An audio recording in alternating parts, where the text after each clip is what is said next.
Well, hello there, everybody. Good morning, good morning, good morning. Let's check our face. Let's check our fucking buttons. Let's check our everything today. See how we're doing today. Hello there, Looney. Hello there, Nanog. Hello there, Mr. Oddity. Hello there, Samshine. Hello there to Grizzlin. Hello there, Aravera. Hello there, YouTube. Hello there, Lurkers. Video games.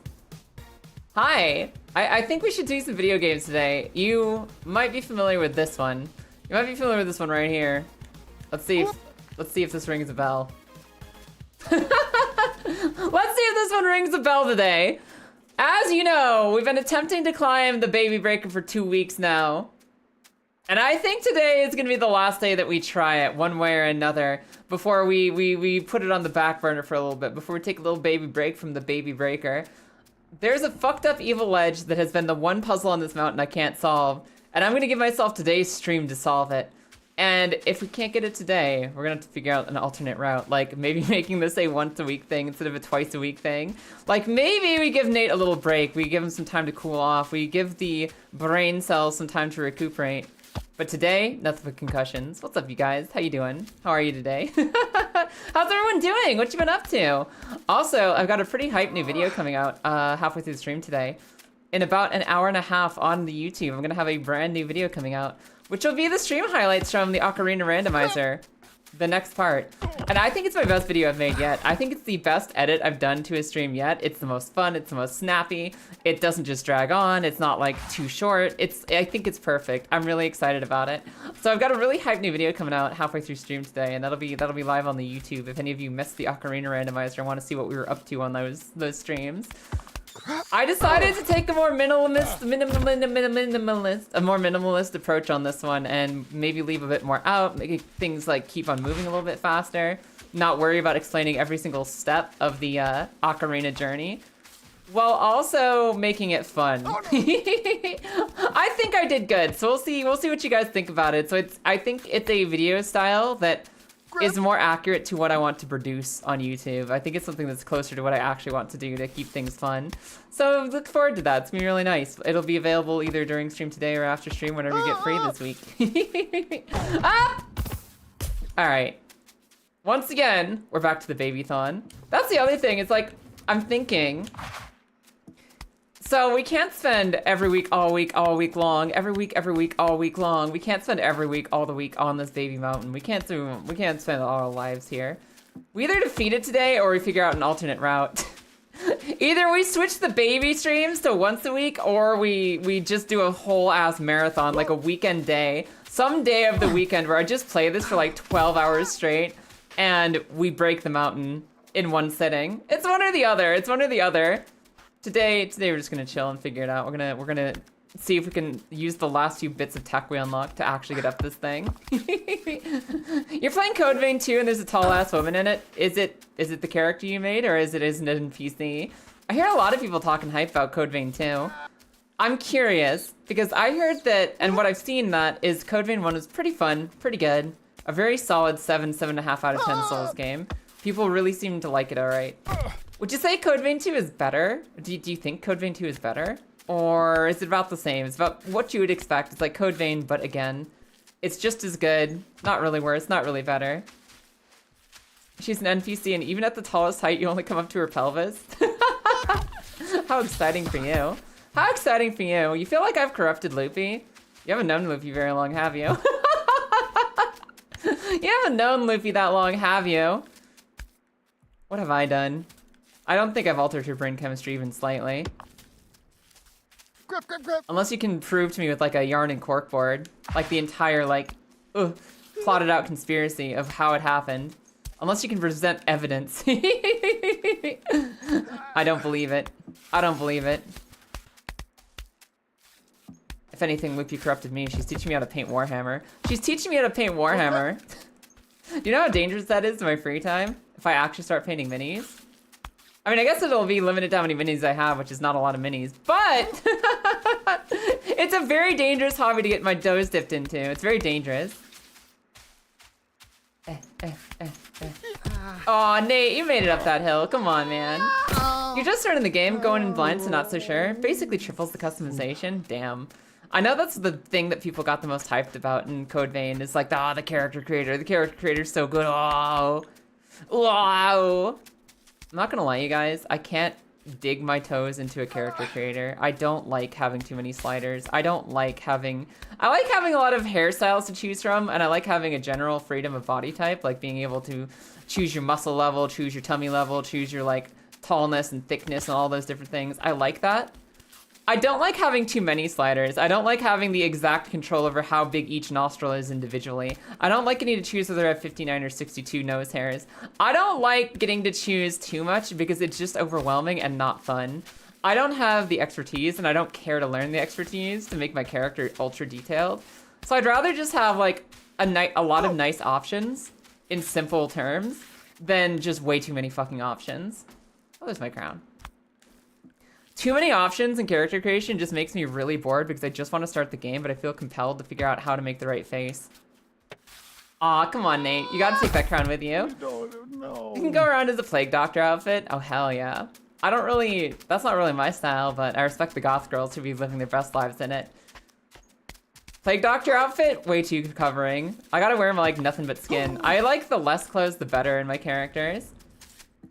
I like... with some exceptions. Like, I'm pretty happy Nate's in his onesie right now. He doesn't need a bikini. But generally, when I'm, like, making a character creator character, I like to have, like, less clothing or big fancy pants or something like that. Like, the whole, like, garbed up, cloaked up Dr. Nun look. Not me. Not me. The less clothes, the better. Let's still go around in just a towel. Good. Good. Don't get me wrong. I understand that you can make your character however you want. I'm just saying Plague Doctor isn't really my aesthetic. Plague Doctor ain't my thing. Too many sliders just leads you to spam random until you get close enough. Yeah, no, that's basically how I get to it too. If there's too many sliders and too many options for making your character, it's like, man, I just want to be pretty and choose a good hairstyle. I want to be pretty in my definition of pretty, which can be a lot of definitions for a lot of people, so having some options there is good. I want to be pretty and I want to pick nice hair and I want to go. I want to go. I don't want to sit there like tweaking my fucking nostril size for 8 hours. So it really depends. When people say, oh, there's a lot of customization, that's either awesome because there's a lot of choices, or it's horrible because there's a lot of choices. And, I don't know, if you're the kind of person who wants to spend 24 hours in character customization doing everything perfectly, I respect you. I respect you. It's not my playstyle. It's not what I do. It's not how I live. That's for other people to enjoy, not me. How am I gonna get to this crown? Come on, Nate. Come on, Nate. Crown. Crown. Nate, crown. Nate. Nate. Nate. Nate. Nate. Nate. Nate. Crown. Yeah, baby. Okay. Got it. All right, awesome. It's a lot of colors and add-ons and not too many sliders. Oh, that's perfect. That's exactly what I want then. That's exactly what I want. I like costume pieces. I like being able to make a really cool custom outfit or costume, and then the sliders I could not care less about. That's perfect. No, I'm sold. You've sold me. I'm convinced. Code Vein 2 goated. I'm convinced. It's fun to see what other people make and how they enjoy it. Dude, I want to go back and do some WoW housing. Some of the stuff they've been doing with the housing system in WoW is actually excellent. Like, now that they finally went back and decided housing should exist in the game, they've made it, like, almost as good as WildStar, and that's insane to me. That's absolute insanity. WoW has been so up their buttholes about not making good housing for so many decades of like, housing is pointless. It makes players, it's so pointless. It's so pointless. What does it do if it doesn't serve an in-game purpose? It's pretty and it looks fun. It's pretty and it looks fun and it's nice to like decorate a house. It's just nice, okay? And seeing some of the crazy stuff people have been building is so impressive. It actually seems like WoW has one of the better housing systems out there now that they finally got off their asses to make it. I just need to have the ability to go live in an elf forest instead of like random human neighborhood and I'll be happy. Because I'm not usually an elf girl, but in World of Warcraft I'm 100% an elf girl. Night elves and trolls are my number 1 and 2, with Draenei in a close third. Hi Kaylin, good morning. Of course you get a hug. I'm not usually an elf girl. Normally I'm like, whatever is the local barbarian tribe, that's me. Give me big strong bunga. But in World of Warcraft, the Night Elves get to have the pretty druid witch aesthetic and also be the big strong, like fucking I'll destroy you girls. It's like the best of all worlds. And trolls are basically in the same boat, but just a little bit more monstery. So I don't know. I'm fine. I'm down with the elf in World of Warcraft. Night elves fuck. Shit. Okay. But that doesn't matter. That doesn't matter right now. It doesn't matter. What matters is that we're going up this mountain. The baby-thon, the great baby-thon, the great baby marathon. The final shot. We're getting our warm-up walkies in right now to try to ascend the Babybreaker. The Babybreaker mountain. And like I said, we're chilling today. We're chatting. We're chilling and chatting and climbing the mountain. And maybe we beat it today. Maybe we clear it. If we can't clear the babyest step, if we can't destroy the evil fucked up ledge today, I'll figure out an alternate plan. I'll figure out an alternate plan for how we can clear this content, how we can clear this mountain, how we can climb this hill without using the stairs, but also without being here for 800 hours on stream. Hi, Krillera. Of course I'll take a drink. Thank you.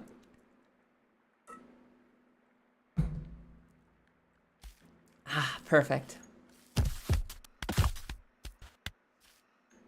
One difference with Code Vein 2, it became open world. Oh no! Oh, like, it's like Elden Ring Code Vein now? You get a motorcycle instead of a frickin' torrent? Can the motorcycle double jump? If the motorcycle can't double jump, it is inferior. If a motorcycle can't do a double jump, then what's the point of even having a motorcycle? I'll take torrents instead. I'll keep my goat, thank you.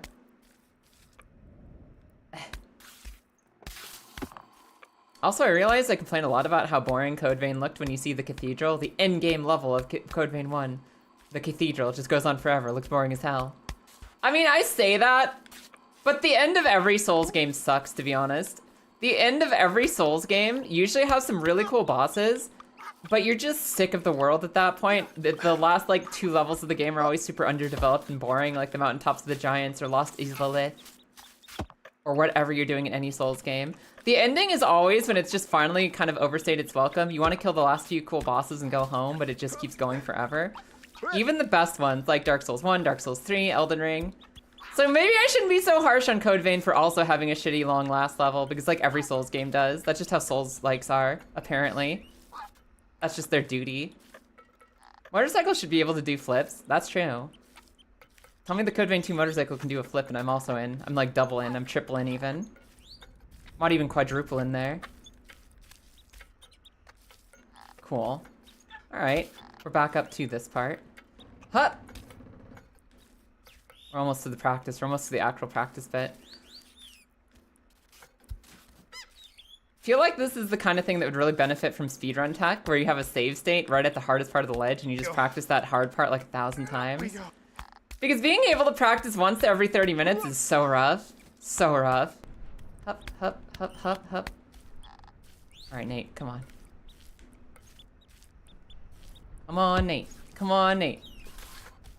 We think you could be great.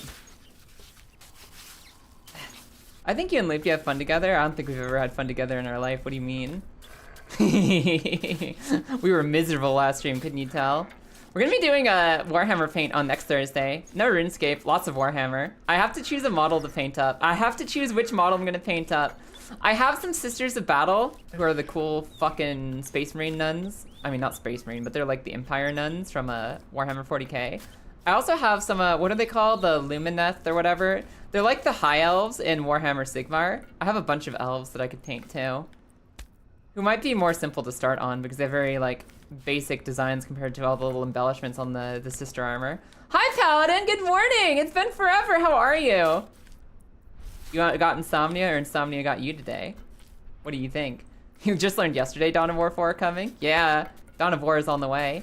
I never played Dawn of War, but my friends have, and they said it's really good. So I'm kind of curious to check out the new one if it's also good. If they end up liking it, I might give it a peek. They've always threatened to get me into the modding portion of Dawn of War 3 and 2. I forget, one of the old ones. But we haven't really made the time for it yet. I've heard it's really good though. Alright, Evil Ledge, I'm here. I'm here to make a bargain. I'm here to make a bargain. To the top of the stairs! Hi, Kilda. Hi, and hi, Wiz, good morning. Hello there, Sport. Yeah, EUC is coming close. You got into a you got a competitor spot? That's awesome, Sport. What kind of team are you thinking of running? We had a friend who was looking to get into the competitor spot for EUIC instead of a spectator, and she got her spot the other night too. She got her spot! We're super hyped for her because we thought she wasn't gonna make it. Ugh. You gonna get your hair dyed purple for the Seattle Regional? Awesome. Dude, that's sick, Kilda. When you find Ty, can you like punch him in the small of the back for me? Like for me. You can tell him it's for me too. He'll make vague threats about revenge, but I'm telling you, just punch him in the small of the back. It'll be the best. You Let Live had to be up extra early because it's Bill's Day and you have a primal need to deal with those ASAP. Man, I feel you. There's a part of you, there are two wolves inside of you. One wants you to procrastinate forever so you just don't have to think about it. And the other part of you wants to just like pull the band-aid immediately so you don't have to think about it. Bill's Day is the worst, but at least it's over for you now. At least it's over for you now. That fall hurt. Nothing in this game has hurt Nate's body more than it's hurt my soul. Nothing in this video game has hurt Nate's body any more than it's hurt my soul. We were at the Evil Ledge and I've fallen once again because I somehow couldn't get up there the way I normally do. Tragic. Hey, Zira. Thank you for the streak. Good morning. Oh yeah, you're putting together James cosplay. That's so sick. I think you mentioned that once before, unless I'm absolutely tripping and planting a false memory in my own head. That's awesome, Kilda. Can you do the James voice though? Will you do the James impression all day long? Will you commit to it? Hold on, Nate, I got too excited. I was running too fast. Where'd you put your crown? No. Hey, dirty girl. Welcome in. How you doing today? Up, up, up, up, up, up, up, up. Up. Up, up, up, up. Hiya. Hell yeah, okay. We're making good progress. I'm getting consistent about going up now. Which is really the most important thing. The more consistently I can just go up this first part of the hill, the more consistently I'll be able to get to the practice spot. And actually practice my run. You know, work on my PV for the speed run. Baby step speed run 2026, whatever year it is. Are you winning? I mean, kinda. I'm chilling. I'm in a good mood. I had a productive morning. I had a productive yesterday and a productive Wednesday as well. Yeah, baby. I got my first like actually good video done. Okay, maybe my second. Listen, I'm practicing with making stream highlights where you take like 6 hours of stream VOD, you turn it down into like 20 to 30 minutes of something actually fun for people who missed it, but also don't have 6 hours to just sit. And I worked my ass off to get the like 4th day of Zelda Randomizer, the 4th stream, 6 hours of stream into like a 25-minute video that you can just watch, sit down, laugh, enjoy yourself. It has good edits, it has good music, it has good moments. It like cuts out all the filler without just being nothing randomness. I'm actually really proud of it, and it's coming out on YouTube in about an hour. It'll be live on my channel for anybody who wants to watch the parts of the Zelda Randomizer they missed. But it also only has 25 minutes to spare. I'm really happy with it because I'm like learning the process of how to take an entire stream and turn it into a short video that is still good. It's so hard, man. It's so hard. You gotta sit and watch and rewatch and go through your notes and go through your timestamps and watch and rewatch and be like, all right, is this good enough? Oh, this is funny, but I don't really need it. And this kind of explains to people where I am and why I'm here, but like we don't really need that. Like people can just like infer, oh, but do I leave this? Do I take this? Do I cut this? What? And you just do that for hours and hours. The first video I made was a full stream. Video was 35 minutes long. Pretty fun. I enjoyed it. It was good. I wouldn't say it was a bad experience. It was really good, but it took me like a few weeks to get my head around. It took me a few weeks to put in the time and the mental fortitude and also the understanding of how to make videos to actually make that video good. It took a long time. The second video took less time, but it's a less good video. My part 2 of the Zelda Randomizer, I can't say I'm mega proud of it. It's like I turned a 6-hour, 5-hour stream into an hour and a half of video, so I didn't really cut enough. It's like still a little long. And I wouldn't say it's super tight either. It's not like, you know, you're fucking sucked in the whole damn time. You're not like sitting there like, I need to see more of this stuff. What happens next? There's parts where it kind of drags a little bit. But today, the one I'm releasing today, instead of taking several weeks to complete, I did it in one ass workday. And it came out good, and it came out short. So I think I'm actually getting better at YouTube. I think I'm getting better. You finished Code Vein 2? How was it? You're a dirty girl. How's the ending? Did it stick the landing? Fuck. Did it stick the landing unlike Nate? Was it good? Was it good? You have fun? Dirty girl, you have fun? You have fun with Code Vein? Code Vein, dirty girl fun? You liked it a lot? Hell yeah. I will check out the Code Veins at some point, promise. Whether it's offline with my wife or online with the stream, I promise I will check out the Code Veins one day. One day I will know their secrets. I will be an anime girl as well. Sorry to hear you're feeling sick though. So am I winning? We're about to find out. We're gonna see if Nate can handle this sidesteppies. We're gonna see if Nate can handle this. Oh, not like that. Okay. Yep. Okay, careful. Hold on, Nate. Nate, hold on. Nate, be at peace. Okay, where's the crown going? Oh my god, where did the crown go? Alright, we're gonna have to come back for that at some point, but I want to practice while we're up here. The odds that I actually make it past this ledge are small, and as long as I'm up here, I don't want to have to reclimb. So we're gonna remember. We're gonna put a little mental bookmark that the crown went down like right around there. Right around there somewhere. We're gonna go back for it in a bit here. Hi, Melissa Bo, how you doing today? Welcome in. Wait, Code Vein 1 had seamless co-op and Code Vein 2 doesn't? Why would they step backwards like that? I mean, I know I'm one, like, it's kind of rich for me to be talking about backstepping playing this game. But like, why would they have seamless co-op and then just decide not to in the next game? Why would they make their co-op worse?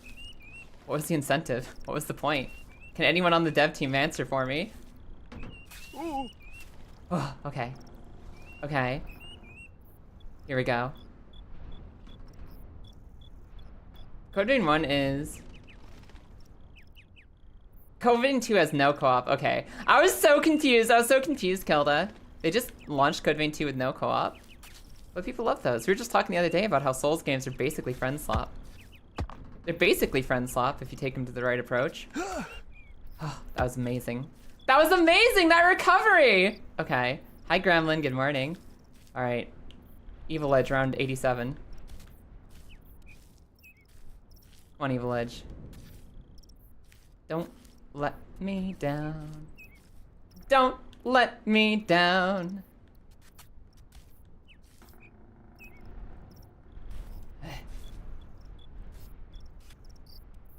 Solid baby step right there. Thank you, Grizz. Grizz, how far did you get in this? I know you started it up the other day and you gave it like a little bit of a peek. You were trying for your attempt at Stair Lord title. I don't know how far you got. How'd you feel about it? What were you thinking? Hi, Bacon. Of course you get a hug. Good morning. Oh, that was too much Steffi. Oh, no! That was a little too much Steffi. Damn. Damn, I hate this climb. Okay. I mean, just specifically that step, really. Everything else has been fun. I like this climb in general, and if this one step wasn't a part of it, I would like it. Let's see how often this mountaintop has that moment for me. Let's see how often I'm just like, oh man, I love this climb, except for that one step. So far, out of like the first 2 minutes of climbing the side of this mountain, there's precisely one step I don't like. Exactly one. It's like 4 degrees and I'm dying. Put on a jacket. Have you ever considered the power of I've got a sweater on? Why do you have a sweater on? It's a pixel perfect climb. It really feels like it. It's either pixel perfect or I gotta do some kind of like fancy move tech. Like, you know how that ridiculous recovery I had off the step a second ago where like I fell off, then I caught my leg, then I pushed myself up? It might be that I do need to fall. Like, instead of being extra careful, I need to fall or jump or boost my momentum in some way and then recover. And without like movement tech, I'm never gonna get up that hill. Maybe it's not a pixel perfect careful climb. Maybe there's some special jump tech that I need to activate. And if I'm being uncautious, I mean, if I'm being mega cautious and careful and I'm not being bold, maybe I'll never figure out the actual way up. I don't know. It's just so punishing to fall all the way back down if you mess up slightly. There's like no soft checkpoint catch there. There's no like, oops, it's okay. You can learn a little bit. You can practice on this one. No, you go to the bottom if you fuck up. The very bottom. You're wearing a very thick warm jacket?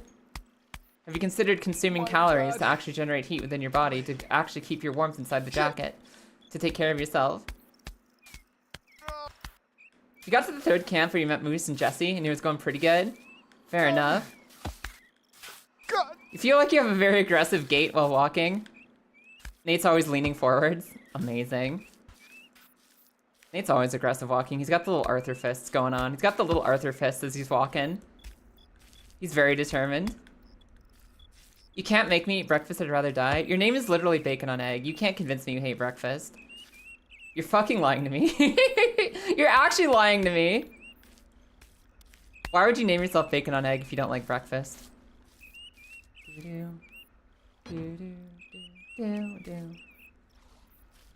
Oh hell no, I'm poor, sport. I'm poor as hell.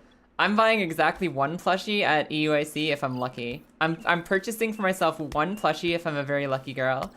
Other than that, no. No merch. No merch for me. I like breakfast when I don't have to get it.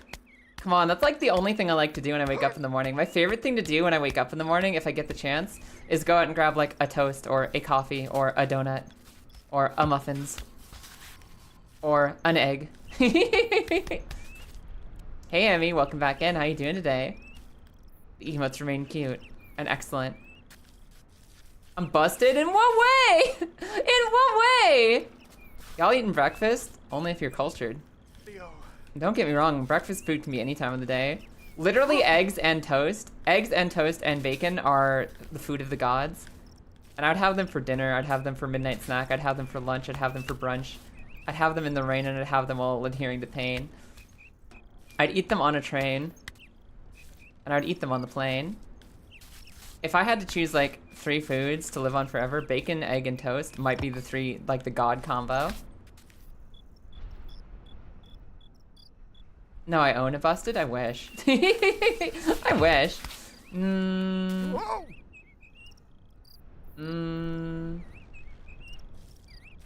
Why not get a fund started and do something for everyone in return? We've already done that. That's what we're doing to get our ticket to UIC. Me and Loopy have a bunch of streams planned, actually, as a thank you for going to UIC in the first place. Like, next week, me and Loopy are painting minis together, which is going to be hype. She's going to teach you how to paint Warhammer minis. That's the first of our series of thank yous for helping us get to UIC together. Bacon on egg is busted, not you. Okay, fair. Oh. Fair enough. I mixed protein powder into my coffee and a bowl of cereal. Wait, you mixed protein powder into your coffee and then mixed your coffee into a bowl of cereal. Or you mixed protein powder into your coffee and also into your cereal. There's an important distinction there I need to understand. Bacon on its own is busted. It is kind of OP. Bacon alone is a pretty strong stat. Like, you could survive for a long time on just bacon from a pure, like, serotonin dopamine standpoint. Hi, Kuritakimi, welcome in, how are you? Yes to the protein powder. My favorite thing is, like, my favorite, like, mixed of breakfast, food, drink, protein powder, anything. You take, like, frozen fruits, raspberries, strawberries, blueberries, blackberries, frozen berries, mostly, I guess. Maybe a little banana. You throw in some peanut butter, you throw in some yogurt, and you just toss it in the blender. Peanut butter, yogurt, fruits, frozen fruits. You got the perfect smoothie. And if I'm gonna add protein powder to anything, I'm gonna add it to that because that's the best way to have your protein powders in that, like, breakfast protein smoothie of deliciousness. I'm doing okay. I'm practicing the sledge. We're practicing our this climbing game is painful climb of the day. Maybe this isn't so bad. Can I get my right leg where my left leg is? God. Not quite. Not safely. Hold on, that was kind of close though. We're starting to approach what I want to do with this hill. We're starting to approach what I want to do with this hill. That was actually pretty close. That was pretty close! You had protein coffee and a bowl of cereal. I think I need more coffee. Fair enough. Maybe a little bit. Why did he fall there? Oh, Nate. Okay. Oh, there's the crown. The crown's coming with us. I thought we left it up, but it's like right there. We got really close. I think that was another new personal best. We're almost there. I'm gonna declare that one personal best of the morning. I think we've moved the new we've done better up by like a centimeter. I think we did like 1 centimeter better today than we did yesterday. Where'd the crown go? Here? Here. Try again. You eat oatmeal for breakfast? I can't do that anymore. I got diabetes type 1. I learned I was diabetic like 6 years ago, 6 or 7 years ago now. And as it turns out, oats are very carb loaded. They're very carb loaded in a way that just destroys my blood. My blood becomes toxic if I have oats. And I like oatmeal. It's like warm and thick and like low impact on your body in general. But for diabetes, it's like actual assassination tactics. I'd survive longer if you fed me cyanide than if you fed me frickin' oatmeal. Which is an exaggeration, but it's pretty close to the truth. So oatmeal's on my no list just because I like to live. I like to live and I like my blood not being poisoned. But oatmeal was delicious, so I do kind of miss it. Just nice and thick and filling, you know? I have a blender, so I'm slowly learning the proper shaking tech for mixing powder. I only kind of got that. I had protein bottles with protein blender balls and protein shake stuff. I tried the gamer subs and the gamer protein shakes. Oh my god, there's this one. So, okay. There's this like protein powder, this nutrient mix. One of the many gamer subs in the world. And it was it was like a special promotional flavor from a specific YouTuber I watched a lot of. It was a pina colada protein drink. And it was basically just your average, it's just your normal ass frickin' protein shake mix. It's whatever, they're all the same. But this one actually tasted like a pina colada. It just straight up tasted like straight up pina colada, and it was so frickin' addicting. It was so good. Normally, I'm not big on like, sponsored items. Not that, I like whatever, you know, get your bag, do what you need to do. As long as the company itself isn't morally corrupt. Well, more than any other company on the fucking planet. As long as it isn't actually scamming people, whatever. Just, you know, fucking advertise your stuff on YouTube. You gotta make your money somehow. Normally, I don't care about what they're selling because that stuff doesn't really apply to me, or it's whatever. It's like, the stuff's for expensive people. The Pina Colada Gamer subs were so legit, and I'm devastated that they didn't get continued. It was like a promotional, like, only existed for a few months kind of thing, and it was such a good fucking flavor. It was such a good flavor. I was actually incentivized to have my protein nutrient drink in the morning when it was Pina Colada. You've been drinking so much Spilt lately? What's Spilt? Is that another gamer stuff? Is that the gamer powder? I have no idea how to do the mix correctly because all this time I was mixing the gamer subs with water or mixing the other gamer subs like the protein powder with milk. And you have the blender bottle and the blender bottle orb, the little wire orb in there, the whisk of maximum protein spreading. I'd still have clumps in the bottom of the drink almost every time. I'd fucking turn that shit upside down. I'd throw it with the force of the gods against a wall. I'd shake it up and down. I'd invert it. I'd insert it halfway through the powder. I'd put the powder in halfway through the drink. I tried everything, and I just could not get the whole thing to mix up together. I don't know what I was doing wrong. Spilt is flavored protein milk with 60 milligrams of caffeine. Caffeine milk, I see. Nate, I swear to God, man. Oh, okay, watch the crown. All right, Nate, try again. I'd rather do natural protein like fish, eggs, and white meat. White meat good, eggs good. I also really like fish, but me and my wife generally eat the same things together. You know, when we're grocery shopping, we grocery shop for the both of us. And my wife is supremely anti-seafood. She can't stand seafood. So every once in a while, I'll get some fish as like a treat. Like I'll have some fish on the side, but for the most part, we like to order the same meals so we can cook them together easily. And I spend a lot of time on white meat and red meat.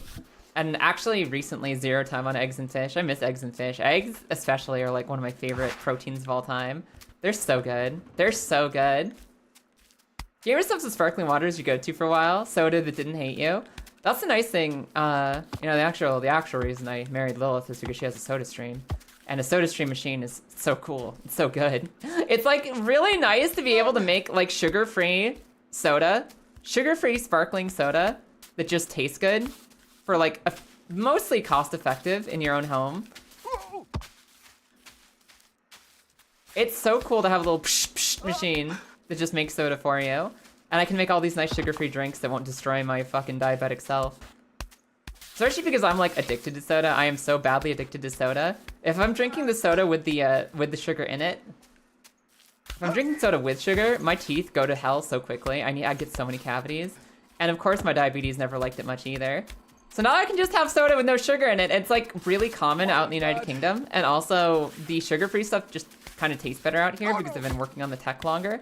They have better infrastructure and better recipes for their sugar-free stuff. There's just so much sugar-free soda that I can just absorb without like worrying about it either tasting bad or it being sugar. It makes me happy. I fucking love soda. I love soda. You're limited on what equipment you can use to cook, so protein powder it is. I like protein powder. I like protein drinks. Honestly, if I could literally live on Soylent, You know that energy power, that protein slurp, the protein drink? It's like Ensure, but you know, like it's called Soylent because that's fucking hilarious.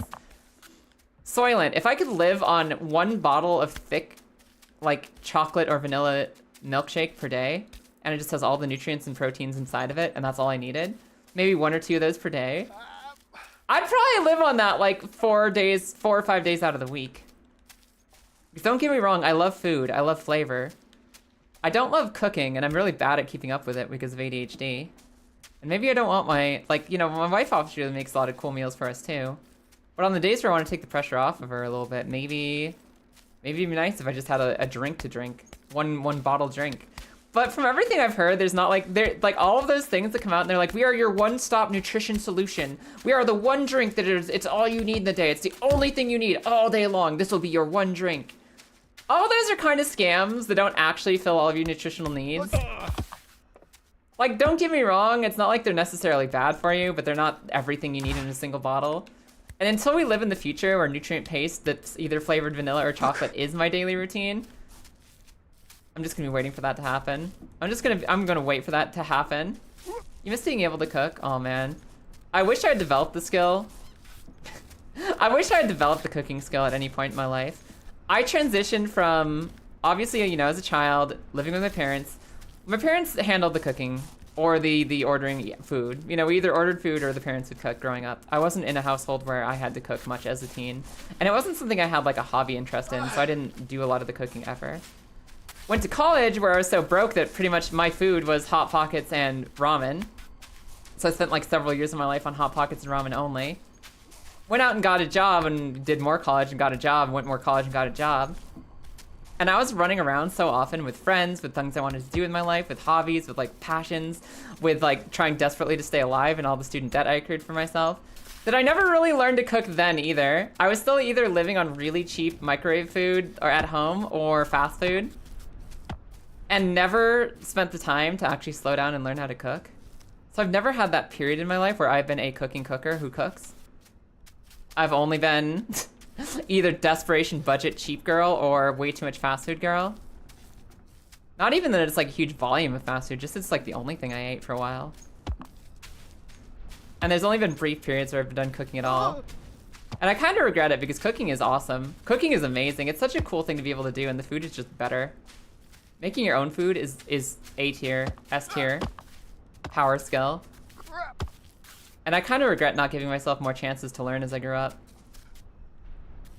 I can try to get back on it now at some point, but I'm back in the cycle of my life where my own funding is very low if I want to just buy a bunch of ingredients and whatnot.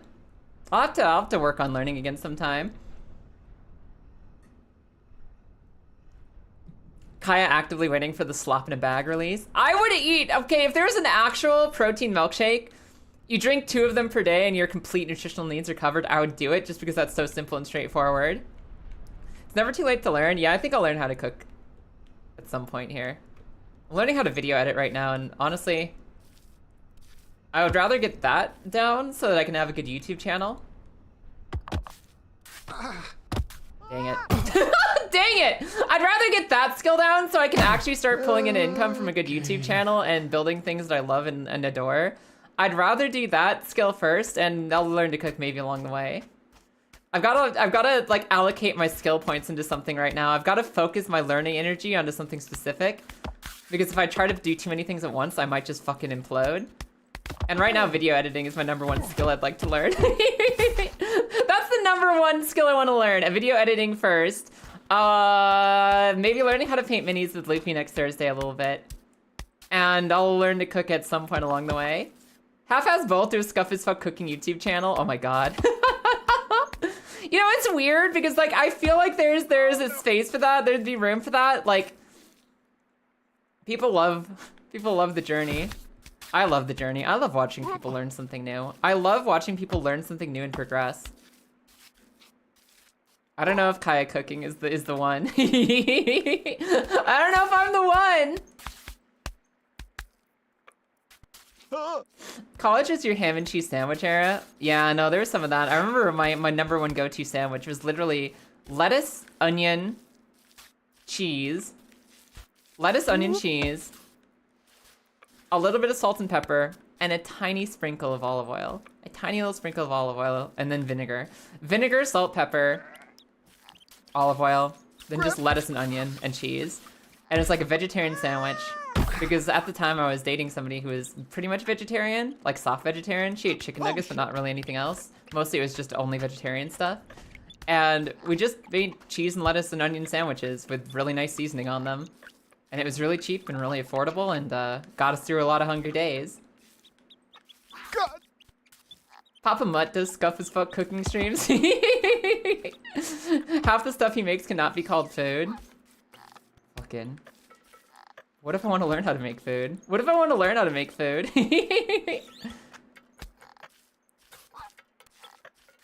What if I want to learn how to make actual food? Except for, I'm still thinking, like, I've been curious, right?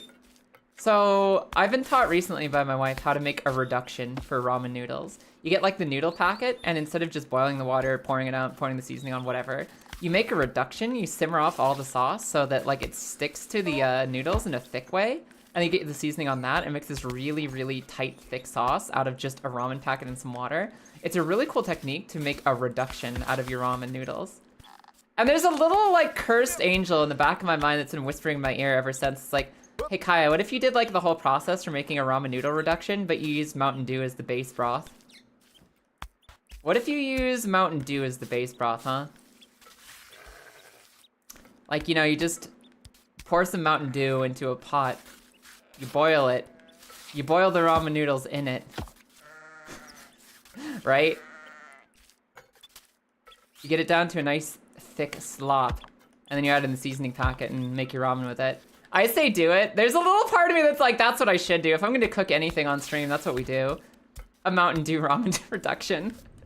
Maybe we'll do that someday, huh? Maybe. What, like straight raw onion? No, sliced onion. Not like, we're not putting the onion in the middle of the fucking sandwich like it's an apple, like a whole apple. Like, we're slicing the onion into thin little onion strips. And then putting it on with the cheese and the lettuce. That is the budget way. Pretty sure that's Satan, but I also want to see how it works out. Like, me too! Me too, I want to know! Like, does Mountain Dew ramen work? I'm kind of just curious of what creature it becomes. Fucking, oh my god, Kaylin with the do it. Do it. That emote is so good. Like, I'm pretty sure that'd be the most cursed thing I could put into a home. But I want to try it. I want to know. Howdy, howdy, Jerry Mouse. How you doing? How you doing today? Have you considered eating the onion raw, like an onion? No. I'm not gonna bite into the side of an onion. I like it thin sliced. I like thin sliced raw onion. I like onion raw. It's good. I don't think it's the kind of good that you bite into like an apple. That's not me. That's not me. It's nice to see you. It's nice to see you too. Good morning. Ramen made with Doritos flavored. Wait, did they actually make that? I shouldn't even ask this question. I feel like we've discussed this before. I feel like that's the kind of thing that just finds its way into our freaking discussion every time. Dorito flavored Mountain Dew. They actually did that, yes or no? They actually did that, yes or no? There's no way. They didn't actually make Mountain Dorito, did they? I'd believe that they made Mountain Dew flavored Doritos before I believe they made Dorito flavored Mountain Dew, if that makes sense. Oh, crap. I'd sooner believe in Baja Blast Doritos than Dorito Mountain Dews. You've seen a YouTuber make that. Okay, so if a YouTuber makes it, that doesn't mean it's real product. That doesn't mean it's on the shelves. I'm pretty sure we're safe from that evil. I'm pretty sure we're safe from that. And Dew flavored Doritos, there you go. So, but YouTube made it. It's not like actually in Toys R Us or wherever they sell Doritos. I don't know, I moved out. I don't know where they sell anything anymore. Both ways, actually, amazing. But not official, that's just like the YouTuber, right? That's not like officially a product. Also, hi Marissa, welcome in. Mountain Doritos, exactly. I'm getting so frickin' competent at this climb, at this part of the climb. I just wish I knew how to do the steppies better. Also, I'm pretty sure the crown fell halfway down the hill with us, but I'm not seeing it yet. So it might be all the way down in the grass somewhere again. It was inspired by a very bad Mountain Dew alcohol that was real. It wasn't that bad. The alcoholic Mountain Dews weren't that bad. The energy drink Mountain Dews aren't that bad. Like, we've had spicy Baja Blast. Me and my friends have had spicy Baja Blast. The freaking like 5% alcohol Baja Blast. It wasn't that bad. It was like mediocre Baja Blast with mediocre alcohol in it, but that isn't actively bad. That's just mediocre. You see, yeah, it was a Pepsi pickle. I think you're thinking of the Pepsi pickle. I think we had that conversation, Dirty Girl. You saw somebody make a Pepsi pickle. So why not make Mountain Dew ramen? Why not make Mountain Dew ramen? After all, why shouldn't I? After all, why shouldn't I? Didn't Mountain Dew originally start as moonshine? I forget, but that sounds plausible. I don't want to be one of those people who just assumes things are true on the internet, but that does sound plausible. Oh, you said Doritos alcohol? I'm sorry. My brain has said Mountain Dew and Doritos so much recently. It has said it so much in the last 5 minutes that I've just swapped the two words meaning in my head. No, I got you. Got you, Marissa. They made Doritos alcohol? What kind of alcohol was it? What kind of alcohol were they attempting to be? What flavor did they try to go for with Doritos? Was it like some fucked up half-assed Fireball? Was it Doritos Fireball? Or was it somehow worse? Like Doritos wine? Like Doritos box wine? Which, if I ever have to like cancel this channel and rebrand, Mountain Dew box wine. That's gonna be my new username and also my new VTuber persona. Literally just a box wine made out of Doritos. That'll be it. Can put a little face on my face like the vending machine from the vending machine isekai. I'll just go directly to being Mountain Dew box wine if I ever fail completely on this channel. That's the next step. Apparently it did taste like corn tortilla, but they didn't recreate the cheese flavor. What the hell? What the hell? Man. That means it actually had to go through like a design process. That means someone had to say, hey, what if you made Doritos booze? And somebody else had to be like, oh hell yeah, you're a genius. Corn tortillas. Corn tortilla. Mm-hmm. Can you get your foot up there, Nate, or do we need to be a little bit over more? We need to be a little bit more over for him to be happy. But somebody had to like approve that as a joke and then actually go into the design to like go to the lab to build that flavor in a science. They had to do a science. They had to do a science to create that flavor of alcohol. They had to go through all the steps. They had to produce it. They had to choose how to put it into production like on a factory line. They had to actually distribute it out to places. They had to take all these steps just for Doritos alcohol and absolutely no one stopped them. At some point, surely somebody would have been like, I don't think we need to continue this project.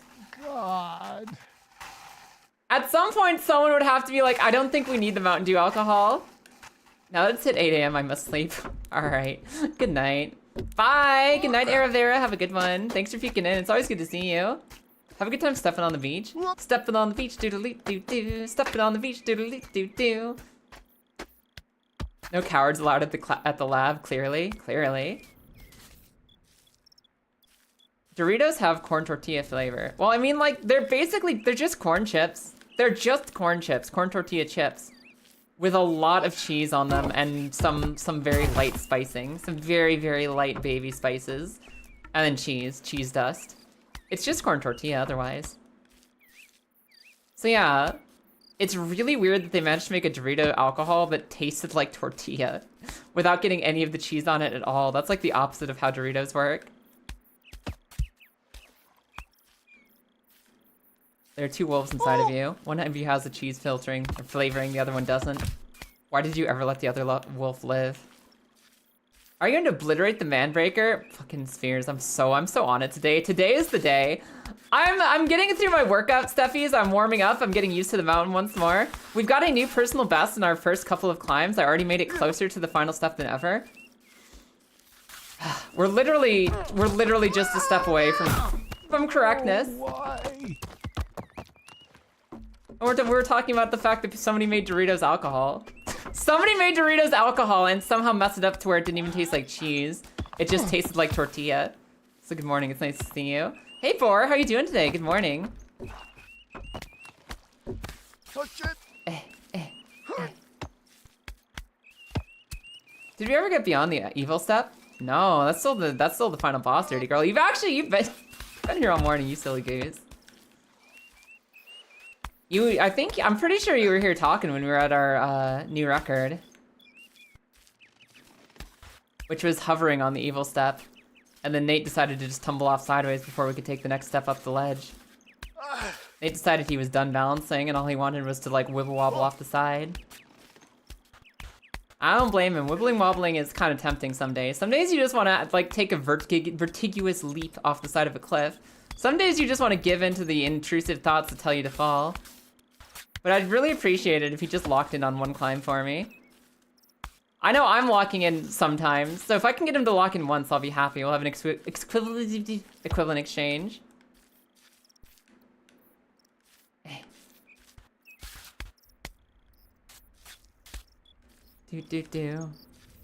Doing pretty good. You watched a movie yesterday? What bed? What bed? You went to bed right at the theater? Fucking bore. Did you just sleep in the chair all night, or did your family carry you home? What happened? What movie? You go see if you can gamble? Okay, dirty girl. Put the wallet down. From what I know about you, you shouldn't be anywhere near a casino. In real life, and probably not in real life either. Not at the theater. Oh, right after the theater. I thought you said in the theater. My reading comprehension is like 0 when I'm on this mountain. I'm learning my reading comprehension has gone down to negative values. Oh, you watched Iron Lung? Was it any good? Oh shit! Was it any good? All I know is that it's like the Markiplier movie about that submarine game. That's literally the only thing I know about it. Gambon climbing the mountain? That's a tough one. We could do it. We could do it. Are we gonna beat the evil ledge? Are we gonna beat the evil ledge today? And we could have a big old clamble gamble on it. I've got another stream where I'm pretty strictly limited in time. I can only go on for 3.5 more hours. 3.5 hours from here. If I don't beat the evil ledge at all, if I can't even beat the evil ledge today, I'm gonna come up with an alternate plan. We're still gonna climb this fucking baby breaker. We're gonna climb this mountain. That is the goal. But I'm gonna have to find a different way to do it, so we're not just sitting here all week long on the same step. I'm gonna have to either practice it offline or do like a baby step marathon where I just do 12 hours of stream or something. We're gonna have to figure something out. So my plan today is to try to get up the evil ledge today, try to finally beat the final step, try to beat the final evil ledge, and see what's next for us on this mountain. If I don't make it today, if I do not make it today, I'm gonna figure out a different schedule for how we're gonna climb this thing. I'm not using the stairs, but I will find a different schedule on how we get up it. So we could have a gamble. We could have a clambagamba, a little gamble poll to see if I can actually do it today. Come on, Nate. We can't win nothing if we can't even get this crown, you stupid fucking up! I got my crown. Why this? I got my crown. Hi, great name. Ooh, maybe I can hit 1 million clams. How close are you, Ty? All right, here's the deal. Here's the deal. Iron Lung was pretty good. Really? Oh, that's awesome. The Markiplier movie was actually good. No way. All right, let's see if we can get Ty some clams. Everyone. I'm gonna keep climbing even while we have ads on. I'm gonna keep climbing, get back to where we are, gonna get our practice on. I'm gonna leave you guys a clamble gamble for the next, how long can I make this? 5 minutes? Can I make this 5 minutes? Can I make this 5 minutes? Yeah, I can even make it 10 minutes. I'll give you guys 10 minutes to decide. We get new PB today. The only thing I'm going to qualify from here on out as getting a new personal best is clearing the evil edge. Actually getting my foot up and climbing past the evil edge. Will we get a new PB on the mountain today? Yee or nee? You guys take as long as you want to bet as many clowns as you want, as many clams as you want. The prediction will be up during the ad break. It'll be up when I'm climbing. It'll be up continuously afterwards. You have some time to make a decision. Do you think I'm going to make it today? Do you think I'm going to make it past this last step I've been stuck on? Maybe not the most inspiring start, but I have got up to the step again. There's chance. There's chance. There is chance. Spend your clams wisely. It might be the less clams you ever spend. Also, hi Ty, good morning. Morning, Ty! I don't know what to gamble on. Yeah, I don't know. I'd say spend your clams wisely, but you really don't have to.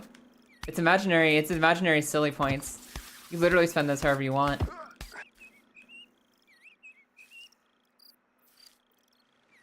Hop, hop, hop, hop, hop, hop, hop, hop, hop. Oh, now I got some real spice in the bets. 100 to 108k. Oh no! Will Kaya make it to a new personal best? And again, I want to make this very clear. My new personal best, I'm now only considering it a personal best if I get myself planted and above the evil edge. If I make it past the evil edge. I know I've been like micro adjusting and being like, oh yeah, 1 inch further to the left, that's a personal best. Nope, redefining. Personal best today is making it past the ledge at all. Can I do that in 3.5 hours? We'll have to see. Hey, Grizz. Imaginary, and yet you can use them for all kinds of silly things. Yes, they're imaginary silly points you can convert into actual Kaya interactions. It's true. Like I'm an NPC streamer or something. It's true. But they're still silly points. Man, I kind of want to see, like, so Iron Lung then, is it straight up a horror movie?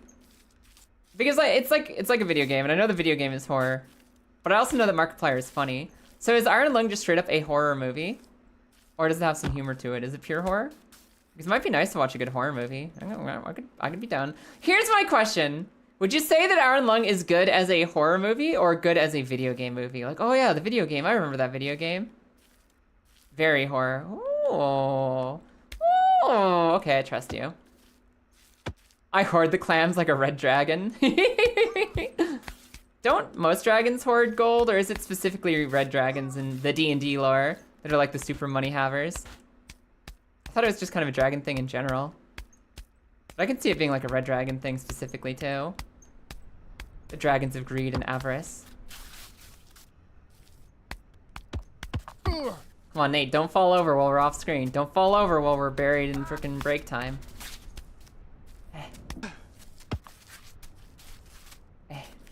No! Okay. Wait. Is he gonna stop? He's not gonna stop. Oh, it's a good thing we have a 2-minute break to get back up to where we were. You gonna flip the coin? Sounds good, dirty girl. I'm flipping a coin basically every time I go up a mountain, so I don't blame you. I understand. I'm flipping a coin on whether or not I actually succeed every single time.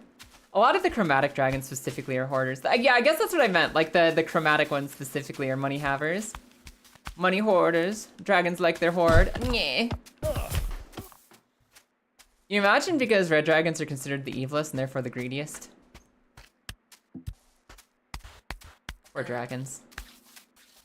Imagine being born with a hunger that labels you as evil to the rest of the world. Nothing you can do about it, just how you are. Anyway, eat the rich, especially if they're dragons. You know why you eat the rich? Do you know why you eat the rich? Because the rich have been eating us for long enough, and the sooner we eat them back, the better. All dragons hoard something, mostly hoard valuables, but it depends on the dragon. Fair enough. And they just want to sleep comfy on their clinky clankies. They just want to sleep comfy on their clinky clanks. What's so wrong about that, huh? Grip, grip, grip. The coin said yes, but you're not confident enough to bet everything. I've taken 185k of your points. All right, dirty girl. You can trust me with your life. Red dragon habitats have the most room. Don't blue dragons... Doesn't one brand of dragon live in the ocean? Doesn't one brand of dragon live in the ocean specifically? Do blue dragons live in the ocean? Fuck. That's a pretty big space. Counterpoint to chromatics. Tiamat is your goddess. I mean, you can choose to not be religious. I'm pretty sure dragons can choose that too. The ocean destroys things.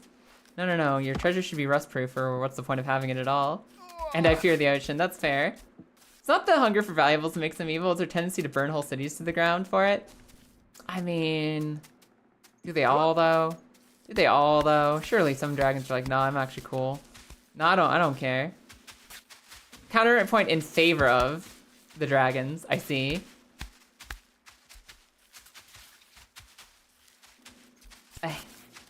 I don't know, there's something about me. I can't take Tiamat seriously. She's just a dragon with silly, colorful action figure heads. I don't know why, that's just like this unfair fucking space she occupies in my brain. Every time I see Tiamat, I'm like, oh, it's the action figure dragon. You could probably buy her at a 7-Eleven. They didn't really know what to do with her, so she just has 5 different colors on her head. She's just 5 dragons. They don't really look like they mesh together super well stuck on one body. Yeah, buddy. I feel like you get her at a discount at a 7-Eleven. And that's just her. That's just where she is in my head. Think fast. What's up, pizza? How you doing today?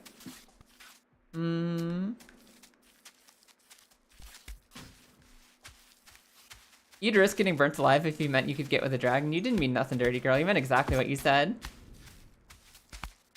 Metallic dragons are logically non-violent, if sometimes a little dickish. Yeah, I remember that. Like the metallic dragons are kind of chill, kind of neutral, sometimes even good.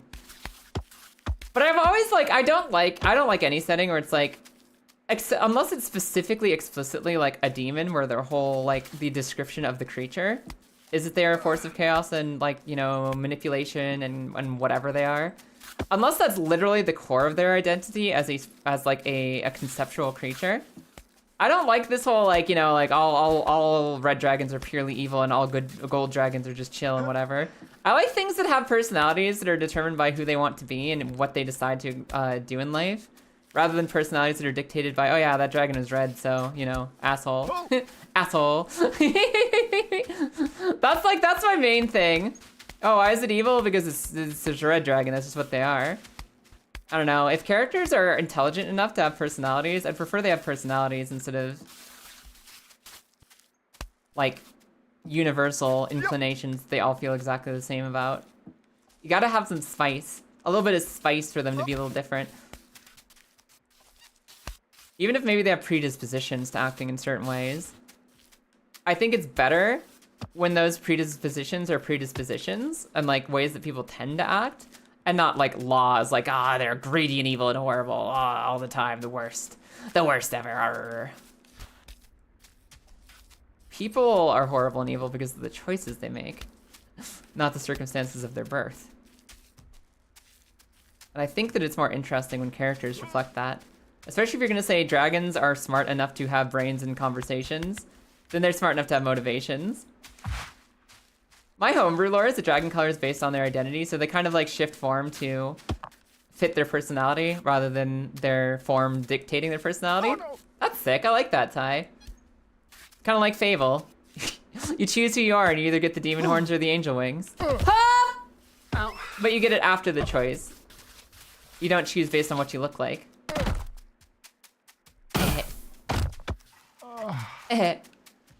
You like the idea of pretty much feral dragons and also intelligent dragons? That's fun too. You can have like, it's fine if you have like something that's just a big angry stompy monster. You can write interesting stories around big angry stompy monsters, and you can write interesting stories around like people with brains.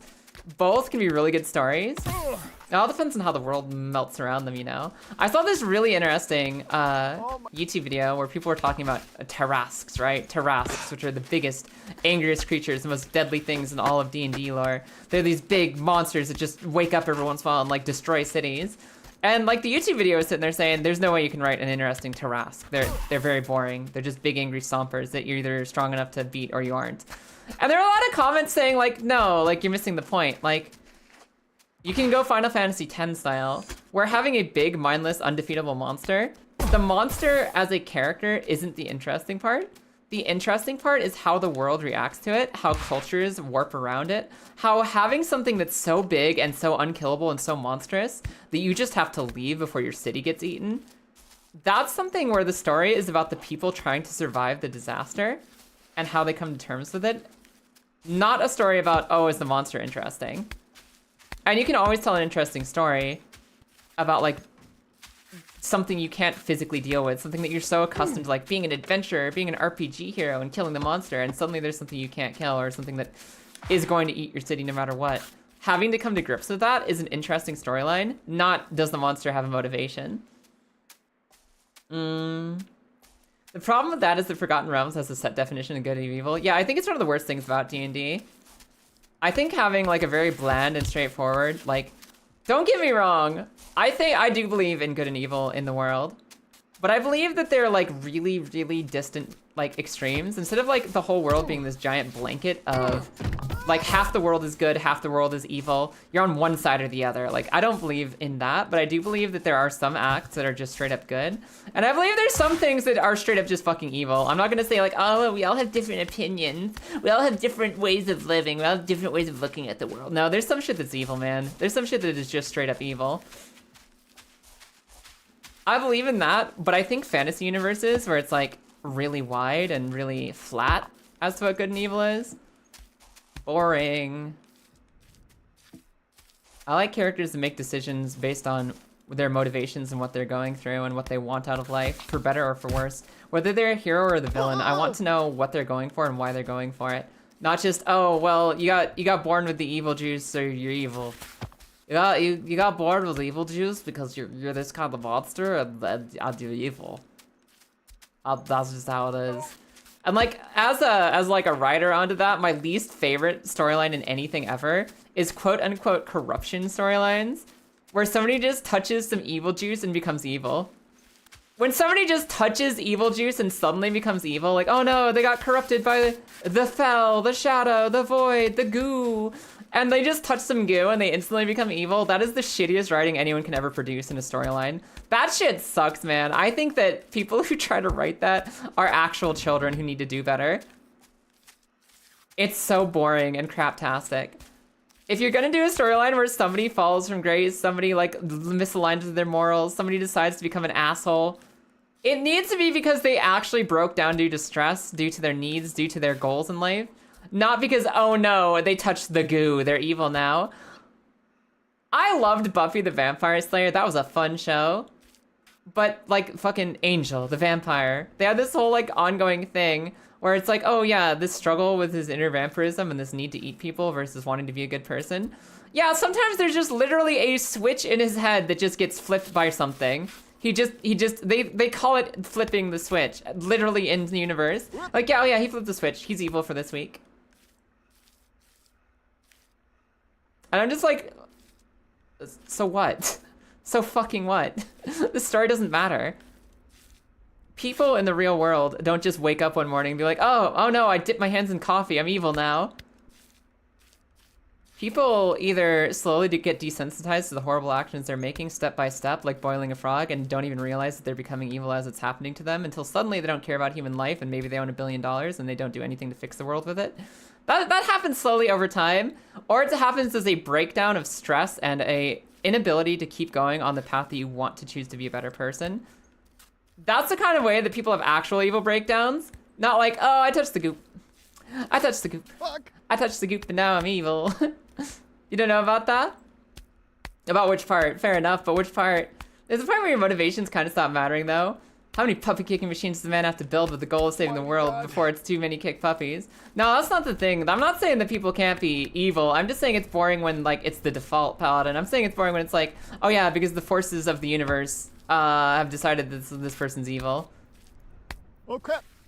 Ah, yeah, that's a red dragon. Of course they're evil. Evil coffee. Evil coffee. Yeah, dip my hands in the coffee. I'm evil now. I flipped the switch and now I'm evil.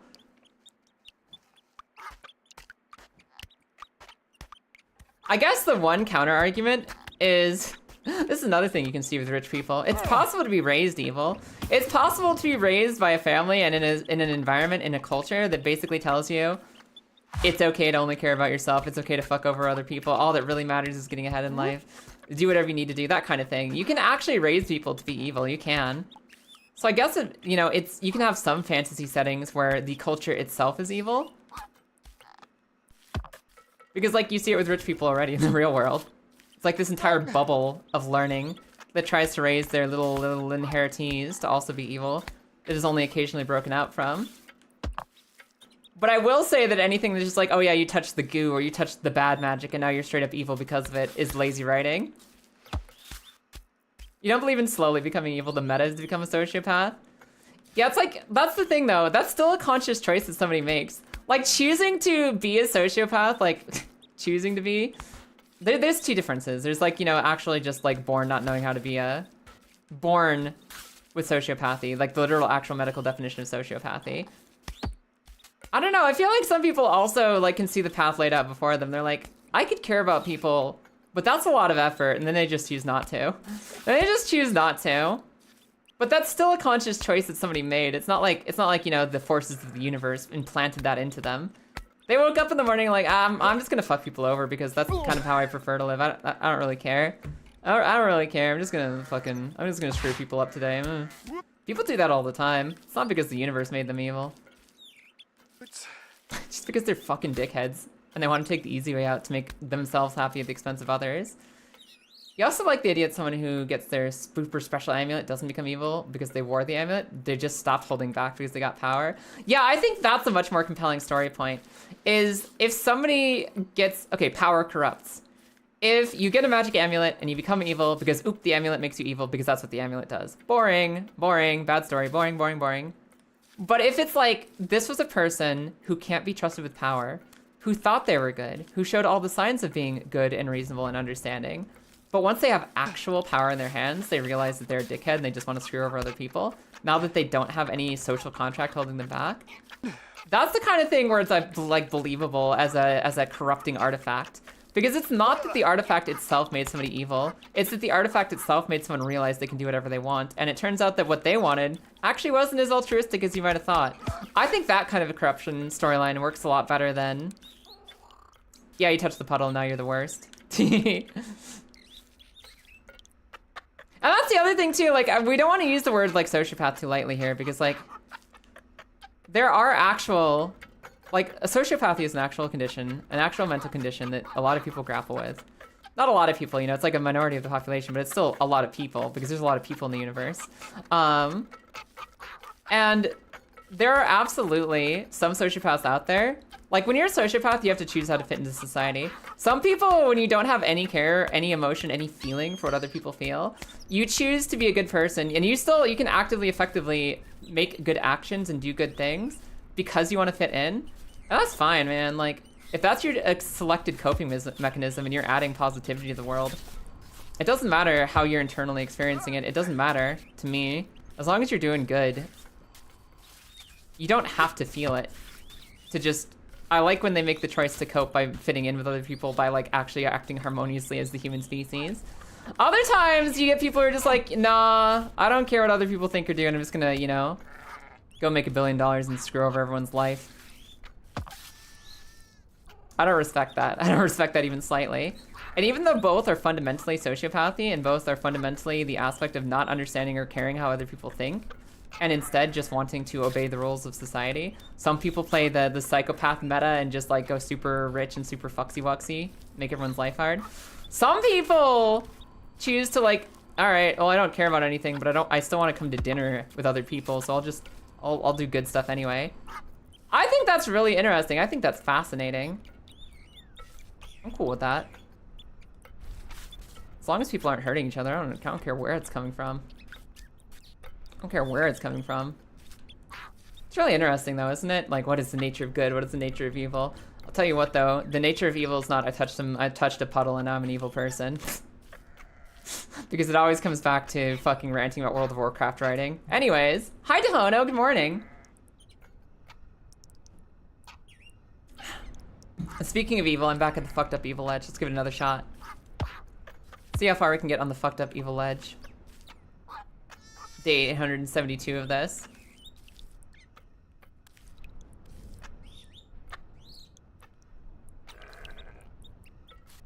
Oh shit.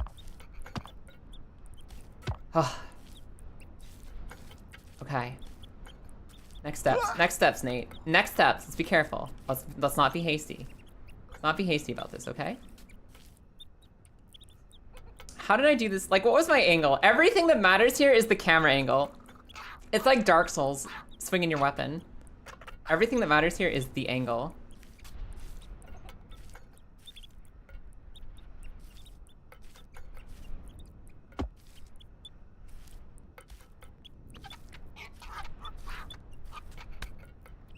Okay. Once again, the goal is to make it to that little overhang on the left. You can see it just to the left of my feet. See that little nubbin that comes out? I gotta get over there and step up. That's all we have to do. It's been holding me for 2 weeks now.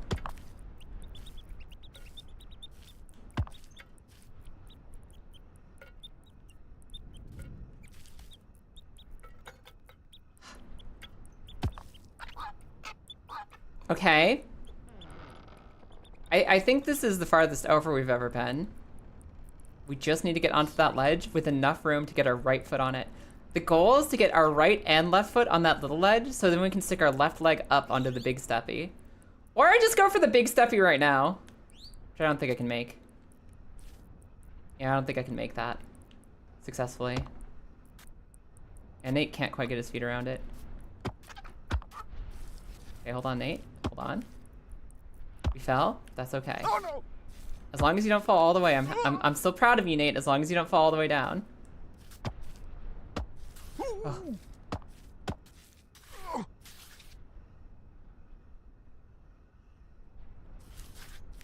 Whew! That was spooky. I almost lost my legs there. All right, let's try again. This is like the worst. If we take one more step, it would be the farthest from the Shire I've ever been. You know what's crazy? We just rewatched those for Christmas. We all sat down over the holiday weekend and watched extended editions as a family home, as a home. And he actually says one more step, and this is the farthest from home I've ever been. I always think of it as this is the farthest from the Shire I've ever been, but it's actually, this is the farthest from home I've ever been. And I've been quoting it wrong for like years because I thought it was the farthest from the Shire. But no, it's the farthest from home. Makes sense, I guess. They're still in the Shire at that point. But I've been thinking about it wrong, like, basically forever.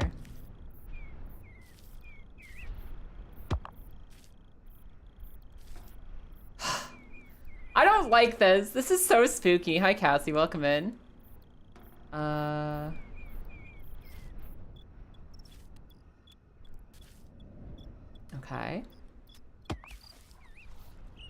Okay. Okay, hold on. Everyone, hold on. We're getting closer.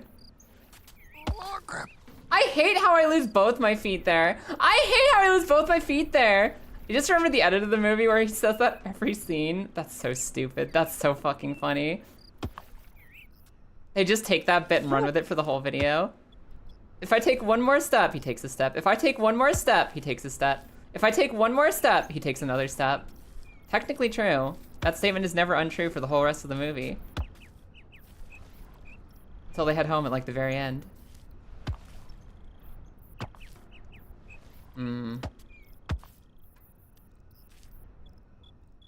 God, I hate this. Oh, this is it. This is our challenge of the day. We gotta make it over there without falling all our way down the mountain again. Without falling again.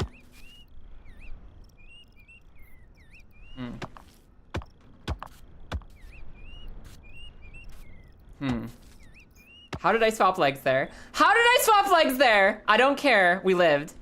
As long as I'm not falling ass backwards down the mountain, I'm happy. I have a goal to overcome today. Gotta become the strongest we've ever been.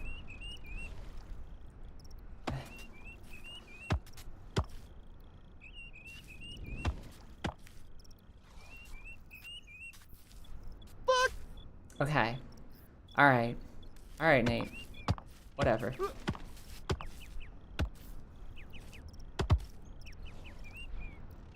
Up? Up again, though?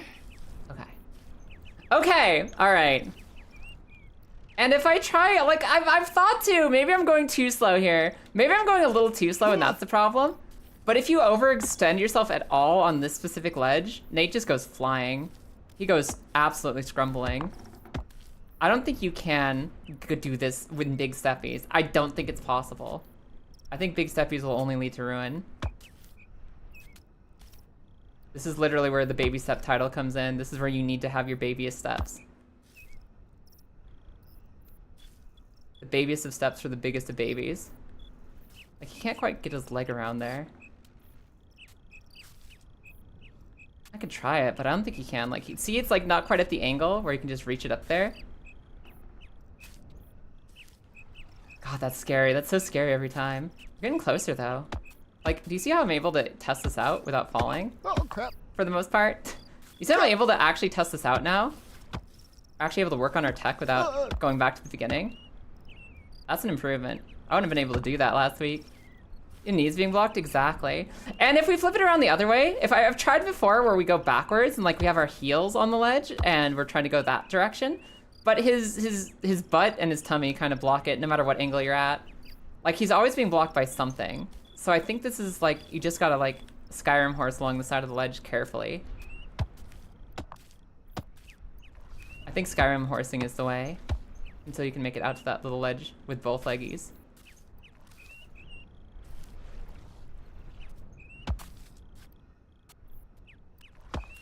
Oh, that was really scary, but I think we're doing it. Dang it. I didn't react fast enough there. But I didn't panic my way off the mountain either. Okay. That was almost it. That was almost the end. That was almost the end too. Okay, that's it. I could only maintain that for so long. I could only maintain that for so long. Wonder how it looks on the L1 side. I keep forgetting that you can actually switch shoulders. Hold on, because like, you can do this, right? You can do this, and I actually forgot that's a function. So thank you for the reminder, Marissa. I was thinking about that while I was watching Lilith try this climb before, and I forgot that it existed. Baby got back and also the front, and it's causing a ruckus. Yeah. Like, I attempted before to do that climb using the back of my feet, using my heels to climb along the ledge, and I was hoping my knees were the only thing that was limiting me. But it looks like his little butt and his little tummy are also in the way, no matter which way you face him. Like the badunk gets caught on that rock the same way the knees do. I think that was really close to being it, and I'm really proud of how long I stayed up on the ledge without falling all the way to the bottom. If I can keep consistent recoveries like that, we'll get in more practice time. If we get in more practice time, we'll actually make it up the step. Watch me finally make it past the evil ledge after all this time, and immediately beef it on like a basic step because I'm too excited and distracted. I don't want to put that evil out in the air, but I feel like that's gonna happen. I'm gonna get so excited about actually succeeding, I'm just gonna like lean over and fall off the cliff in like the most stupid way possible. Also, it looks like the will we get a personal best today? Will we make it past the step? The vote ended with 70% yee at 500,000 clams. And 30% nee. No, you don't believe. At 215,000 clams. So I've got some expectations to meet, if you will. If you will.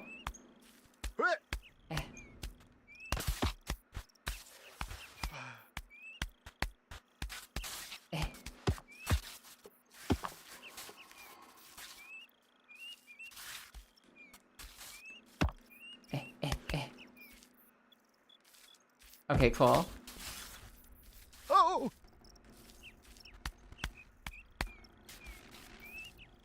Up, up.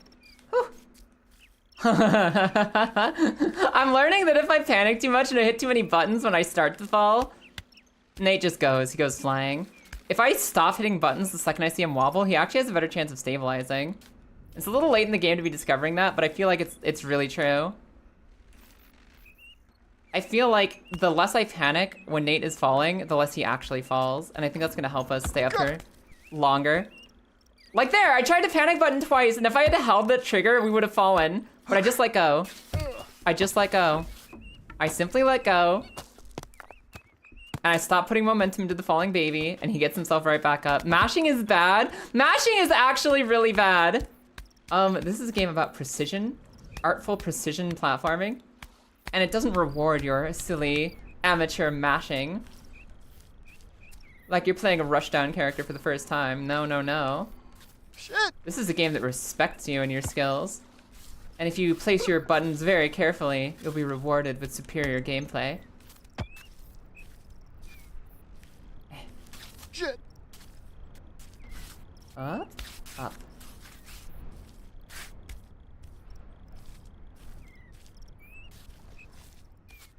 One dragon punch, one singular wind god fist, and Nate will be up the ledge. Who has a dragon punch? I know about electric wind god fist or whatever the fuck. What is the dragon punch? Whose move is the dragon punch? Is that Ryu? And I guess also Ken? Or is that somebody else? Who has a dragon punch? Hey Magic, welcome in. How you doing today? Goku? Goku has a dragon punch? Is Goku just Captain Falcon? What the fuck is the Dragon Punch? Shoryuken is a Dragon Punch. Gotcha. Dang it! I can't believe that Ty's a fake Street Fighter fan. I thought he knew things like Shoryuken. Like the generic term for a Shoryuken. Gotcha. Thanks, Magic. You're doing? Yeah, I feel that. I feel that. I'm pretty happy, actually. I have a nice YouTube video that just came out 9 minutes ago. I have a YouTube video that just came out that's like actually really well paced. It was really well edited. I cut it down to a good size. It was like an entire stream of adventures that I made into a good video, and I'm so proud of it. And it's like, it's the third part of our Legend of Zelda Ocarina of Time randomizer run live on my YouTube right now. So if you guys like, you know, you're like cooking food later tonight, you're making your dinner, and you're like, man, I miss Kaya. I can't believe her stream ended. I got the randomizer run up there, and it's okay. I'm learning how to edit. You can skip the first 2 videos. Watch the third one. It's really good. It's really good. Also re-geared. Of course you get a hug. Good morning. Sometimes you see people abbreviate it as DP and you laugh internally. Yeah, it's hard. It's hard to ignore the DP when you see it. Woke up about an hour ago. It's EST. Yeah, that's fair. Whew. I've gotten better at this. We've gotten to the point where I'm recovering better when I fall. I stopped mashing and I didn't fall all the way down. I'm learning. I'm learning. It's happening. Oh, Ty, I didn't tell you. I forget how caught up you are, but me and Lilith are almost caught up on One Piece. We're like literally like 4 or 5 episodes from being done with the anime. Right now. The anime, not the manga, but the anime, you know? People can learn, believe it or not. Oh, not this game. I am learning. I'm really proud of the new video. I still want to do like, I want to make a transition to trying to do scripted videos that are planned out and they're like little mini video essays or mini plots. Like I want to make a 30-minute video about something rather than just a stream highlight. I want to try doing that in the future. But I got like this fire up my butthole to make a stream highlight video that was actually good first. And I feel really proud. Almost done with season 1.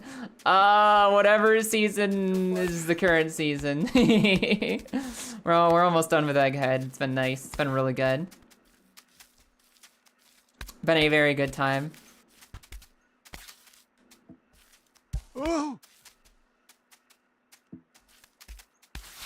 All episodes that exist are season 1. I mean, that's fair. They've never gotten an official, like, season designation. Are they actually gonna call like the entire series so far season 1? And like when they come back from their little hiatus, when they're changing their tactics, is it actually gonna be season 2? There's no way. I know on Crunchyroll. It's currently season 14.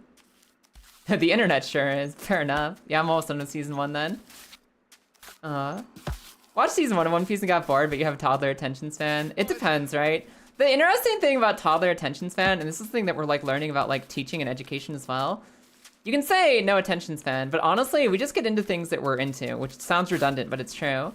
Like a lot of times, for example, they found that you can teach a kid to read, any kid to read, really quickly if you find something they want to read. Which sounds stupid, but it's like the kind of thing where you can't just plop a book down, any book down, and be like, hey child, read this. And I'm like, okay, I'll learn to read, sure. Because some kids are gonna like that book and a lot of kids are gonna hate any book you give them. What? You have a kid who really likes cars. You give them a book about horses, they won't give a shit. They won't learn to read. You give a kid a book about cars and they like cars, they will learn to read like 8 times faster than if you just gave them the horse book and said, learn, learn child, learn. So like our attention span, especially for like learning and getting into something, is extremely dependent on the specific interests and hyperfixations that child has. And I think that's just as true for us as adults as anything else. Some of us have a lot of interests and it's easy for us to get into things. Sometimes you have really narrow interests, but I think we can learn. I think we can learn things and get into things just fine. I think our attention span in general is just fine, as long as it's something that we are engaged in. I wouldn't even say, I wouldn't even lay your attention span on not liking One Piece season 1. You didn't like it, it just wasn't up your interest alley, right? It wasn't your style. Up. Season 2 starts when they find the One Piece, and then they spend 2,000 episodes defending it. I love One Piece. I love One Piece. I love One Piece. I've enjoyed almost my entire journey with the whole show. It's not good at pacing. It's good at everything but pacing. The one thing One Piece absolutely universally, objectively sucks at is pacing. Takes them forever to do anything. Manga, anime, whatever. But my god, I love that show. It's a lot slower than people made it out to be. Yeah, it's like this thing where it came out early on in anime history and also early on in the manga's history where they had a lot of show coming out and not a lot of, like, they were catching up to the manga and whatnot. And they just wasted a lot of time. Flashbacks, slow decisions, breather moments. Like a lot of just moments in the middle of the scene that don't matter. Of people just looking at each other, looking back and forth at each other. Making the same jokes over and over again. Like that's a weakness that One Piece has. Is they just waste a lot of time on filler moments. Not even filler arcs, because there's not that many filler arcs. Like there's a couple, but not that many. It's mostly filler moments and padding in every episode that makes it so goddamn slow. And even when you edit out all the padding, it's still goddamn slow. It's a goddamn slow show. It is goddamn slow. And I think it's good. I think it's well written and it's fun and it's high quality. But it is slow. It is slow. Like the Pokemon strategy guide. I used to love reading the strategy guide so much. I fucking love those. 85 streams of the Manbreaker. Speaking of freaking slow pacing, yes. We are once again here, Lilith. I got a new best. I got a new best, and now we're making a bet to see if I can make it past the evil edge by 5:30 p.m. today. My time, our time.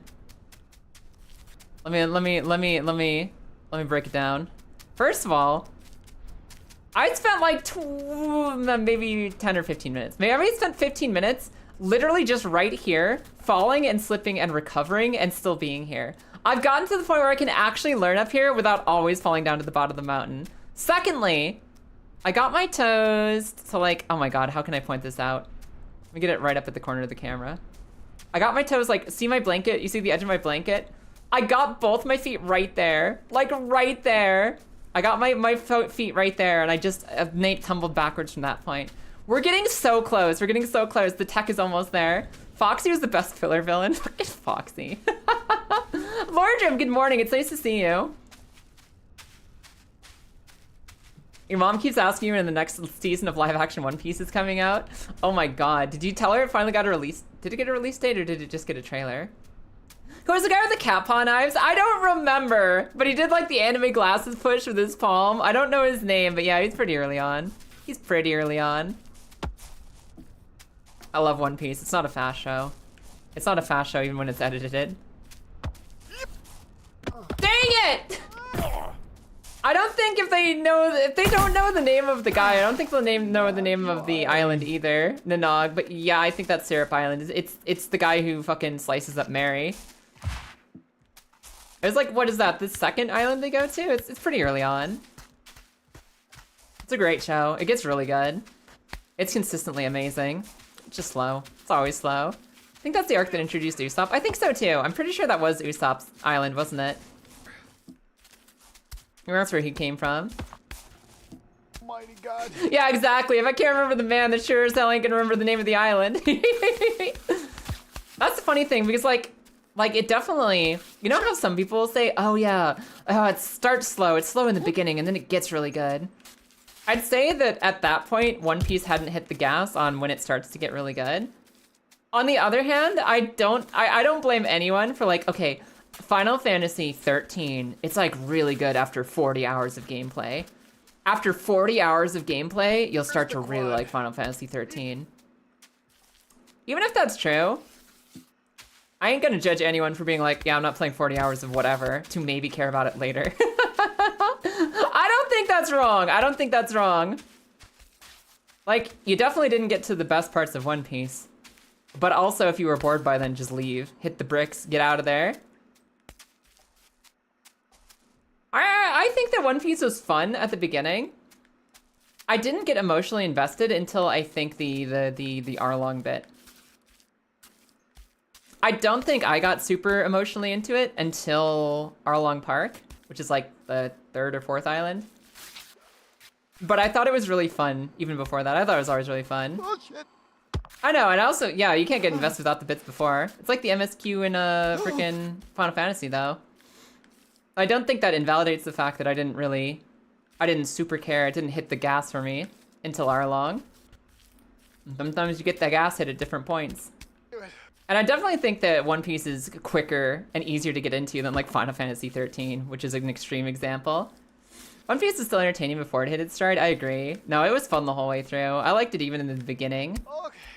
The only thing that ever stopped me early on was just like knowing how much of it there was and knowing, oh my god, this might take forever. Then a cool girl said, hey, do you want to watch it all with me? And I was like, yeah, I'll spend time with you, sure. And after you know, watching a few episodes with her, I was like, okay, also this is great. Also, this is great. JoJo is great. You love JoJo, just not the first season. It's funny how different the first season is. It's funny how different the first season of JoJo is compared to literally every other JoJo. Like, first season of JoJo is still goofy and weird, but it's mostly just like a dorky 80s Castlevania light. Like a dorky 80s Castlevania knockoff. It's not that good. I didn't like JoJo season 1 that much. It's weird and it's not weird enough to be interesting. It's just kind of And then I think JoJo just gets better the more they lean into how fucking weird it is. The more bizarre they let it be. First season made you cry because of Dog Furnace moment? Okay, that's fair. I don't blame anyone for having an emotional reaction to Dog Furnace. That's pretty hardcore. Wow, you watched it twice? Yeah, I watched it alone like a couple of like maybe a little bit. I watched like a season of it alone when I was like in high school. I watched it again with a cool, awesome pink girl who's also my wife. Her name is Lilith Plus. JoJo season 1 was a Fist of the North Star knockoff? Really? I guess that makes sense. I've never really seen enough of Fist of the North Star to know anything about it, other than, isn't Fist of the North Star the Omae wa Shinderu? Isn't that the, oh, you are already dead? Nani? Oh, you got 2 wives? Yeah, one of them called Lilith Plus, and the other one's called Lilith Plus, and sometimes they interact with each other. It's kind of rare, though. Okay, that is the Omae wa guy. Yeah, I don't know anything about Fist of the North Star. Remember that time Dio put a man's head on a chihuahua? No, I don't actually. I don't remember that. I don't know. I just started season 4, part 4. I just started part 4. So I'm still kind of behind. I don't remember if that's something I've already seen or not. I don't remember the chihuahua man. I don't. Edward. Man, I think people... I understand that the Nina the dog moment messed people up in Full Metal Alchemist. I know that's where it hit real for a lot of people. Like, that was definitely an emotionally impactful scene. I still think the thing that hit me the most is... The thing that hit me the most in Full Metal Alchemist was... No, it's only the rain. No, it's only the rain. Kaya can't remember anime without women. That's not true. That's not true. That is absolutely not true.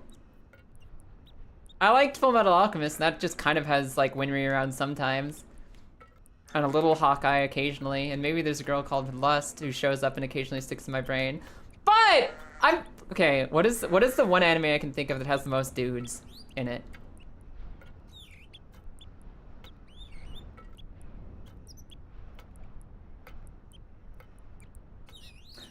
Yeah, I guess JoJo is one of them. JoJo is probably the one. I don't really know Fist of the North Star. First of the North Star doesn't count. I'm trying to think of like actual anime I watch that's like dude-centric.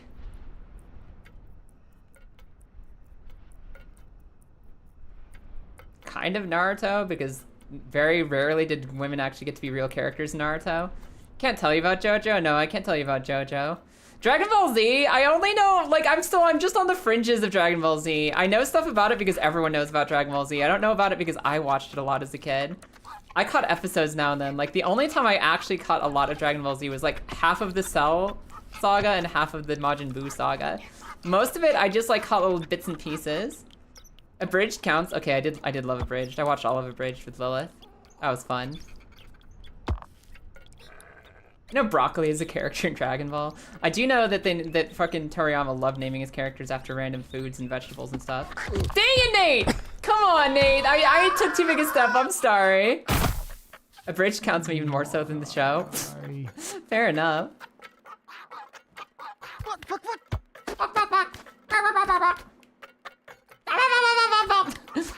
Yeah, no. Dragon Ball Z Abridged is awesome. I watched a lot of Yu-Gi-Oh as a kid. I used to love Yu-Gi-Oh. Those memories are slowly fading from me though. The Yu-Gi-Oh memories are slowly fading away. Yep. Like, I barely remember Battle City or whatever the fuck they called the big city tournament with that Kaiba ran. I remember parts and pieces of Pegasus's Dual Kingdom Island. Ah! Trigun and Cowboy Bebop I know all about. God damn it. This is not helping my case. Because Trigun and Cowboy Bebop I could care less about. I appreciate that people appreciate them. I respect people who like them. I don't care about the show at all. Which is really just proving Tiberius's point. Which is really just proving Tiberius's... Why is my crown over here? Oh my god, my crown's right under the stairs. How'd I get over there? Hi, No Take. Of course, get a hug. Good morning.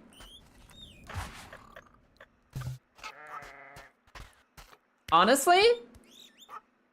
But you remember Dark Magician Girl. Of course I remember Dark Magician Girl. But I also remember Celtic Warrior. And Exodia. And Toon World. And mostly the Harpy cards. And mostly the Harpies. I remember the Harpies a whole heck of a lot, okay? Thanks, Looney. Hobby the mountain climbing? I'm getting... It's just so stupid. I'm getting more consistent. I'm still getting better. I'm still getting better, but it's happening like... I'm getting 1% better every 6 hours. It's so rough. Exodia best girl. Shut up. Exodia got thrown into the ocean. Can't forget about Beaver Warrior. I actually did forget about Beaver Warrior. Beaver Warrior doesn't live in my head or my heart. For some reason, Time Magician, I can remember Time Magician, what he looks like, the silly little clock dude. Beaver Warrior, not there.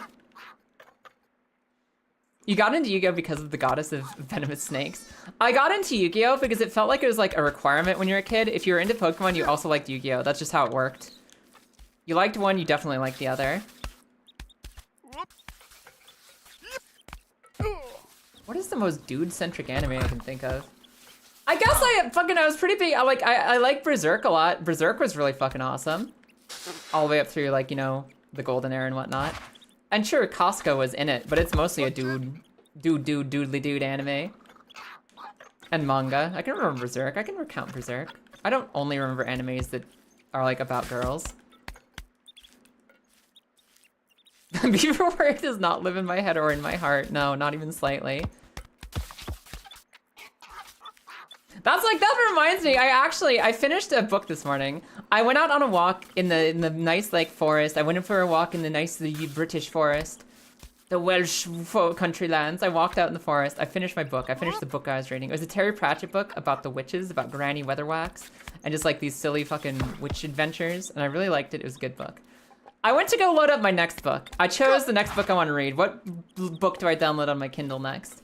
And there's this there's this cozy lesbian series called You Can't Spell Treason Without T. You Can't Spell Treason Without T. It's about like the Queen's Royal Bodyguard running off with the world's most powerful archmage woman. And the two of them go off and have a lesbian getaway together. They go move off into the wilderness.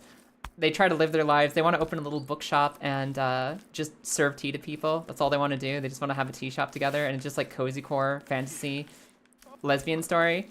And I was reading the second book of that.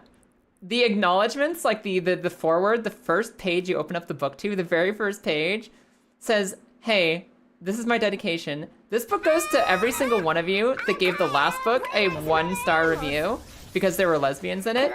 I put double the lesbians in this book just for you." I put double the lesbians in this one just for you, heart emoji. And that's the dedication.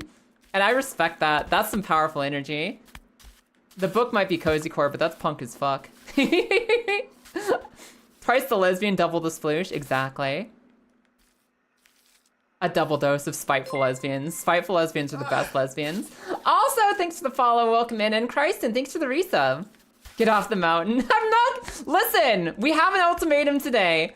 If I don't make it up the evil edge today, if I don't make it a new personal best on this mountain, if I do not make it up the next stuff, if I don't beat the stuff I'm stuck on today, in the next...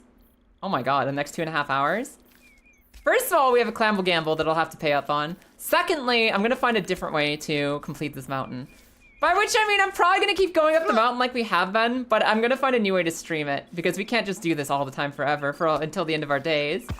I'm gonna like, I don't know, do like a 12-hour marathon stream where we try and beat the mountain, or I'm gonna do like, we do this once a week as a just chatting stream, or I do it offline and I upload the video. Like, we're gonna figure out something. That doesn't mean that I'm not streaming this like 24/7 until the end of time. But we will find a way to do it. And that's only if I can't climb up today. That's only if I can't beat my record today, which we're currently trying to do. Lesbians and fight, that's so Kaya coded, it's great. It's great. Let me take this quote too. The secret chat, hey Helena, welcome in. Now, unfortunately for you, I saw you immediately. Quote add, hup. Beaver Warrior does not live in my head or my heart, it's true. Beaver Warrior is not the Yu-Gi-Oh card I remember the most. All right, do I have my crown? Yes, I do. All right, I had to do my mental checklist. But no, that's a really fun series. It's like this mix of like kind of chill. It's not an isekai because it's not like an anime or light novel based book. It's an American book, Western fantasy. It's a fantasy cozy lesbian story about two of the most badass girls on the planet just trying to quietly live and have a bookshop together, and how the evil, spiteful queen wants to assassinate them for daring to leave her rule. And it's mostly cozy, just like cozy date time, where they go through like slice of life drama and try to build a bookshop together. And sometimes they go on little fantasy adventures. It's really sweet, it's really nice. You can't spell treason without T. If you're looking for cozy gay story, it's a good one. My bad, Nate. My bad, Nate. I took that step too briskly. Come on, stand up. Come on, stand up. And the literal second book has a spite acknowledgement in it saying, fuck you, it's twice as gay now. 10 out of 10.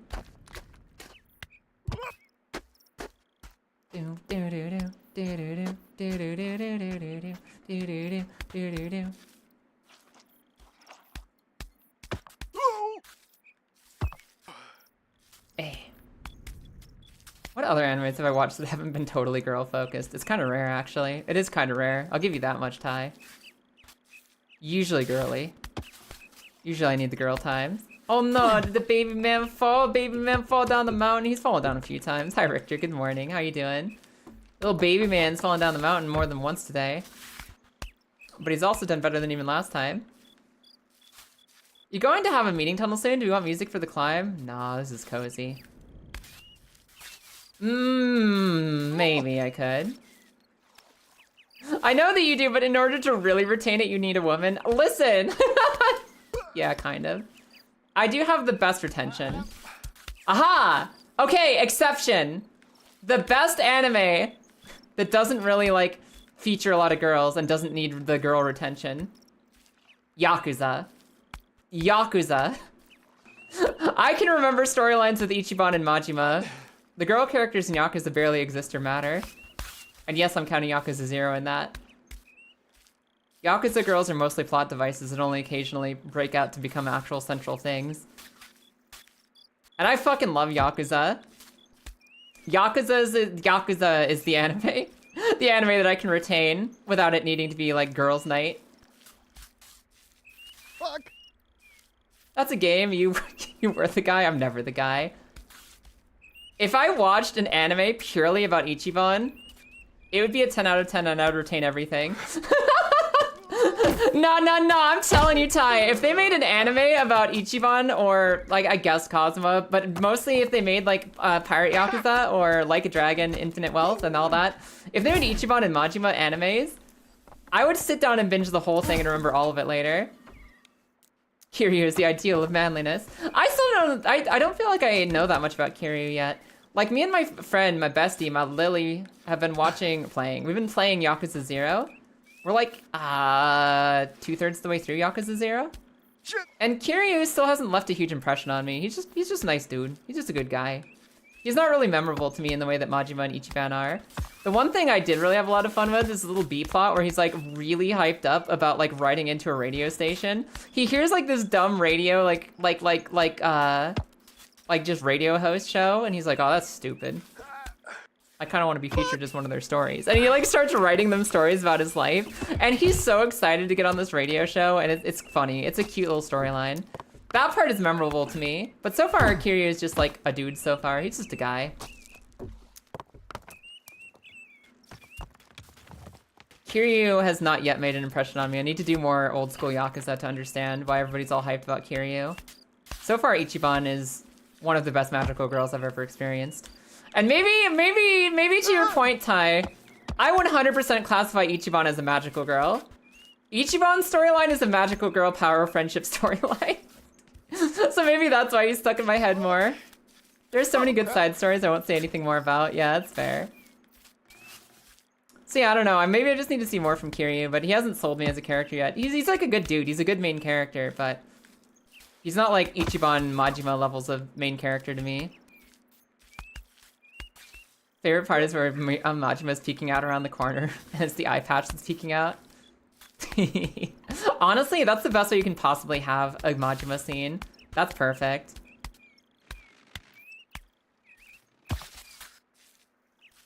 As somebody who only knew Majima from like memes as like the fucking sewers guy who's like Kiryu-chan coming out of the sewers, that's literally all I knew about him.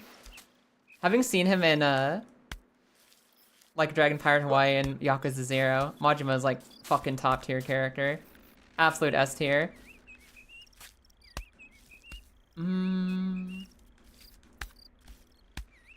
Yeah, how about this, Christen? And up we go. If you want to request some music now, go for it. Anybody who wants to start requesting music, go for it. I'll turn on song requests. I'll turn on song request music. The next time I fall to the bottom. The next time I fall to the bottom, we'll turn on music so we can play some radio while we're chilling.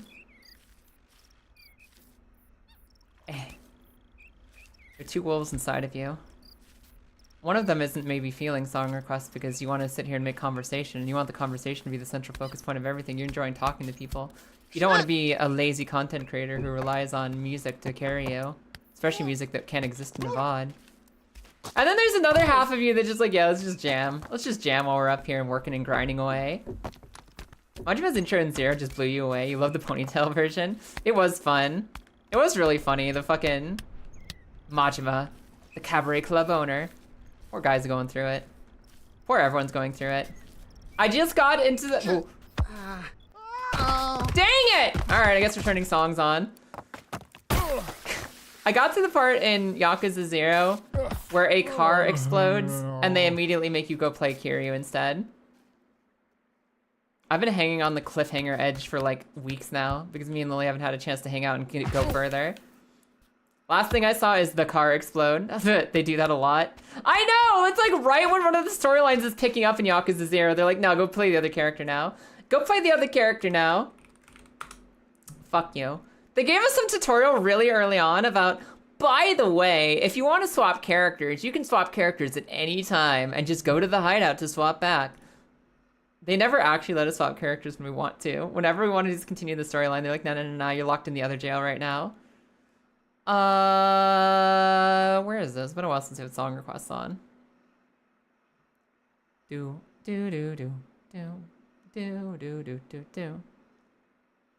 Yeah, we have like a few songs in here from last time we were doing songs. We'll start there and we'll come back on. We'll start with the 10 songs we have, and then we'll go. Feel free to exclamation mark song requests if you want to make some songs, you guys. Exclamation. You don't need to be that loud. Feel free to exclamation mark SR, then a YouTube link to get any song you want going. We'll play some music, we'll chill, it'll be great. SR enabled. Cool. Volume good? I don't know if the volume's good or if it needs to be like a little tweaked down. That feels okay. That feels okay, I think. Volume good? Hell yeah. Alright, let's go. Ah! Alright, song requests are on. Let's roll. Also, hold on. I'm missing something here. Okay, good. Good. Okay, cool. Sorry, I had to check in on some pings. We're good to go.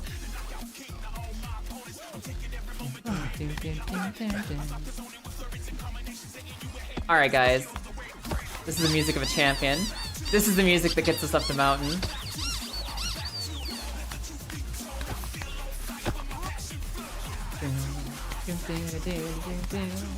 I also don't want us to be at an ad break. I want to keep going. I'm probably gonna snooze the ads. No, I'm gonna let the ads play so that they're not mistimed for later. I don't feel like I need to get up and stretch, but I should probably move my legs. They haven't moved in a second. Hold on, Nate. Hold on, Nate. I'm doing amazing! Yo, Bulgarian, good morning. Hi. Doing pretty good, actually. I'm feeling positive today. I'm feeling purposeful. I'm feeling like I put out an amazing YouTube video on my YouTube channel that's like actually really fun and good. A nice little stream summary of day 3 of Ocarina of Time Randomizer. I took 6 hours of us getting lost and exploring and made it into a 25-minute video of excellence, and I'm happy with myself. And I'm slowly learning how to climb this mountain. Yeah, I took a stretch. Don't worry, I'm gonna get up and stretch during the break too. I'm gonna force myself to get up and stretch. Where'd my crown go though? Where is the crown? Find it later, keep climbing now. Find it later, I'm gonna keep climbing for now. Find it the next time we fall. How you doing today, Bulgarian? Oh, wrong way. Fuck it, I was like autopiloting up the staircase like it was the actual intended route. Get me off of that. God. Did I touch the evil goop? Have I become corrupted? I'm sorry, did I sniff demonic energy and now I'm becoming corrupted and evil? I touched the stairs. Ugh. Ew. I actually heard the sounds of my footsteps change to metallic clank, clank, clank, and I was like, something's wrong here. Something horrible has happened here. What am I doing? Oh no! Cool. See how far we can get up before the ads start playing. Once ads start playing, I'll go stretch. Ow. No! Oh, my crown is there? That's sure a place for it, okay. Good for that. I'll get that some other time. Right up near the slidey rock. Stretch, get up and stretch. I should get up and stretch. Let me just a little further up. Get past the easy part here. I want to get to the sunlight, then I'll go stretch. Good, good, good, good, good. Okay. All right. I've seen the sun. Everyone, I'll enjoy this butt. I'll be right back with you in like 2 minutes. I'm gonna stretch, bathroom break, get limbered up for the real climb. This is where it ends, everybody. This is where it all ends.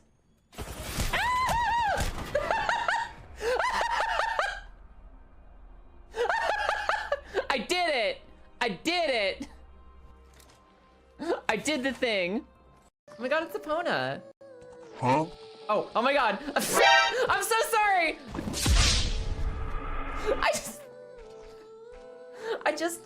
I was an instinctual reaction upon seeing my doppelganger.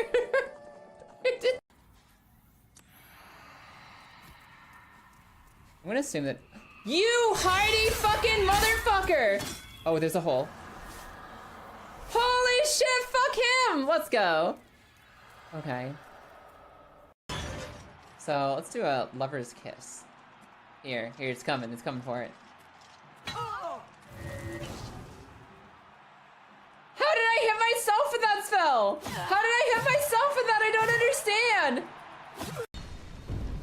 Hold on, I gotta kill this hot girl. Ah!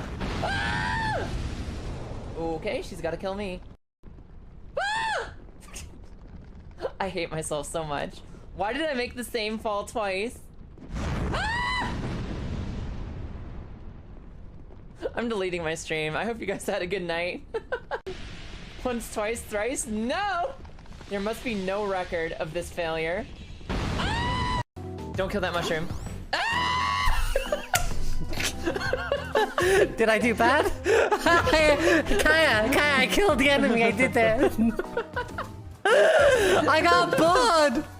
All right, as a bat. I got bored again. I'm never speaking to you again. You can't open doors. You can't open doors. The only doors you can open are locker doors. How do you find the generators? Oh, there's so many levels.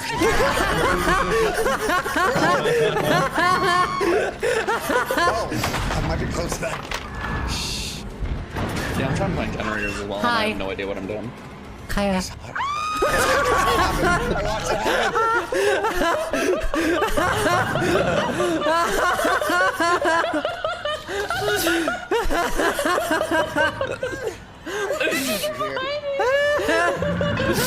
Remember, guys, you can't do anything new up there. Ooh. What is this? What is that? I thought he couldn't do anything new. Or would it have minimal impact between the two of us? No, I don't want to die like that. I was right at the shortcut. No, I was at the shortcut and I wasn't focusing. No. Woo! I'm sure you can manage that without dying. There is a spike embedded in the ground, so I don't entirely trust you, but you'll somehow find a way to put it out and then stick it back in your fucking throat. Oh my god!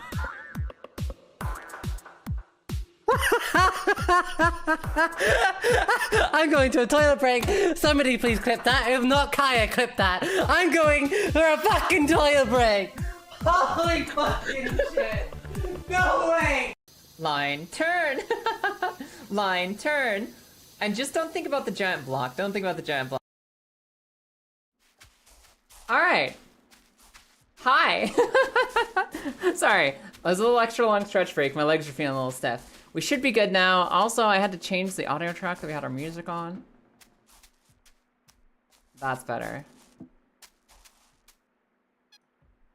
There we go. That's a little bit better. All right, we should be nice and balanced and ready to go. Let's get climbing. Crown is on the slidey rock down below. We can worry about that later. My YouTube chat has gone missing again. Let me go save it. Let me go rescue my chat. Hold on. This matters a lot to me, even if you guys can't see it. All right, let's roll. I think that I balanced the audio to be correct again. I had to change something on OBS for it, but it should be good now. Oh, what are you guys gonna get up to with your weekend? What are you excited for? Oh no! I know in our household, Loopy and Lilith are gonna be finishing their cosplays, or doing a lot of work on their cosplays at least, to prepare for EUIC, the European International Championship of Pokemon. I'm probably gonna make sure my team is ready and finish building my last Sisters of Battle and choosing out which Warhammer to paint with Loopy on Thursday. You're gonna be swinging pitchforks at people? What, all weekend long? You're supposed to disconnect from work on the weekend. You're supposed to be disconnecting from work. Probably cut out cat fabrics for it because there's a lot more needed to buy to complete it. Gotcha, that makes sense, Lilith. But yeah, they're gonna be putting in work on a cosplay. I'm gonna be probably building my minis and maybe work on some scripts for videos. Maybe just spend some time with my friends. What happened the last time you swung pitchforks at people, Kaya?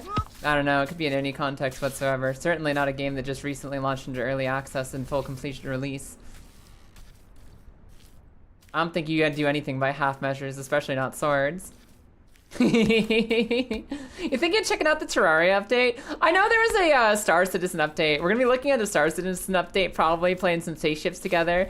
And we're probably gonna be playing some Half Sword, which is the silliest fucking sword fight game on the planet, which also got updated to a more complete release state. I'm excited. It's gonna be fun. I'm gonna watch my life. I'm gonna watch my wife kill people with a pitchfork. It's gonna be great. You need to put some touches on your cosplay. I thought you said torches. Lilith said pitchforks, and I could have sworn you said torches there, Grizz, just because pitchforks are on my mind. Oh, I'm so hyped for the weekend. I'm so hyped for the weekend. Like,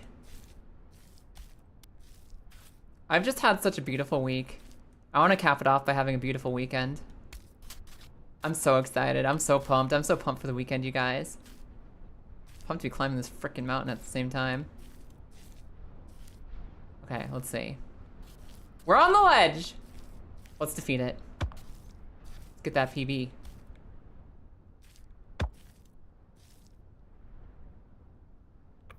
Yeah, putting some light torches on your cosplay is what I thought you said. I don't know why I thought you said that, but that is what I thought I read. Come on up. Dang it, Nate! Okay, I'm gonna let go and just let him recover himself. Okay, fine. I hate it. I hate it. I hate it. I wonder if there's also... Is there... There is music. I'm gonna turn this down. We don't need the chicken beatboxing over everything else. Turn it back on later. Crown is currently, I know where it is. It's on the side of the slidey rock early on in the climb. And I feel like practicing. I don't feel like, I should just dive for it. I should just go get rid of it. I know where it is. I don't have to look for it anymore. I should just dive for it. Hi, Mr. Noko. How you doing today? Welcome in. Of course, you get a hug. How's your life going? Are you excited for the weekend?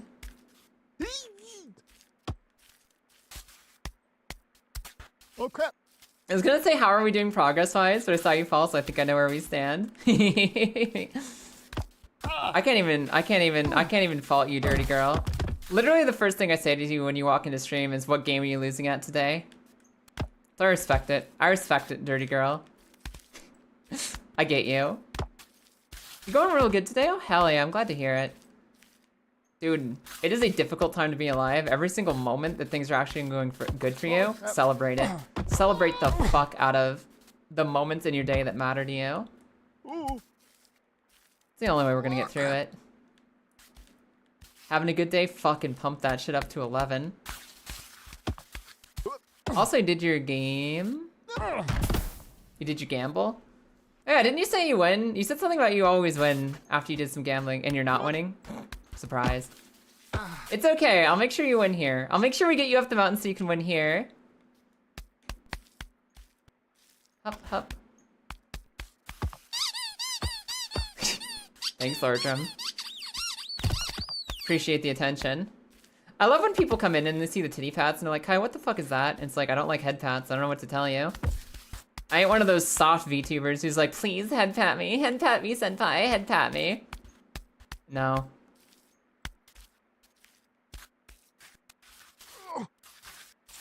Absolutely fucking not. I don't think so. Head cats? Fucking. You got these ears out of me as a bet. Not like this. That's the only reason you got them. Grab one of these. Also, let me know if the music gets too loud again. It's one of those things where we haven't done song requests in a while and YouTube kind of changes the volume from video to video. If I need to crank it down any for you guys to like not implode, just let me know. Why doesn't the excuse work for me? Why doesn't that excuse work for me? We have different motivations in the bet we make. When I lose a bet, it's an actual loss. That's something I'm permitting myself to do. I'm only now remembered that I can't wink. Shit! I'm only now reminded that I can't actually wink. Get off you there, Crown. You don't belong on that staircase. You don't belong in that staircase. Did she touch the stairs? Oh, you missed it earlier, Lilith. I actually walked up 6 steps before I realized what I was doing. I walked up 6 entire stairs before I knew what was going on. I was like just autopiloting after another fall, and I was like just went up halfway up the first spiral. And I stopped and I was like, my footsteps sound different. My footsteps sound different. Why am I going clank, clank? Why am I going clink, clink, clank? What's happening? Where'd this come from? I just started going up the nearest climbable object I could find, which happened to be the staircase. And I was like hearing the metallic sound of metal stairs. I was like, what the fuck? Something's wrong here. Something's wrong here. Hi, Magpie. Of course you get a hug. What's up? What up? Eh. Hup, hup, hup.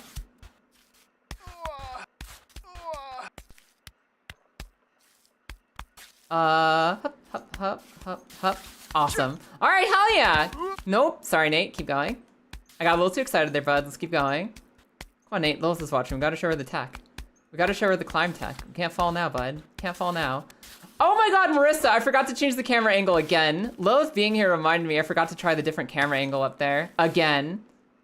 The camera angle might make a difference.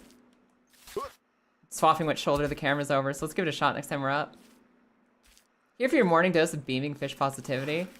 Shit. Shit! Quick, wrap it up. We can't give that out for free. Fuck! Fuck! Quick, Kaya, become a rage streamer! Quick, Kaya! Talk some shit about someone on YouTube! Quick, Kaya! Just fucking talk about Mass Effect for an entire 3 hours and how the third part of the series failed you. You're on copying Ty for betting today, so you shouldn't have suggested it. What do you mean copying Ty? That Ty voted no as well? What do you mean you're on copying Ty?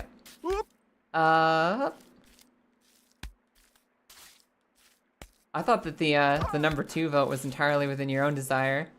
I didn't realize you were just copying Ty. Hey, come on, Nate, up. Come on, Nate, I got a little too cocky going up the hill. We'll fix you. We'll get going. He has the proven clam making prowess. I don't think he's ever, I think his only secret is not voting yes on things. I think Ty's only secret to making clams is that he never believes.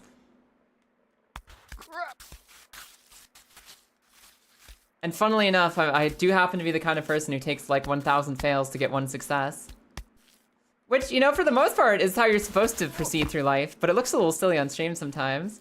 I vote yes when I believe. When have you ever believed? When have you ever believed? I don't think I've seen a fucking number 1 next to your name ever.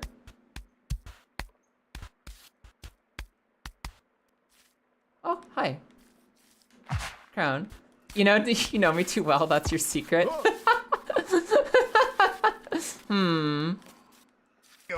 What if I lock in? What if I lock in?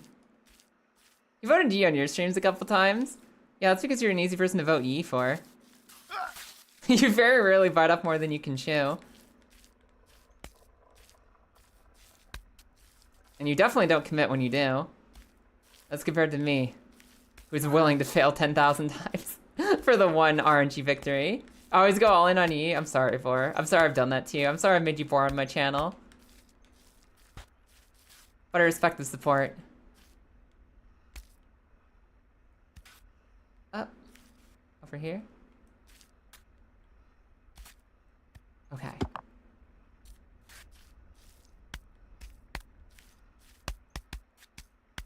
Good. Alright, we're good.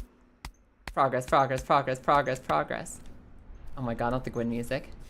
I believe in you, in other things. Now I respect that. I respect that. I understand. It's okay. Like, the thing is that I have to get up to this mountain. That's just how it is. I have to get up this mountain. It's like a fucking, you know that compulsory promise in fairy tales? A gaze? A gaze? I've got a gaze. I have a gaze. It's been placed upon my body. If I shortcut the contract by not doing this climb, I'll just drop dead on the spot.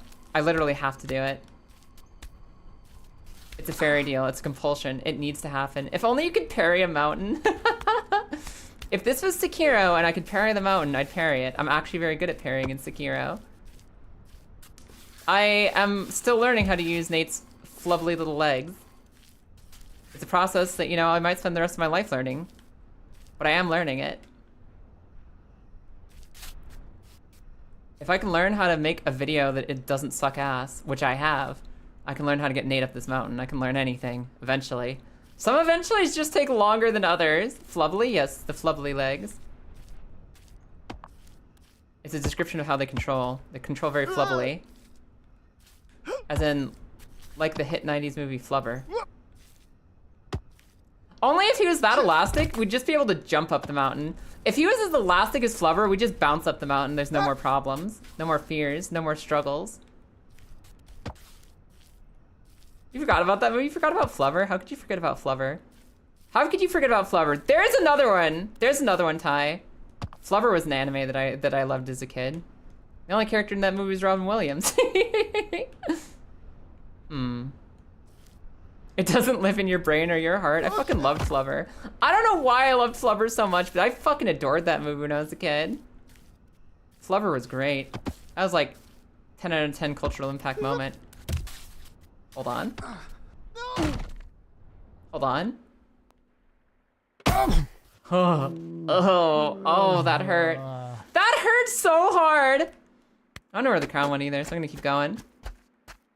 At this point, I'm committed to just going up the mountain, and if I have to come back down the stairs to get the crown, I'll do it. Mountain is number 1. Crown is actually number 2 for once. I remember loving that film as a kid. I don't remember anything about what happened in it.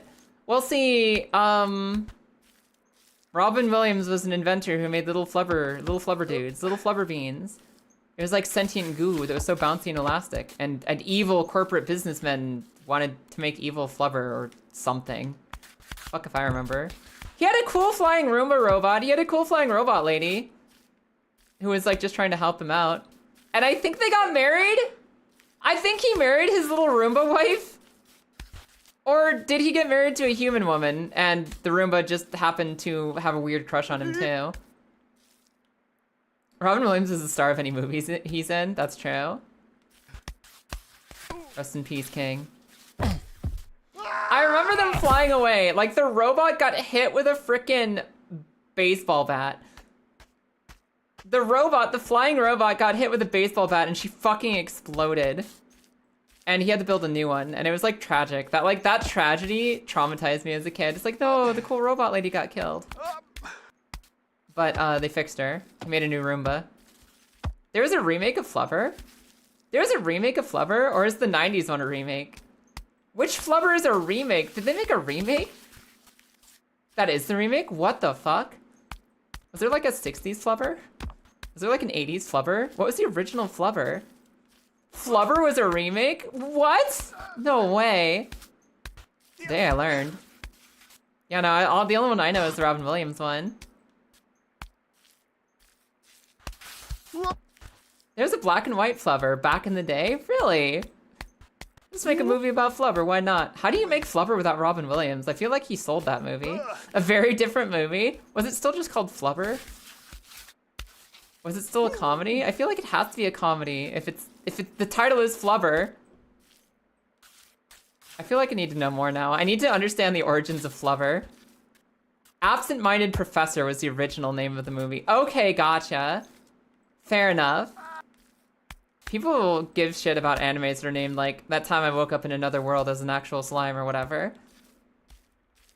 Fucking 60s movies, black and white movies that were just called Absent-Minded Professor. What's it about? Read the title. Surprised I haven't made yet another remake of Flubber yet. I'm so sick of fucking remakes.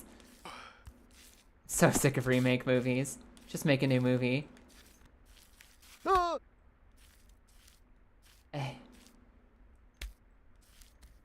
And I know that that's rich coming from the girl who's climbing the baby mountain for like the 7th time. But goddamn, you're sure they want to do a remake with AI Robin Williams? You put that evil somewhere else. You want to talk about sources of evil in this universe? You put that evil elsewhere. What the hell? I'm sure they've already talked about it at a board meeting. You got hit by this trap with Dr. Doodle recently? No, you fucking didn't, Grizz. Grizz, you said, oh, are we talking about the Dr. Doodle remake? You didn't say which actor. You didn't say which main character. You didn't say who was the Dr. Doodle we're talking about. You said, oh, the remake, which means fucking nothing. I said the Flubber with Robin Williams. First thing I said, I identified which movie I'm talking about by being like, ah, yes, Flubber, the movie with Robin Williams. And from that point, other people were like the remake. Unlike you, who just sat there expecting all of us to know that Dr. Doolittle with Eddie Murphy was a remake just by saying, oh, the remake. Yeah. No, Dr. Doolittle, you know, with Eddie Murphy. The one that we grew up with, that one. Don't fucking paint me with your brush, you frickin' dingus. You stare into the void, you know what the voices wish for. I hate it, Ty. I hate it so much. It's crazy how many, like, yeah, remakes, man. You don't need to remake everything 800 times. We have enough Willy Wonkas. We have enough Willy Wonkas. And I'm still a big fan of the old school one, the 80s one. 80s Willy Wonka. That's the good one. I've not been sold on the new Wonkas at all. Disney live action movies are hilariously cornball. I can't take the funny out of live action Disney movies. All I feel in live action Disney movies is disappointment. All I can think of like live adaptations of anything is this was better as animation. What are we getting out of this experience that we couldn't have with the original animated thing we already have? What does this add to it? And the answer is usually a big fat fucking nothing. Just a waste of time that looks worse because I like art more than I like people and that's just how it is. Another old movie was The Computer Wore Tennis Shoes. What the fuck? And it's just about some teen who their brain gets computered. What if it adds, what it adds is tons of money. I don't understand how people keep falling for it. Like, everybody keeps going to the Disney live action movies and they're like, well, it wasn't that good. And then they go again. I don't get normies, man. I don't get normies. I don't understand it. I don't understand how you go in, pay like $18 for a ticket, pay another $32 for popcorn, sit down for 2 hours, get bored out of your mind, and be like, yeah, I guess I'll see what they do with Mulan next time. Yeah, that's fine. I'll go see Mulan too. Like, how do people just keep sucking that shit up? I don't get it. I don't understand. Shit. None of their live action remakes have ever been good, and they never will be. Why do they keep paying for it? I wish tickets were $18. Ew. Probably the most interesting movie out for them at the moment, even if it's bad. You can choose not to spend money. Don't let the corpos win. You can choose to not spend money. If there's no good movies on, you don't have to feed the pigs. You can choose to stay home and just do something else. Goddamn. No, I don't accept that excuse. I don't accept that line of reasoning. Shit. Crap. Just if it's about like your family, like, oh, the kids love it, just let them rewatch Bluey again. Fucking put on Bluey, that's good. Good reminder for a strike day. Fucking go participate in every fucking protest you have access to. I miss being around to actually be able to go out and do the protests with everyone. Go out to every strike and protest that exists. Because it's just good to be around other people who give a shit. Go out there. Be with people. Fuck the pigs. Shout out to live action Lilo and Stitch movie, which removed Peakley. Oh, it removed the cross-dressing Peakley? And it makes Nani leave fucking Lilo in foster care? Ohana means foster care forever. Now, here's an interesting thought, right? I can see an argument for like foster care stuff. Like, I have seen people try to take care of children that they had too early and they don't have the resources to care for. They had kids too early. They don't have enough money to have kids. They try to continue to take care of the kids and they slowly destroy their lives trying to support themselves when they never allow themselves to mature or take care of their own needs, while also trying to take care of kids that they can't afford. And that destroys the parents and the children. I think there's a situation where you're in over your head and you need to consider adoption as like the only option to actually take care of your kids. Because if you're just gonna slowly starve to death, both emotionally, mentally, and sometimes even physically, because you can't take care of your children, you need to recognize when it's healthy to let go. I think that that's a potential lesson that people need to learn. I don't know if Lilo and Stitch is the movie for that. I don't know if Lilo and Stitch remake is the time for that. It's very, very different to take the Ohana is Family movie and be like, yeah, spit her out. Nani gave up Lilo to go to college for marine biology in the mainland US. What? Well, the best college ever for marine biology is actually in Hawaii. Jeebus fucking Christ. They just keep hitting new lows with how stupid their live action movies are. Why do people keep paying for that shit? You're just making them make more garbage. That's all you're doing. Ohana means going to an expensive college off island when there's a free one at home. Fucking. The directors are trying to kill the movies. Do you think so? Do you think that's actually the case? Like, the people who are directing the live action movies are trying to make them fail so they don't have to do them anymore? Like, they're trying to say, fuck you, corporate, we'll make the worst story ever and nobody will. And then everyone pays for it and they have to make another one? The hell? Separated Cobra and Bubbles. I don't remember wait. Though that was the child services agent, right?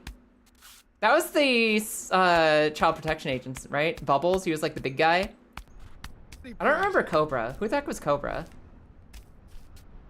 Cobra doesn't stick out in my brain. Bubbles I remember. Cobra I don't.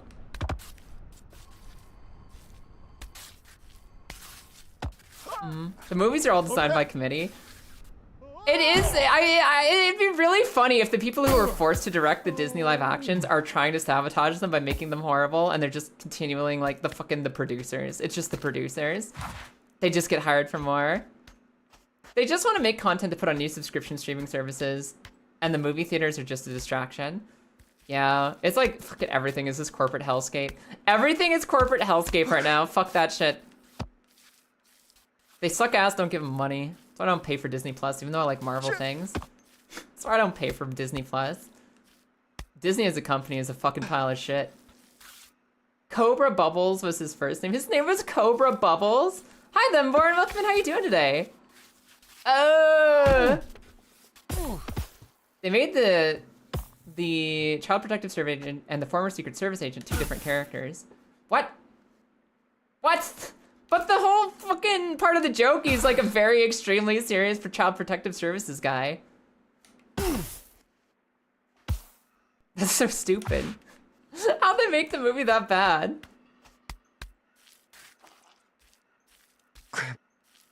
It's so sad. It's so sad how fucking dick-suckingly evil corporate Disney's become over time. Fucking. I guess you can learn a lot from the way they were founded.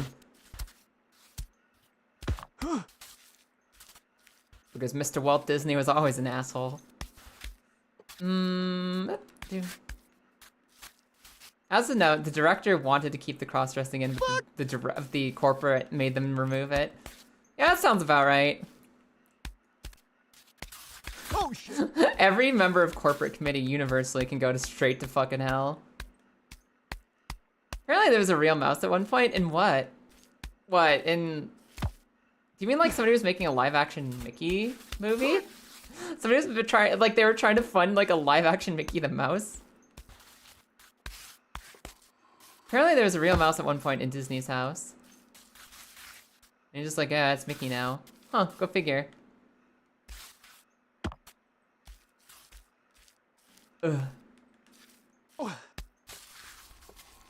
What context? What does that mean for the greater discussion here? What is the purpose? What is the purpose of there was a real mouse there? I'm curious. I'm curious where this is going. Or is that just like fun fact of the day? There was a mouse at some point. There existed a mouse. Oh man. Oh man. No, I'm getting flashbacks to my walk in the outside this morning. I was walking around outside this morning. It was real nice. It was really pretty. I read a book. I also there's some poor rat that got hit by the side of the road. And I'm just like flashing back to that poor little rat. Poor little thing. I love rats. They're so fucking cute and sweet, even when they're plague bearers. I love rats. Little guy just couldn't make it across the road. Hi Darius, welcome in. How you doing today? Crap.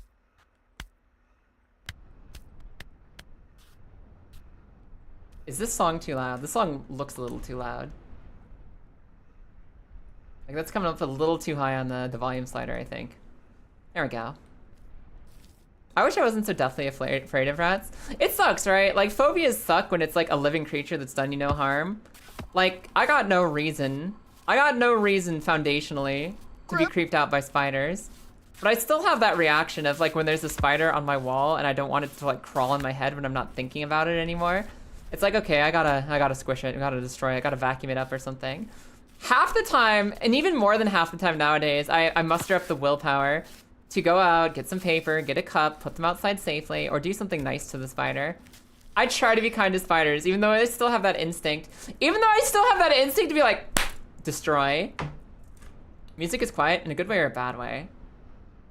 Because it's like, it's coming up pretty close to where we are on my sliders. So like, I want to rescue every spider and let them go peacefully, because the spider's done nothing wrong. They're really good pest control. They're sweet. They're just a little creature. There's nothing wrong with them just existing near me. But I still have that emotional reaction of, spider, destroy. I often leave spiders myself because it keeps out annoying flies and mosquitoes. They're a net positive to keep around. They are a net positive to have in your home, and I still have that like, kill response, and I hate that shit. I guess it's not a full phobia though. It's not like the actual spine crawling. I can't live with this in my presence. I can't call it a full phobia, so I guess the thing with rats with you is a little different. But I know what you mean, just like wanting to love all creatures and having some creatures that are just more difficult to love even though they've done nothing wrong to you. Your relationship with spiders is if you're outside, you're fine with it. If it's in your house, it's the girliest scream possible. You smush it or call the girlfriend to smush it. Aww.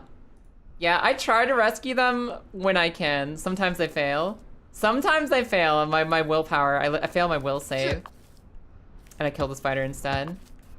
But I've been getting better over time with just releasing them into the wilderness. One thing I can't deal with is centipedes. I'm an anti-centipede millipede girl. Actually, millipedes are kind of okay. Millipedes have so many legs that it's like fuzzy little hairs. It looks better. I'm fine with millipedes for whatever reason. Centipedes, I can actually count the legs and it's gross and creepy. And I think it's because I'm too like aware of the centipedes that just hang from cave ceilings and catch bats out of the sky. And that's just like, they freak me out, man. They're just gross and I don't like it. Centipedes freak me out. I will always, without hesitation, kill a centipede I spot. And they've done nothing wrong to me. I don't even live near poisonous centipedes. It's not like they're gonna hurt me. But it's just like that like primal fear of, ugh. Spiders are cute till they're on you. Spiders, I'm fine with a spider walking around on my hand or whatever. When it's crawling around in my hair, on the very rare occasions it's happened, it's too much. Too much for me. That's when the spider's gone too far. Oh yeah, other shoulder.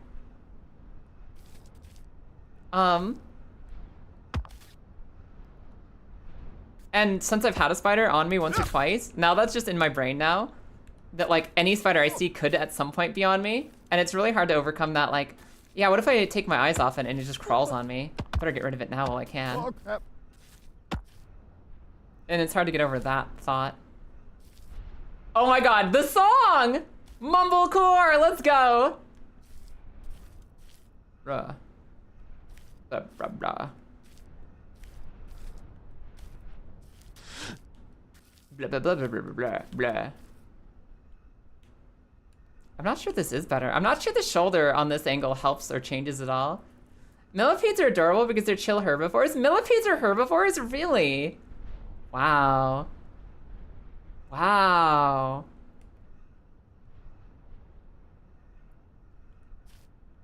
Whereas centipedes are primal hunters from the eras that predate spines. Yeah, that's fair. I didn't know millipedes were herbivorous. Herbivorous. Hmm. I wonder if that changes how our primal response is, like the primal human response. Like, do we know the difference between millipedes and centipedes, like in our instincts? Because I know that I personally have a much harsher reaction to centipedes than I do to millipedes. Millipedes are chill. And it's not like I knew they were herbivores consciously until just now. Watched a video guy talking about keeping a giant centipede as a pet. That might have been the only bug he did not hold. Yeah, the big ones. Hold on. Doorbell. Hold on, guys. Doorbell. Be right back.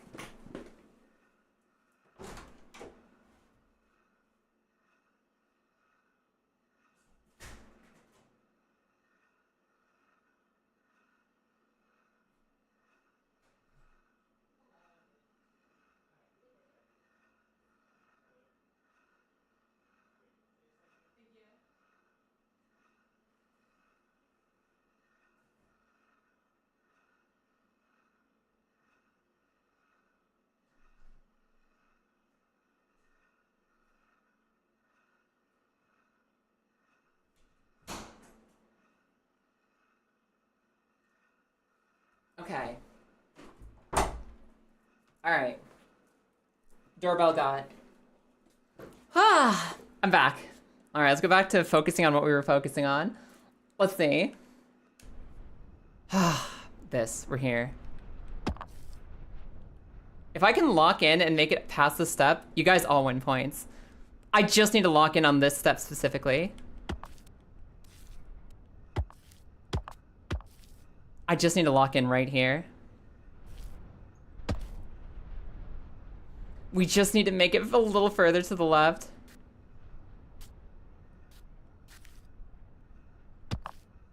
This is so fucking scary. Believers deserve a payout sometimes. Yes.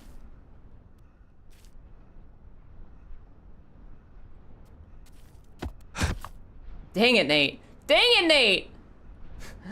You got it? You're the biggest baby on this mountain? Fucking the biggest, toughest baby. With the biggest steps. Oh, shit. Oh! Okay. Hold on. Back up.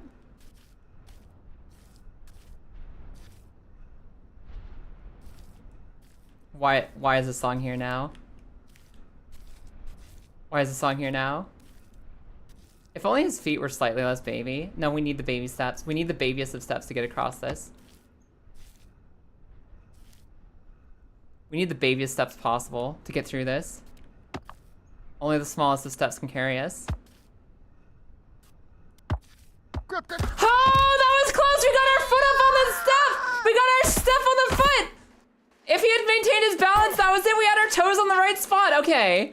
This game makes me appreciate hands. Me too. All right, cool. That's the strat. That's the strat. That's the strat, though. And yes, song requests are on. If you guys are watching on Twitch, you can do ! song request !SR, then paste a YouTube link, and I'm gonna play some radio. We got our step on our foot. We got our toes on the step. Oh, let me swap perspectives. We got our toes on the step. We did it. If he had been able to hold his leg and actually swing around his right knee to get up there, that was it. That was the bet complete. Oh, that was so close. I don't know if I needed to be slower or faster there. I don't know if I needed to be more steady and stable with him, or if I needed to just yank his right leg out of its socket and get him up there. I don't know what the correct play was, but I'm determined to get back up to it. I'm determined to get back up and try again. Does that mean I win? You mean what? Does that mean you win what? No, the personal best is getting on the step, Kilda, is actually successfully climbing. You have to clear the ledge stably, exactly. It doesn't count if I get up there and then fall. I have to stably be on that ledge. And make it up to my, like, the next height, the next Z level. Like, if this is that little ledge I got my toes on, I have to be up here, stably. That's the actual bet. And I said that multiple times while the vote was up. So, that's the goal. Gimme. Ain't no time like the present. I got, what? An hour and a half to do this. An hour and a half and 40 minutes, technically. That was really close, though. I actually got my toes on that step for the first time. That's my first time I've ever had my toes on that step from this approach. All right, back up. 90 minutes more than necessary. You fucking get me. I say as I walk right off the ledge. You get me, Marissa. 90 minutes more than are strictly necessary for our victory. Oh, shit. Fucking ow.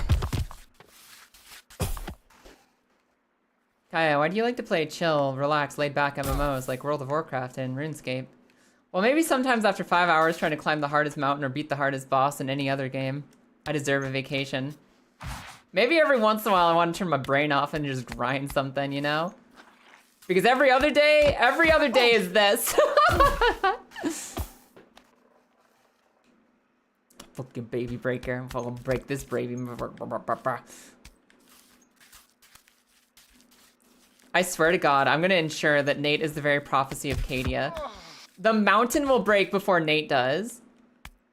The man breaker itself will be broken before Nate breaks. Nate has a little eternity in purgatory to defeat this mountain, and he will, goddammit. He will, goddammit. Jim ain't never gonna be the stairs lord. I can't allow it.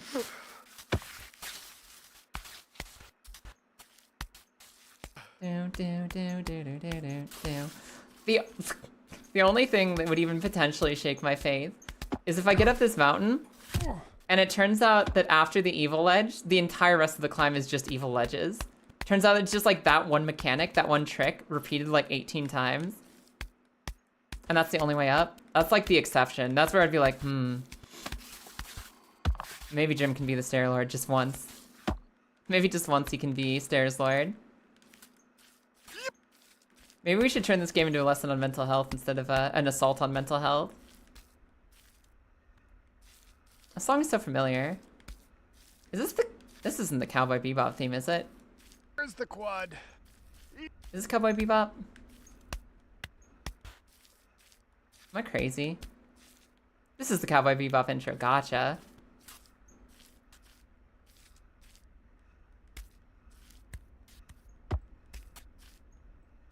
Cadia broke before the guard did? Exactly. And my goal is to turn this mountain into Cadia.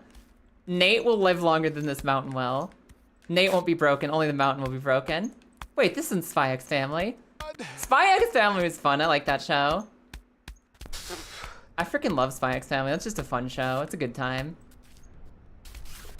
Normally, I'm not that big on domestic, like, nuclear family. Look, I have kids that like a very normal family slice of life. But I don't know, fucking Spy X Family is just so freaking funny. And Your Forger is a freaking icon. Your Forger is the best. She's so fucking funny. Why did you put your foot up there, bud? Oh, crown. That was way too well timed with the jazz. Definitely the Cowboy Bebop theme. Listen, I don't remember that show. I sat down and watched Cowboy Bebop with my friends, and I don't think there was a single moment I was invested in what was happening. I was very happy to be with my friends, and that's about the only emotion I had about Cowboy Bebop, is that I enjoyed being around my friends for it.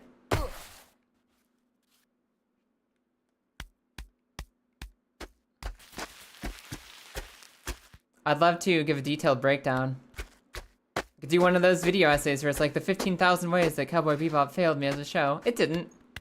It's probably fine. It's probably a good show. My emotions just weren't locked into any part of it ever.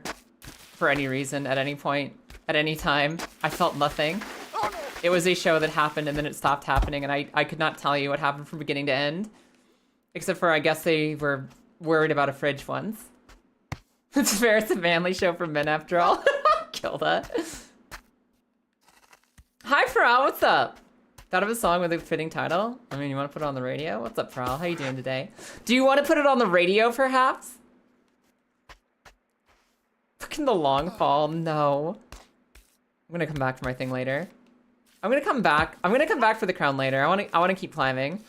I wanna see if I can beat my goal today. The crown is in the grass, that's fine. We'll figure it out another time. Figure it out later. Still trying to get your crown, not today. No. The crown can chill for a bit. The crown has gone far into the grasses. It can have a vacation. I'll come get it after I beat my record today. Hi Tyler, how you doing today? Tyler, how are you? Welcome in.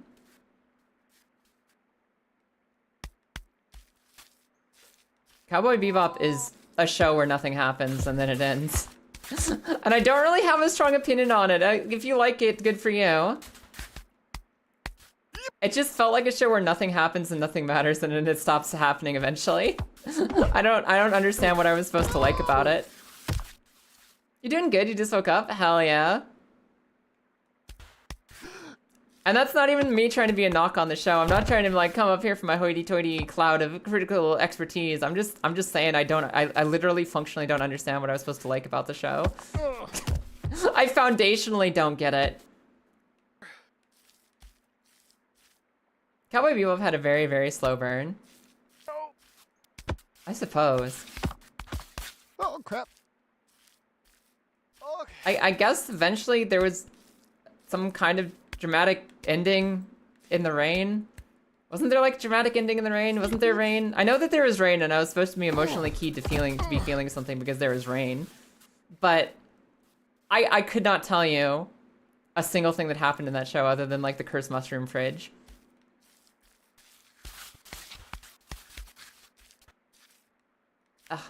One Piece is a slow burn? Yeah, One Piece is a slow burn. But at least stuff happens that's fun and exciting. There's no ST with In the Rain as lyrics. I could swear the final episode was something about a rain and an encounter with a former bounty hunter, rival or friend.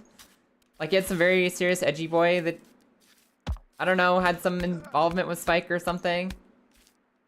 I don't know. I don't remember that show. That was a show I was solely watching to spend time with my friends. I'm gonna carry that weight. It's a terrible day for rain. Yeah, Terrible Day for Rain is my fucking Full Metal Alchemist scene that I actually resonate with and care about a lot. The dog was sad. It's a Terrible Day for Rain was actual tears for me.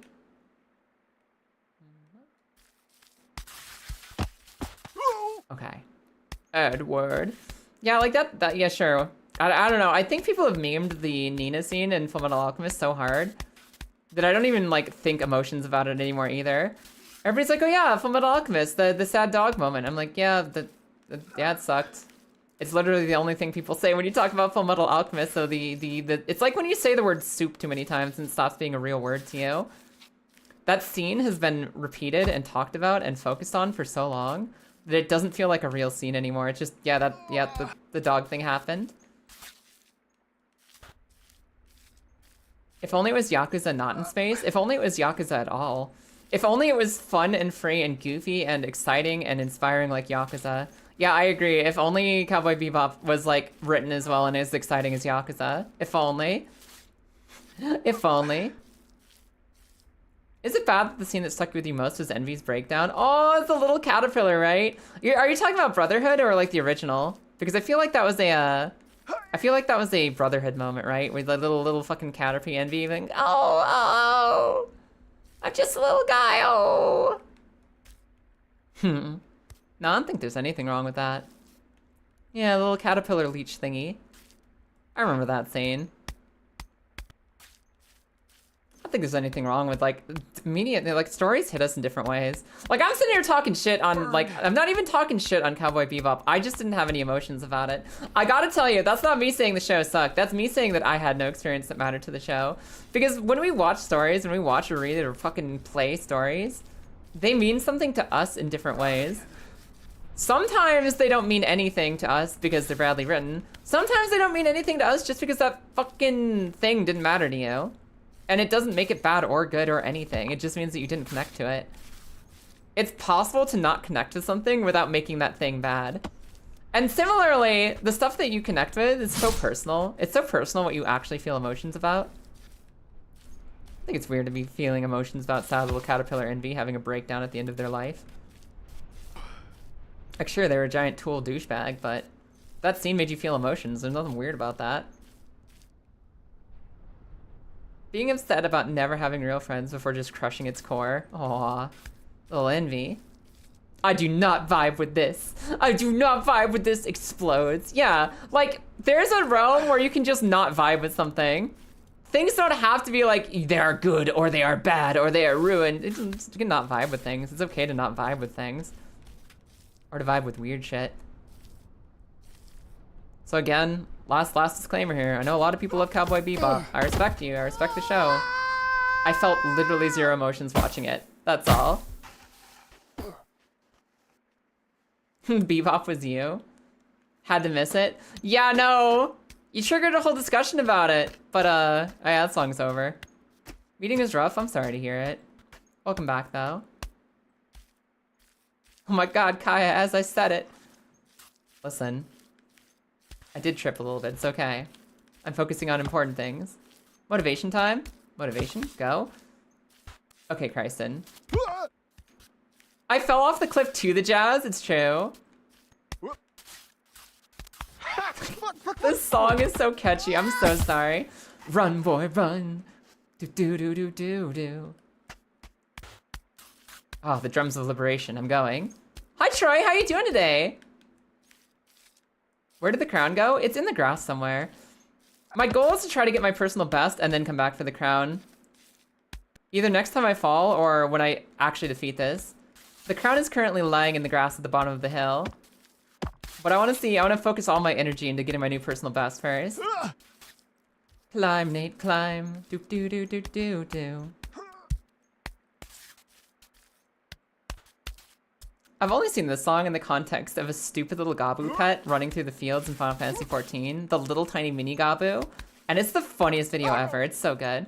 You're up, how's the Steffi's doing? It's actually going pretty good today, Luvas. I got my toes on the correct step. I finally got my footsies on the final stage of the evil ledge.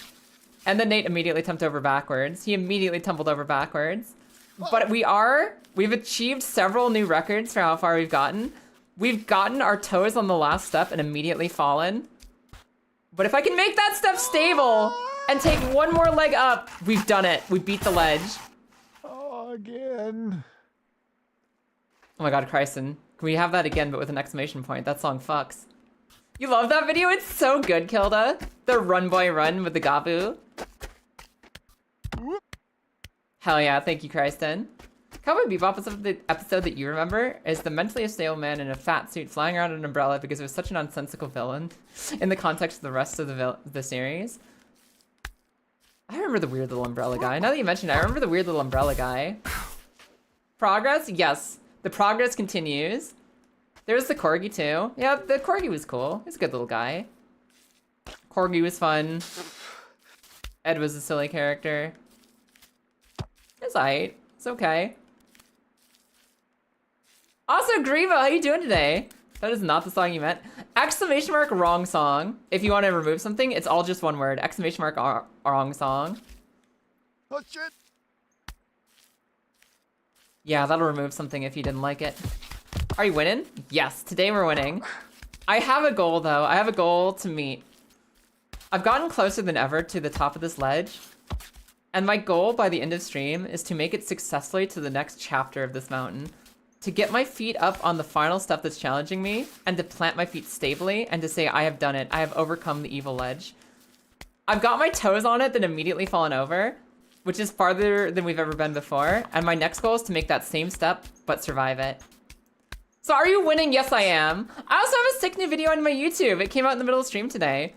So if you guys are like, hey, I missed the Kaya or Ocarina of Time randomizer, and I want a 25-minute video that's actually really funny and Kaya edited well, guess what? I have one now. I made a good video edit of one of our VODs. Because the first one was fun, the second video I made was way too long. The third video, which just came out today, really good, recommended. So if you get bored later and I'm offline and you have nothing to do, I don't know, maybe go watch some YouTube video, maybe watch Kaya versus the Ocarina of Time randomizer. Because I'm really happy. I spent all Wednesday and some of last night editing it and making sure it was good. And I have a really nice YouTube video. And I love making something that I can be proud of. I love making something that I'm happy with. And, you know, the usual thing, if you happen to be sitting around and you have a half hour to spend on, on watching something funny, and maybe you hit the like button and the subscribe button on YouTube, that will maybe help me maybe not be poor one day, and also it'll help me, like, make more of these if it's, like, actually good. If it's bad, don't click anything. If it's a bad video, don't click fucking anything, but I don't know, I think it's pretty good. I believe in it. I just think you should check it out. I think it'd be worth your time. Don't know how much to give you feedback on the first one. I'm down for anything. I'm down for anything, Kristen. It's all been a learning process. Like, obviously, I've released 3 videos now. The first one was, like, medium good that I learned a lot from, and there's still stuff to clean up. The second one was medium bad with a lot to learn from, and I've already learned those lessons, so, like, how much does feedback matter? I don't know. Just tell me what you think about it. The comment sections are there for you. Tell me what you think. Tell me what you feel. This is great. Let me hear it. This sucked in the fucking 15-minute mark. Let me hear it. I liked it, but then I wanted to cut my own eyes out when you spoke your mouth. When you spoke your mouth, when you opened your mouth to speak, I actually wanted to carve my ears out. Go ahead, tell me. I can take it. I can take it. I don't like it, but I can take it. God. I can take it. Thank you, Prowl. Nate, feet up, please. May I just stay up till 1 a.m. last night? Did you want to? Did you want to, or was it like a case of insomnia? Ah. I usually stay up till about 1 a.m. I'm trying to see if I want to adjust that to, like, where we occasionally flirt with the idea of winding down a little earlier in the night, like going to bed around midnight instead of 1. But usually me and Lilith are in bed by 1 a.m. Stay up a little later, wake up a little later. One day we might change that timing. Oh no! One day we might change that timing, but right now we're sleeping around 1 a.m. Kind of our norm, our normal. I was also trying to finish a book last night. I was like laying up in bed with my Kindle Paperwhite edition, trying to finish a book. And, oh hey, we're here again. No, we're not here yet. We're only here. Sometimes I stay up a little bit, but only if I'm like reading a book or whatever. Because I deal with a lot of insomnia and a lot of diabetes. I need to pee for some reason. With diabetes, you gotta pee a lot some days. So sometimes you're up till 2 a.m. just peeing, just pissing. But generally I try to be like trying to sleep at 1 a.m. If you change anything, the cat will complain. The cat already complains. Like, we very consistently go to bed at 1 a.m. Very consistently. Doesn't matter. Cats are out and complaining that we're not in bed yet by like 11. 11 p.m. Kitty's like, why are we in bed yet? It's like, Farah, you're a cat. You're an animal. Your whole instinct should be built around like learning what time we go to bed on a routine and like internalizing that. How have you not memorized our go to bed time? It's literally what kitty bodies are built for, is building circadian rhythms around routine. How do you not know what time we sleep? 11 p.m. Part of you wants to get back into getting up at specific times for better or for worse. That is literally the universal best way to live your life. Like, our body chemistry can slightly alter and be different from person to person in what times are healthiest for us to pursue. But having a routine, having a sleep routine, having a specific time you get up no matter what, and having a specific time you go to bed no matter what, doesn't matter what that specific time is, but having a specific time is the most important and healthy thing you can do for your sleep schedule. Having a sleep schedule will change your life no matter who you are. That's not just a part of you, that's your entire fucking body trying to convince you to be good to yourself. Like, there's literally no debating it. It is just scientifically true that having stable, consistent sleep is a gigantic change into your health. It's one of the best things you can do for yourself. Doesn't matter what that time is. Just make sure you have one. Bold claim. I mean, I'm pretty sure that's stable. I'm pretty sure that's statistically stable. Stable sleep routine fucking matters. Honestly, the Iron Lung movie was so good. I need to put that on Mia's list. I think we need to officially put it on our We Watch This list. I've heard good things about Iron Lung, and I love horror movies, so I'm down. If stable sleep wasn't important, circadian rhythms wouldn't be so easy to break. Yeah, exactly. Was important. It's super important. It's hard to maintain, but it's important to do. Stable sleeping pattern is a big deal. If my body would go to sleep when I followed my routine, then I'd believe you. I know, that's the other part, right? Is like actually being able to fall asleep is so freaking hard. No, I said statistically stable. I think you need to clear out your ears then more, and I think you have testes stuck in your ears. And you gotta clear them out. Let's see here. Gotta get going. Aw, well, it was nice to have you, Lordrum. Have a good rest of your lurk. Goodbye, goodbye, goodbye. Good luck at work. Ugh. My crown. Got it.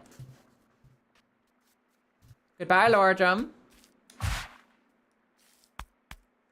Do, do, do, do, do, do, do.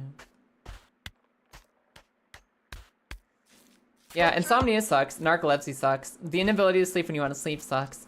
Sleep is difficult to achieve with all the stupid little fucking distractions we have in our world and all the little brain chemistry working against us. Sleeping at consistent times will still help if possible. Whenever it's something you can do, it's an important thing to do. Barring literal clinical conditions that prevent it from happening. I don't need to get up for stretch. We're just gonna keep climbing. We're down to like 80 minutes? 80 minutes left?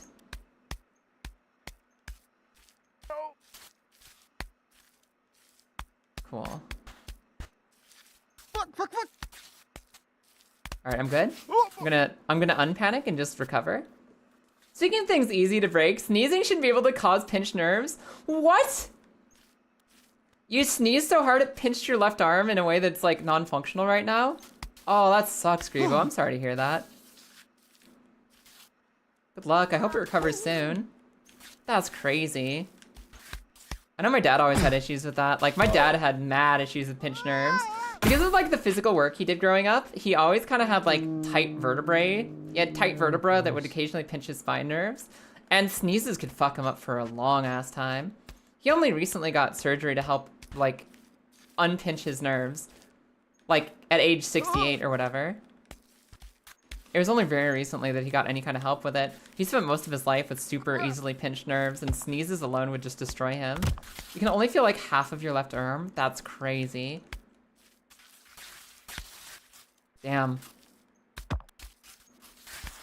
That happened to you, to your back and your arm once? God damn. I have so far managed to not partially paralyze myself with a sneeze yet. But I don't know.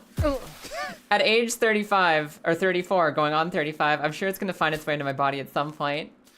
I'm sure one of these days I'm gonna sneeze and one part of my body is just gonna stop working for 24 hours, or perhaps a week, or perhaps a month.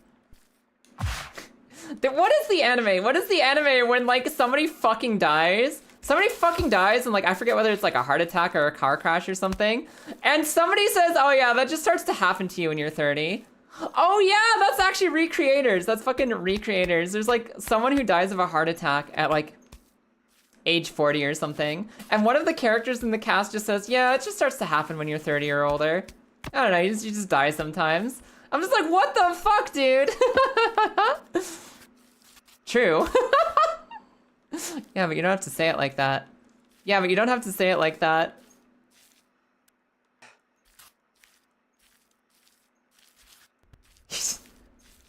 You don't have to say it like that.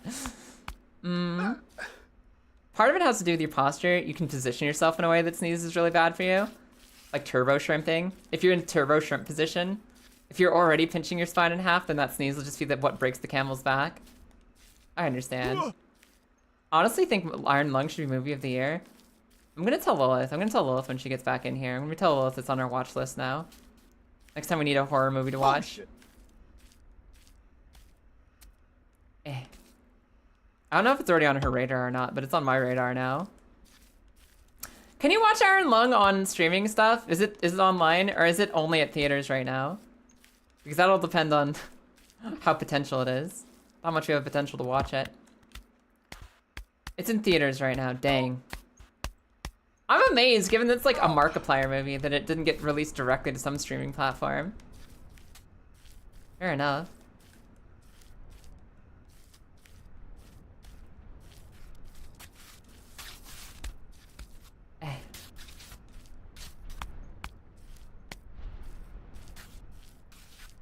I don't know if he's planning of having it streaming platforms or not. I mean, imagine there's some like corporate structure he's tied up in that has more of a say in that than he does.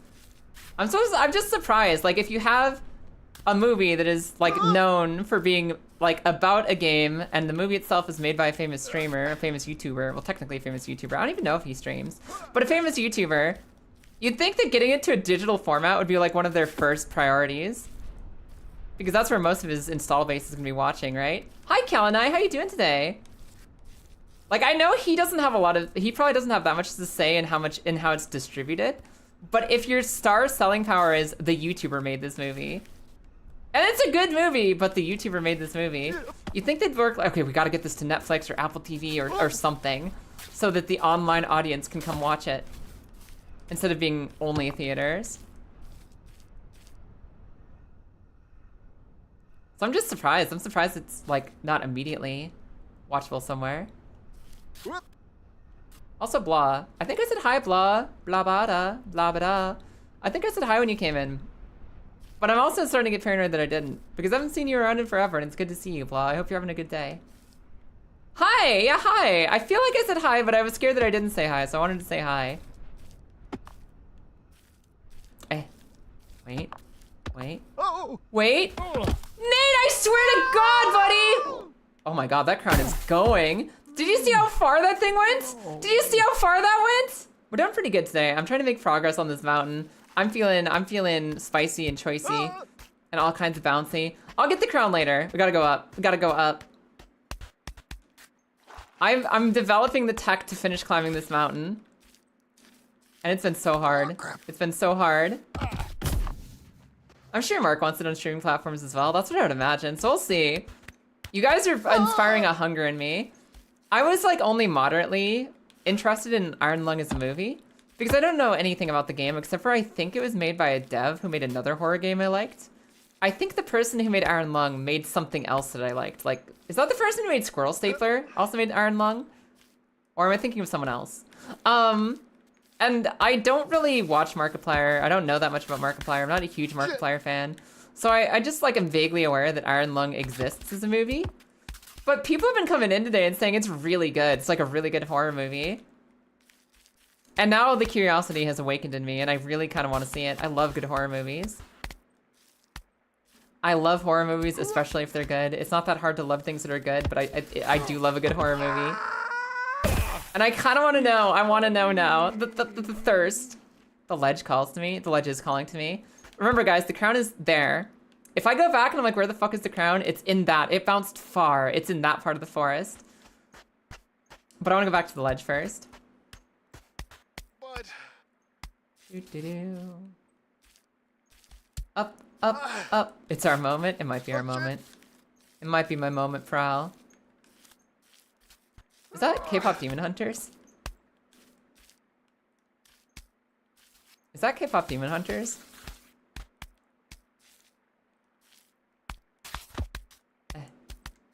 Movie was kind of fun. It's like a movie that's slowly growing on me, because when I watched it, I felt like it was a little bit too fast. Like, they just kept speeding through moments in a way that made it hard to care about them. They just went so fast and so zoomer that I thought that, honestly, it would have been nice if they just slowed down and breathed sometimes. I would have adored that. That being said, the art style was really fun. The art style and the expressions were like 10 out of 10. And the music was fun. Story was whatever. I think it was a little bit too fast to be good.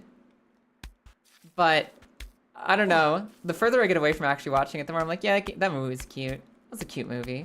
And it definitely had good music. 100%. Nate, what's going on? Okay. Thank you, Nate. Thank you, Nate. Had to double check there to make sure we're doing okay. Expressions like this. Yeah, no, like it had really funny expressive faces. I like the animation in general. I just think it needed to slow down like 5%. Squirrel Stapler? Yeah, have you ever seen Squirrel Stapler? That game's great. That game is 10 out of 10. And I'm pretty sure the person who made Squirrel Stapler made the Iron Lung game, but I might be wrong. I don't remember what other games Iron Lung person's made. Squirrel Stapler is one of the games he made. Okay, good. Yeah, no, okay. That's who I'm thinking of then. Squirrel Stapler was great, so I can believe that Iron Lung is a great game.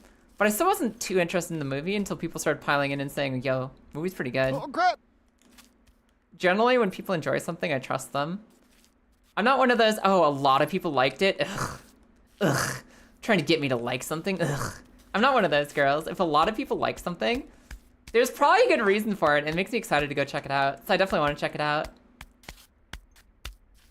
I think there need to be more squirrel-based games on the sample size of the 2 that you know of.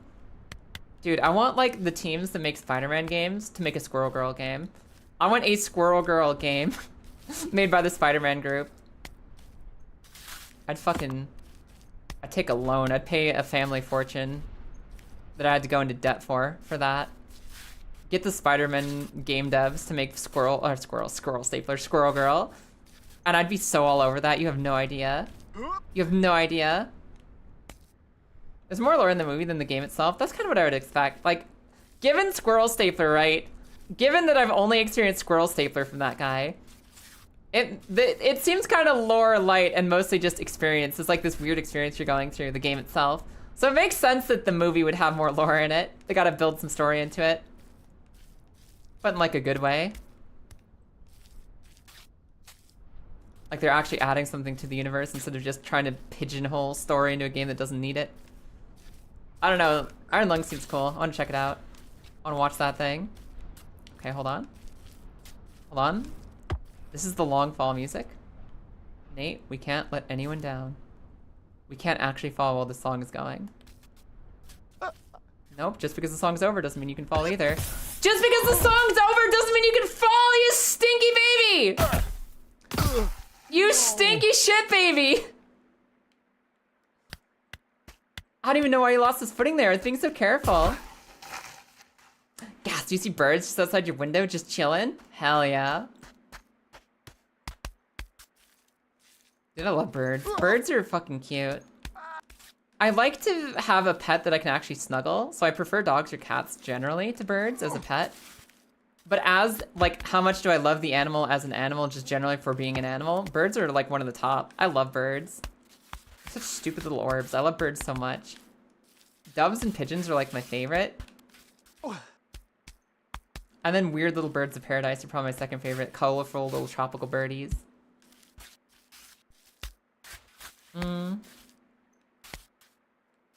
To you, it wasn't that scary, but someone dropped a fucking half bag of popcorn. Jumping. Amazing. Oh, Capo Diablo. My power music. My power music. My power music! Yeah, baby. City of Villains. The OG superhero MMO. I'm gonna make a montage of this climb. It's just gonna be this song. This song to Nate doing his little stompy steps up the mountain. The supercut of our official successful run is just gonna be like a full loop of this song. Yep. With Nate making his angry little Arthur fist on the way up the mountain.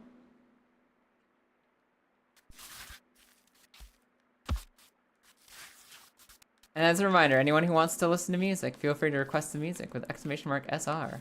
And then a YouTube link to a song you want to listen to. Some good ones out there. Song's been excellent so far. Ooh, a Marne song. I never watched Marne, but I feel like I'd like her. I feel like she's a funny VTuber. Maybe I'm biased because I like her unhinged pirate personality superficially, even though I don't know that much about her content. But she seems like she'd be a lot of fun. Walking here, you're walking here. Hey Dragon Slayer, what's up today? You walking? I'm working on my grind for 99 baby stepping. I'm trying to get the skill cape of baby stepping right now. How you doing? You've been on a VTuber music kick lately? I never listened to too much VTuber music. Just a lot of Calliope. A lot of Calliope Mori. And then her occasional collabs with others. But a while since I've just straight up listened to VTuber music. Some of the original stuff is really great. Some of the original music, yeah, some of the original songs kick ass.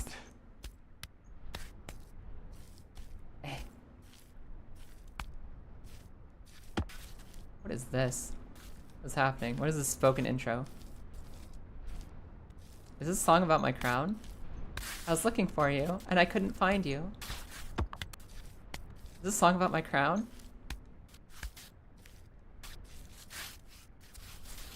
Come on, Nate, careful. Doing good, happy weekend. Happy Friday, motherfuckers! It's officially the weekend. Some of you still have a work day to get through, but it's Friday. It's Friday, we're almost there.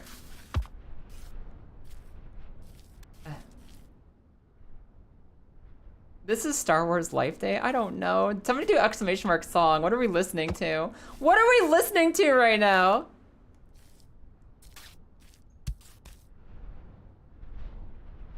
Walking and falling. No, this is not Life Day. Thank you, Marissa.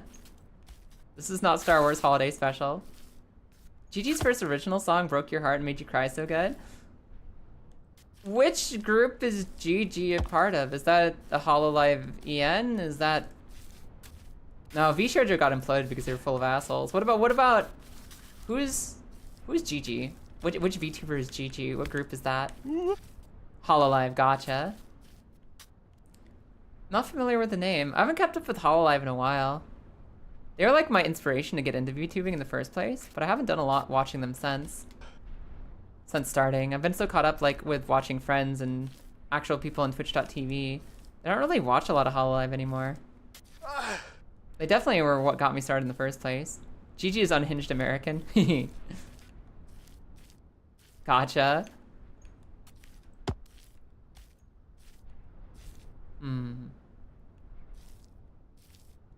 Walking and falling and walking and falling and walking and falling. Walking and falling. Come on, Nate. Feet up. Okay! We're back. I'm ready. What is that emo, Dragon Slayer? What is that face? Gigi's outfit kind of reminds me of Punch Girl from Symphogear. God, Ty, you don't even remember characters' names if it's not about guys. Hibiki!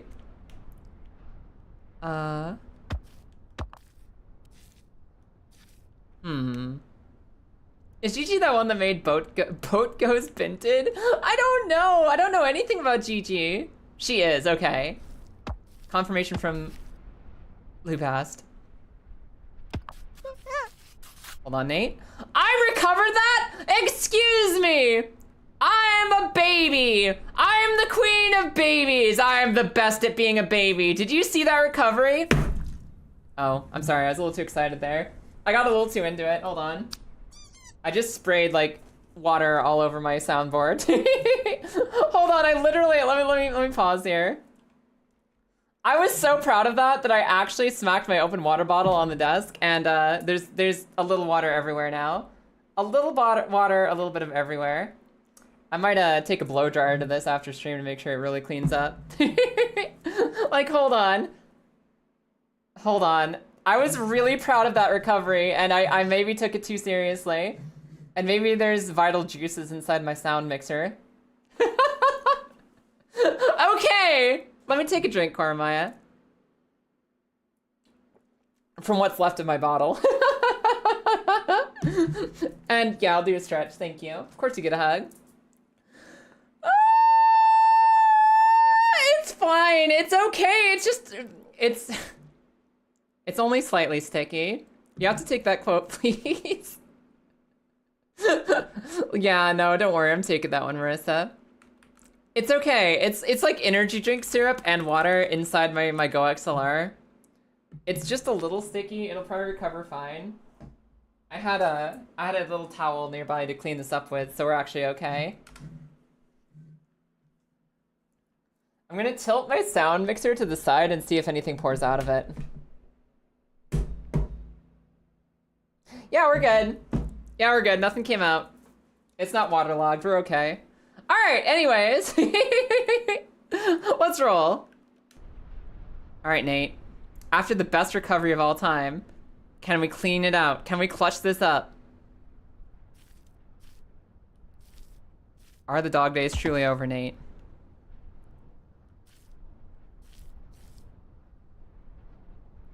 I messed up. Okay, I messed up. I tried it. The thud at the end of that clip. It's fine, okay? Thank you for the clip, you guys. I've got it cleaned up. It's okay. I dried it externally. There's nothing internally to pour out. We're okay. Oh. Okay, this is good. This is not victory, but this is good. I literally just need Nate to get like 2 shuffles over to the left, and we can officially call this sealed up. This is so close to victory. Oh. Damn it. So you saw how I got my leg on the little tiny part, my left leg? I wanted the right foot there too. Then I can stretch my left leg up to where it needs to go. That's all we need to do. That's the tech. And if we can do that without him falling, and if we can make a few more superhero recoveries, we've got it.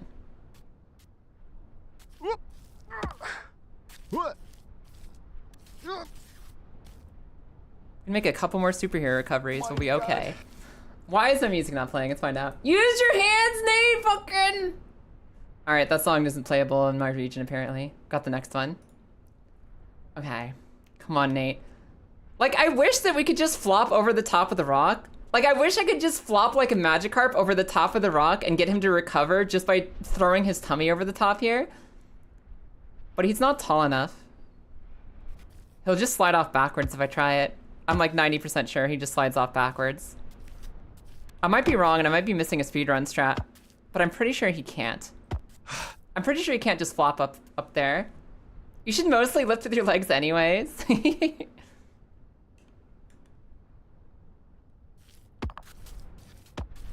God, WarioWare is so fun. WarioWare is perfect music. Thank you. Okay. Again.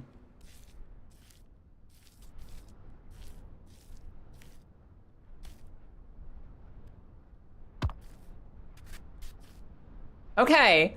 Okay, careful. I'm so on edge. Me too. Me too, Mia. Me too. I'm so on edge.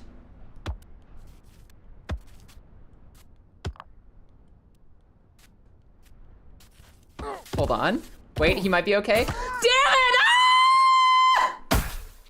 You have a collect call from Gravity? Shut up! That's fucking... Come on, Nate. Up and at him. We might be okay. We might be okay. He chose that time to lose all the last control he had in his body. It's okay, we still have 58 minutes. We still have 58 minutes to get him down, or get him up. We have 58 minutes to make good on this bet. Hi, Cookie. Good afternoon, or morning, or evening. Good whatever you are. Hello. Will you accept the charges? No, I refuse. I'm gonna leave that bill on the table, like a medical bill, and never respond to it. Just like an American medical bill. You just leave it on the counter and they'll never come after you. Just pretend it never happened. Ah! Nate is a challenger and inspiration. No hands or upper body use whatsoever. I know. He's doing the only legs, like, no. He's doing the naked axe challenge, but for his legs. He commits. He commits to the challenge run. No upper body strength, no arms, only legs challenge.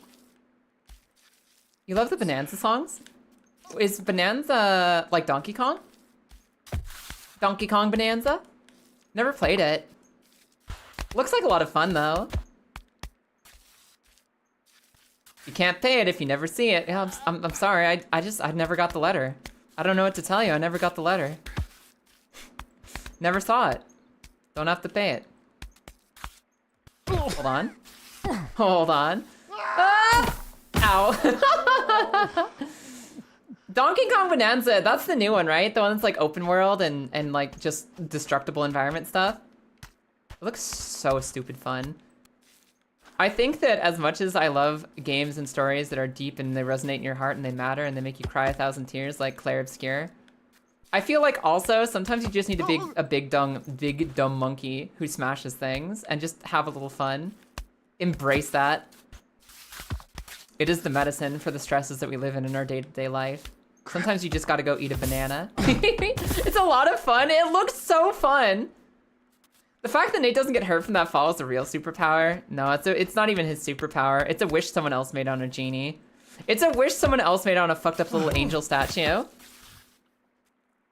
Morning's going good so far. Fuck yeah! Happy to hear it, Cookie. I'm telling you guys. Every single second of your life, you can be happy and enjoy yourself. Especially now when things are crazier than they've ever been in our world. Well, crazier than they've ever been for us in our world. You find a moment where you're happy, take it and bite into it with your teeth and just fucking shake it around like a dog toy. Absolutely grip that moment. You're happy today, fucking chomp into it. The biggest cheeseburger bite you've ever made of your own happiness. Dig into it. You having a good morning? Fuck yeah, you're having a good morning. Let's go. Bonanza is literally, don't you just want to go apeshit the game? Amazing. Get rapid with it. Shake it around. Okay, sorry, I'm focusing again. I'm going back up. Is that a superpower or a curse? What, Nate not being able to, well, yeah, I mean, it's, okay, listen. This might be purgatory, but our friend Moose is building a cabin with us, so it's gonna be okay. I think he gets to retire with his best friend Moose if I ever make it up this mountain. That's like the good end we're going for.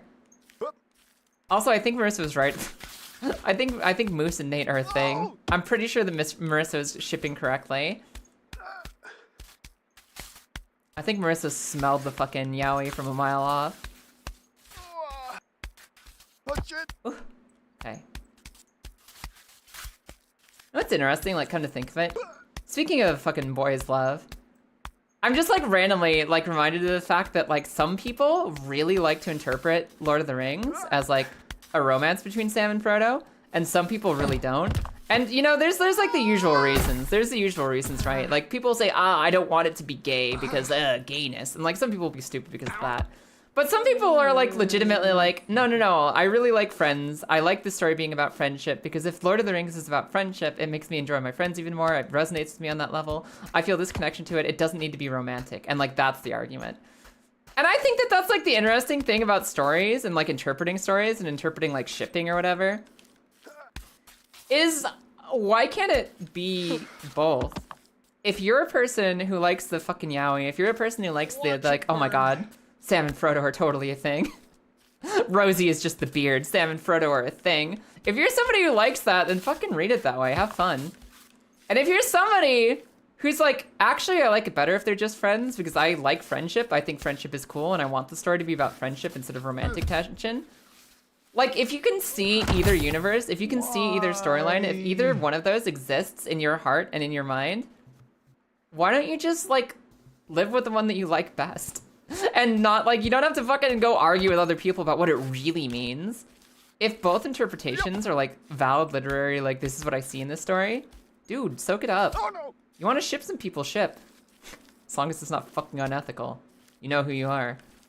But you just want to ship some people? Have some fun. You don't want to ship some people because you think the ship is, like, doesn't add anything for you? Don't ship them. Literally, just chill. Just fucking, if you see something, it doesn't have to be only one of us is right, only one of us is correct, there's only one reality. Just be like, nah, man, when we're talking about are these fictional characters secretly in love or not? I think in that situation, you're allowed to just have some fun with what you want to think. And don't ship IRL people without consent. Yeah, no, that's a big one.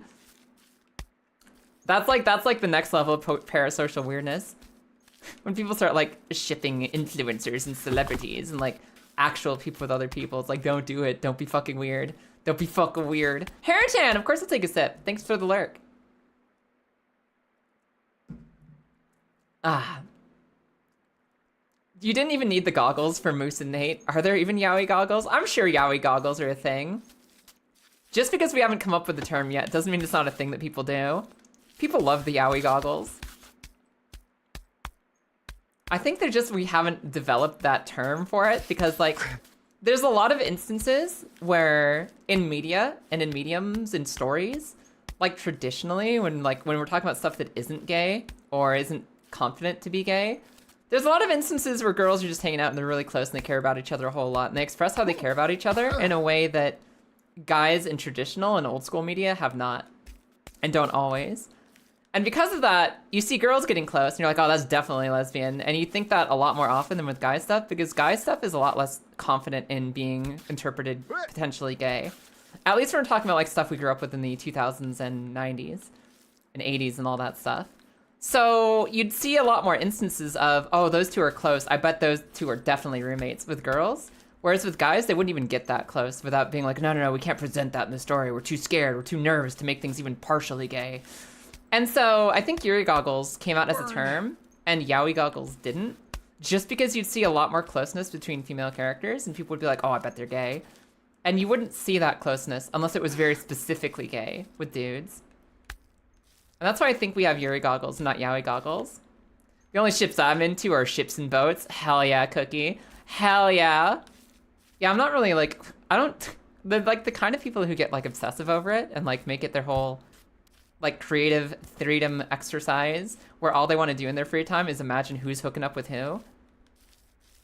I don't participate in that. I'm not gonna say I completely don't get it, but it does seem a little bit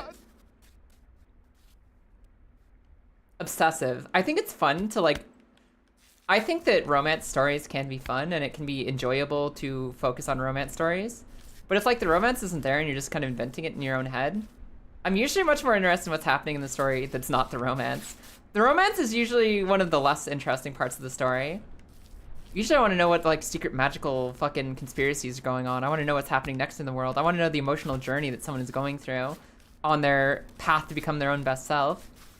Who's fucking who only sometimes matters to me. So I don't really understand people who make it like their full-time job to just think about who might hook up with who in what situations in certain imaginary storylines. I'm not gonna yuck your yum. I'm not gonna say don't do it. I'm just gonna say like I don't understand the appeal. It seems like a lot of like brain power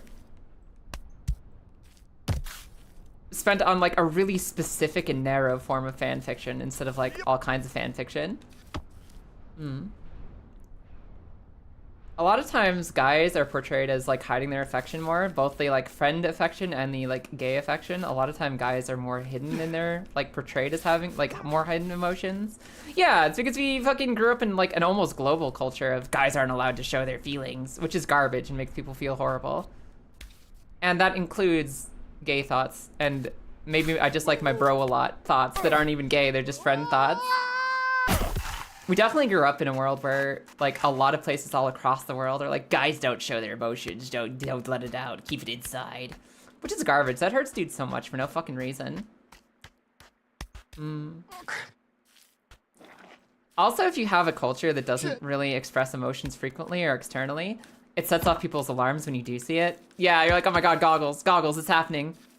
Them two be in love.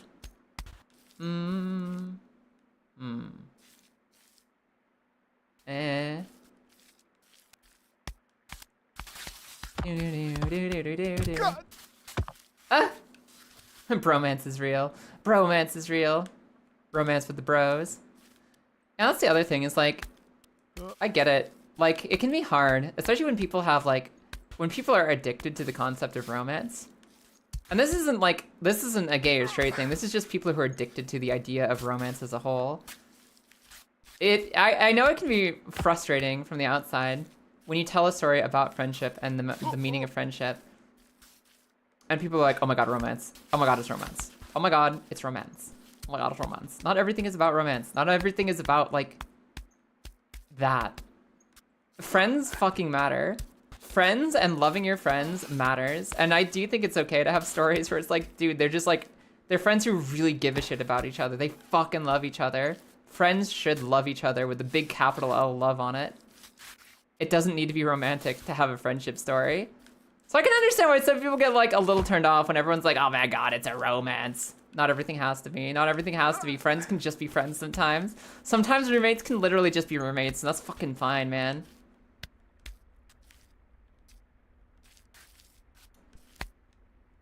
So this is why my ultimate fucking take on it is, if you're fucking watching a story, playing a story, reading a story, there's some imaginary ass characters. You think it's really cool if they're actually secretly gay, or like, I don't know, even straight love, they're actually secretly in love with each other. Sure. You think it's more fun if they're friends? You think it's more meaningful to you if they're friends? Sure. If it's one of those vague things where it could kind of be either, they're just people who care about each other a lot and you're not quite sure, they don't quite finalize how they feel about each other. Dude, just fucking soak it up. Whatever you like about it, soak it up. It doesn't have to be just one way. Idea for a romance movie? A romance movie about a ship looking for its boat. Okay, wait. I need to know here. Cookie, you might be the one person who can answer this for me outside of Google. What's the difference between a ship and a boat? Like, if both of them are like ocean-going vessels, what's the difference between a ship and a boat? What is the line? What separates the two? That's some real lore I need to know, like, right now. I've occasionally seen people do clarifications. Anyone, literally anyone who can help me. What is ship? What is boat? Which is which? The number of masts? Maybe. Maybe. I need some more inputs here. I'm crowdsourcing an answer. Did you guys know that, like, if you crowdsource answers, if you reach out to other actual human beings, the bigger the group of people you reach out to, the more accurate your answers are? That's something that's been proven by a lot of studies. A lot of people are like really doubtful. Oh, the masses can't figure anything out. Asking a crowd will get you no right answers. Wrong. Apparently, with the vast array of experiences and expertise and knowledge that a lot of people have, if you get a large enough group of people together and you all answer trivia questions together, you will find the answers more and more accurate the more people are in the crowd. Because we all have different unique experiences that we can pull on. So crowdsourcing answers can be really good, actually. A ship can tow a boat, but a boat can't tow a ship. What? What? So a ship can tow a boat, but a boat can't tow a ship. So is it a size difference, or is that just literally the classification of who can tow who? A ship is a boat, but larger. So a ship is a boat, but a ship has to be big to be considered a ship. What about tugboats? That's all they do? Huh, they're tug ships, you see. They're actually, it's just size difference, okay. So ships are the bigger form. Ships are boats, but boats are not necessarily ships. Small boat is not a ship. Oh, crap. Ships are never small. Okay, I got you. Believe it's size difference, okay. So, a romance about a ship looking for a boat would literally be a size difference romance? I see. I understand. I understand! Size different ships, I've seen those before, I bet you have. Okay. Okay. Let's go this way.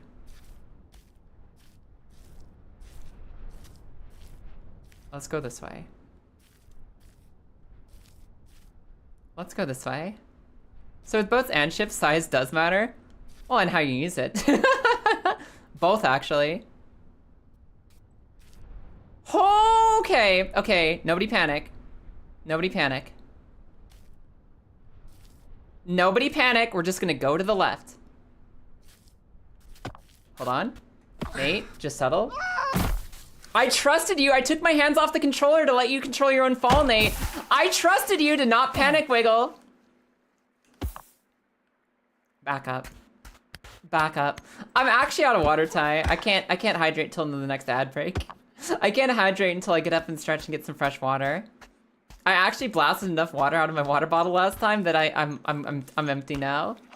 You know when I sprayed water all over my Go XLR? Yeah, I'm kind of out of it now. Nate, take the controller! Like, when he falls, when Nate starts falling, it's better if you stop hitting buttons, because he generally wibble wobbles himself back into a bounce better than you will. If you, like, if I moved anywhere there, he would have slid backwards off the ledge. Since I stopped touching the controller, he caught himself earlier. He actually catches himself better if you stop touching the controller when he really falls. I trusted him on that last fall, the big one, and he didn't recover at all.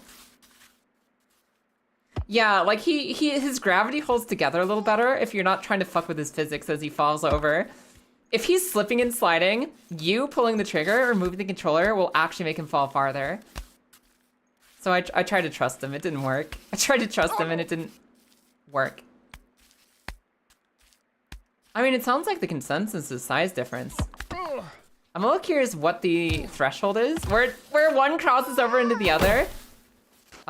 You float your boat however you want to, or your ship as it were. But I'm willing to believe it's size diff.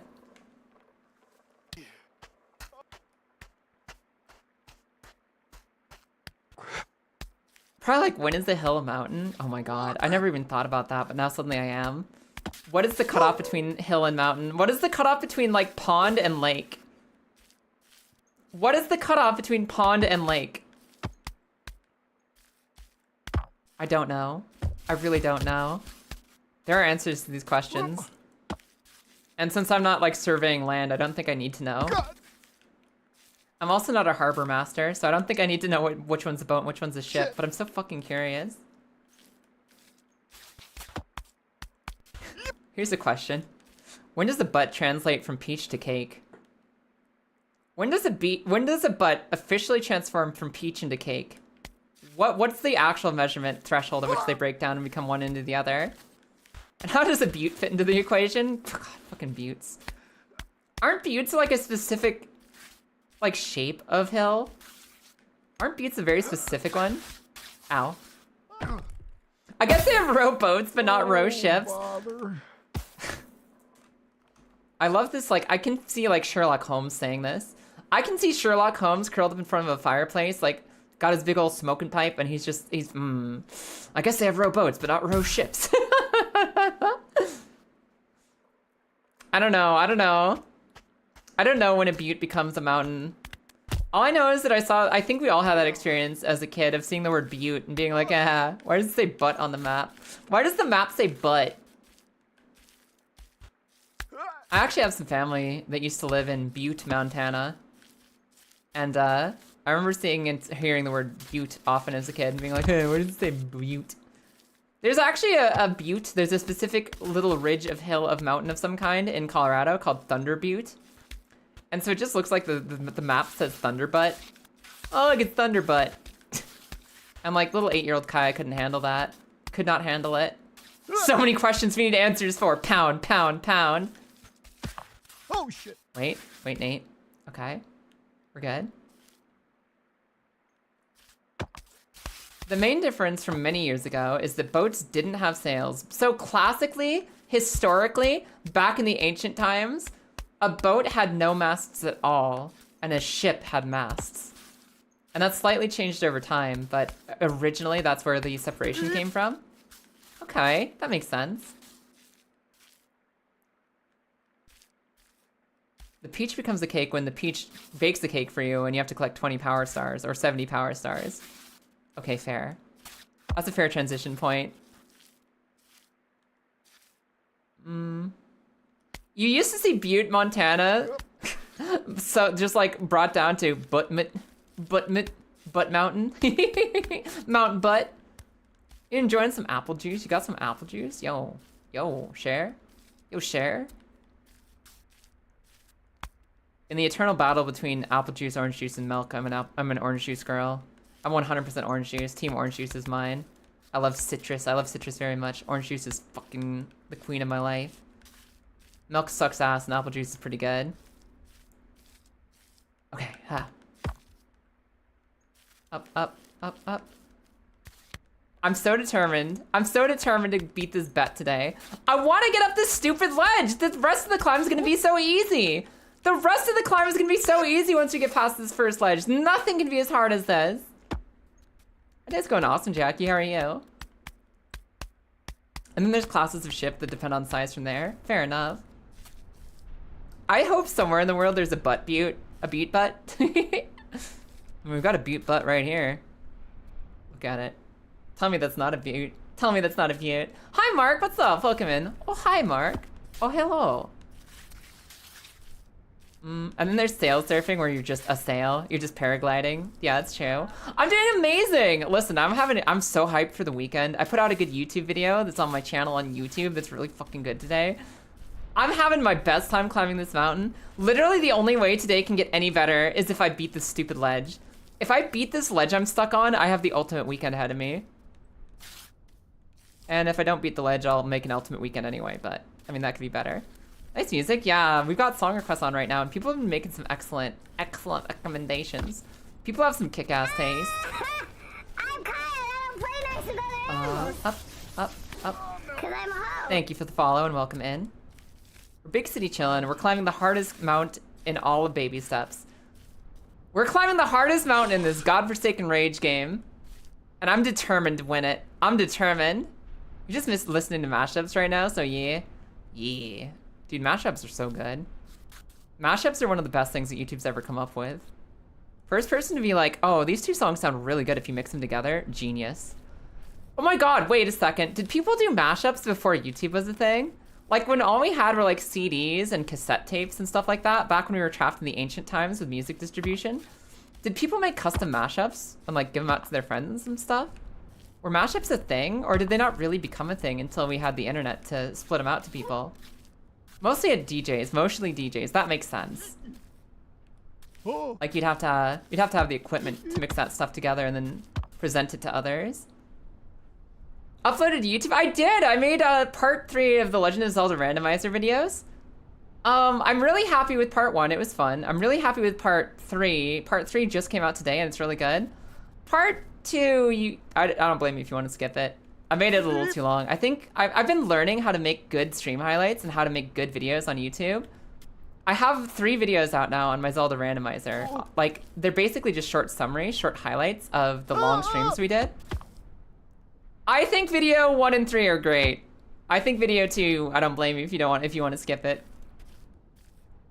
It'll be remain to see. I'm leaving it up for context, but I'm not the proudest about the result there. You'll get there after 100 videos. Motherfucker, I'll get there after 5. Just you wait, just you wait. Also, hold on. Okay, Nate, please stop falling! No! Oh, that got some speed to it. We gotta go up again. Gonna watch part 2 just to support you. I appreciate you. Respect your time. If you find yourself getting bored, tab out. If you're enjoying it, please continue watching. That one is there for historical purposes, so we have the context between video 1 and video 3. I'm like, it's like such an interesting process. Taking 6 hours of stream that we had together and making it a fun video that you can watch in a smaller amount of time. And like making little edits, making little zooms, making little jokes, adding music to it. That whole process is great. It's fun, it's interesting. It's also agony and pain, and I'm learning how to be good from a standpoint of being very bad to start. I will say that I felt good about video 1. I feel very good about video 3. Video 2 of the randomizer, I could be more proud. I could potentially have done better with that one. So, mute the tab and let it finish anyway. I mean, I won't say no to that. I won't say no to that if you want to just have a lurk on for it. I do like the support. I appreciate it. But what I mean to say is the main goal, the main purpose here is I'm getting better. I'm getting better at making good videos, and I'm really happy with the one that came out today. And if you're gonna watch anything on my YouTube channel, the one that came out today is the good place to start. Girl needs her watch hours and we know she's funny anyway. I still owe you a good product. I still owe you a good product. If I'm not doing something, like, it doesn't matter if I'm funny. I still need to give you good instead of slop. I'm here to give good instead of slop. I'm not here to give sloppies.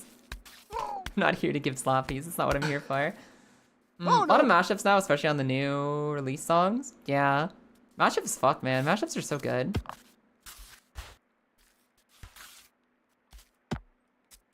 I gotta flip sides again. Sorry, the camera's on the wrong shoulder.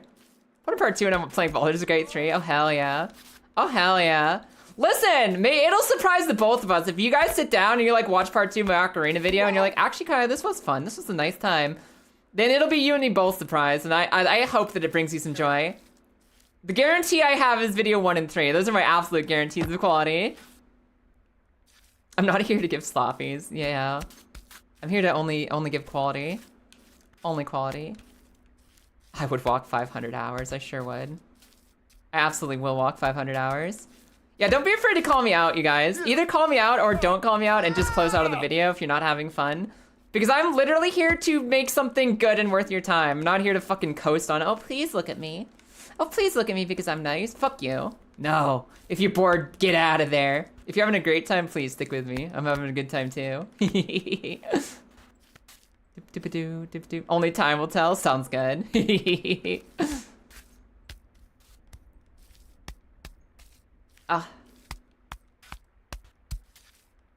It's funny, it's really interesting. It's such a battle. I think one of the hardest things about content creation is, and it's kind of like, this is true for video makers, this is true for streamers, this is true for radio hosts, this is true for DJs, this is true for artists, this is true for writers, this is true for anyone, is that you're trying to pull something out of your own brain and personality, you're trying to pull something out of yourself and turn it into something that's so good that it'll be worth somebody's precious hours of daylight. You're trying to say, I've got something for you that's so damn funny, or so damn beautiful, or so damn good, or so damn whatever. It's so good that it's worth your time. Trust me. And when you're somebody who, like, is really concerned with making sure that you give quality time to other people, it can be hard when you're dealing with the, oh my god, is it good enough? Oh my god, is it good enough? Especially when you're learning. When you're learning in the first place and you're just getting started on whatever your new hobby is, it can be so hard to build up that confidence of like, oh please, I want to do something and I want to do something cool and I need to start bad at it, but I want to be good at it. And I promise, you know, I'll get good enough to be worth your time and I'm gonna be worth your time right now, but I'll be even better later. Like, it's such a journey of empathy and self-doubt and like stubbornness. I'll rip you apart in the DMs. Sounds good, Ty. Listen, I know I'm talking about how the sausage is made right now. But it's big. It's the journey I've been on this year, man. I'm fucking even more so than this stupid mountain. The journey that I've been on is learning to make better stuff out of the time I spend here, to make even better videos, to make even better streams, to be even better than I ever have been before. I'm trying to learn to be the best I can be, and it's fucking fascinating. It is fucking fascinating, and I will talk about the sausage all day long. You just tell yourself, fuck you, I am funny, but I can learn. That's kind of where you have to end up, right? It's like to give a part of yourself to people, to make something and give it to other people, and to be confident in, yes, this is worth their time. You kind of just gotta tell yourself, fuck it, we're doing it. Fuck it, we are doing it. We'll figure out if it's funny later, figure out if it's a good time later. And no matter what our answer is, if this is like an 8 out of 10 experience, if this is a 4 out of 10 experience, if this is a 10 out of 10 experience, we'll find a way to make it better next time. Skibidi Toilet, hey Helena, what's up? What's up, how you doing?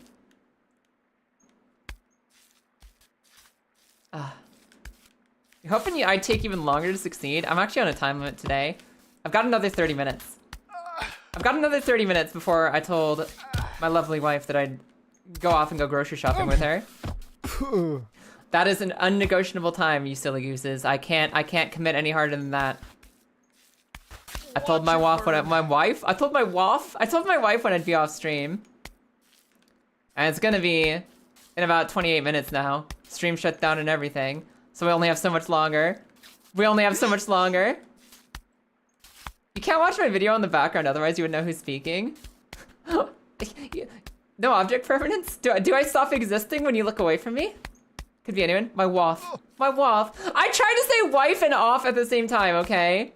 I tried so hard. As sweet as a waffle sandwich. Yeah. She's full of syrup too, I can attest to that. Alright, let's see here. We've got to make our last attempt up this mountain important. We've got to make this like the best sincere attempt we can give today. This has to be the winning run. I don't have that much time to keep climbing up the mountain. We have to make it to the climb and make it up.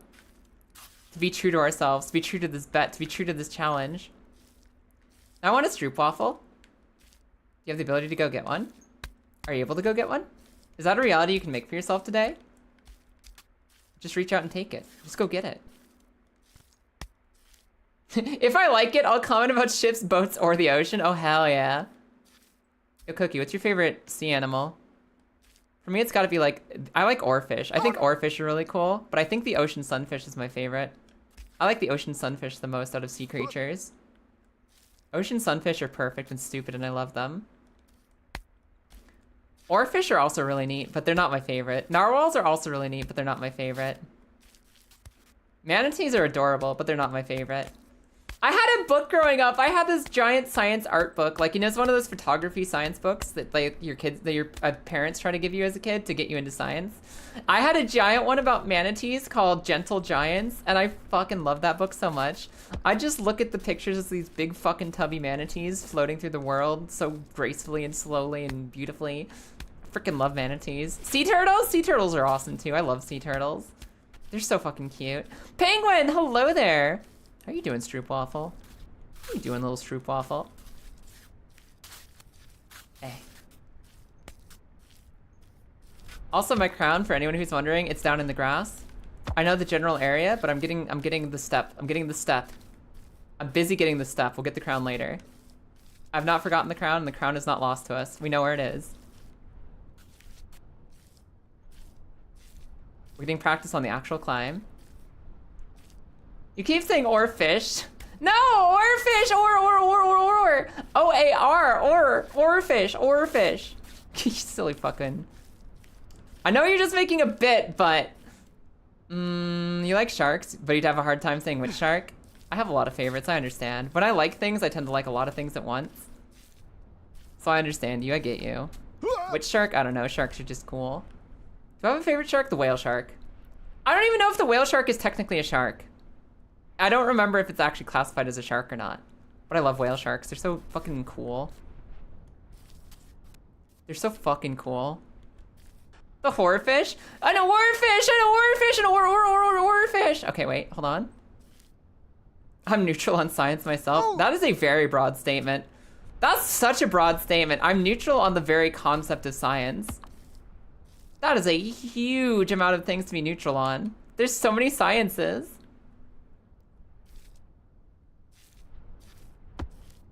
Yep. Oh, hold on. That's scary. The oarfish. Yes, the oarfish. I love the oarfish. It's more on the teaching and learning of it subject-wise. That's fair. It depended on the science for me. I was really bored by biology. As much as I love animals, biology itself really bored me. Like, I love nature. I love plants. I love animals. For some reason, biology put me to sleep. Chemistry I loved. Physics I thought was fun because physics is just a lot of math. Chemistry I liked. Like, chemistry is cool. It's like the foundational building blocks of the entire universe. It's sick. Hi, Orsini. Welcome in. Whale shark is classified as a fish. Hope I win. I hope I win too. Okay, hold on. Okay.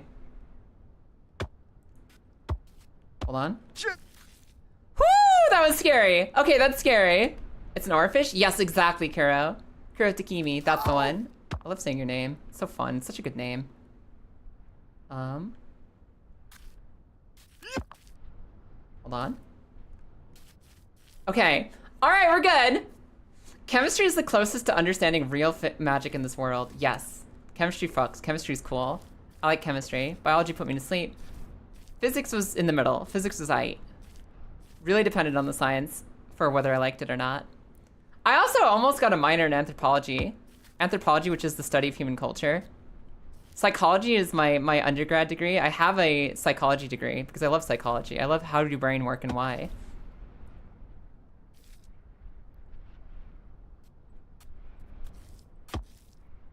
Oh, I'm so scared! I'm so scared! I do like math. I like math a lot. Hi, Volcanion. Yeah, look. This is our final boss. This is it. This is the one. Okay, Nate, just settle. Okay, we didn't fall. We didn't fall all the way down. We didn't fall all the way down. Also, hi, Oi. How you doing today? I hope the side effects aren't too crazy, and I hope it's been an okay journey for you. It's nice to see you. Chemistry is alchemy, whereas electricity is runic magic. Yeah, basically. Actually, I agree with that take. 100%. Okay. I recovered! Soon. Nate! No, guys, no! I'm not gonna flub this. Hey, Marissa, can you? No, don't snooze the ads. We gotta let the ads play. I have to go in 20 minutes. We might as well let the ad break play now.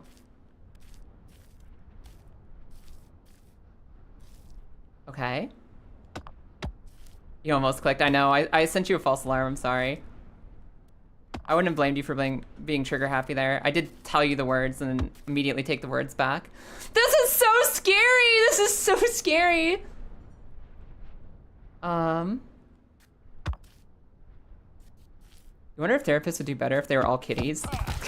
If therapists were kitties, I mean, it would probably help. Therapy kitties are very important. And therapy is fucking hard. Therapy is one of the hardest things out there. Literally, the reason I didn't follow through on doing a master's and doctorate in psychology, the reason I backed off of becoming a therapist is because you have to have, like, surgeon level being able to move on.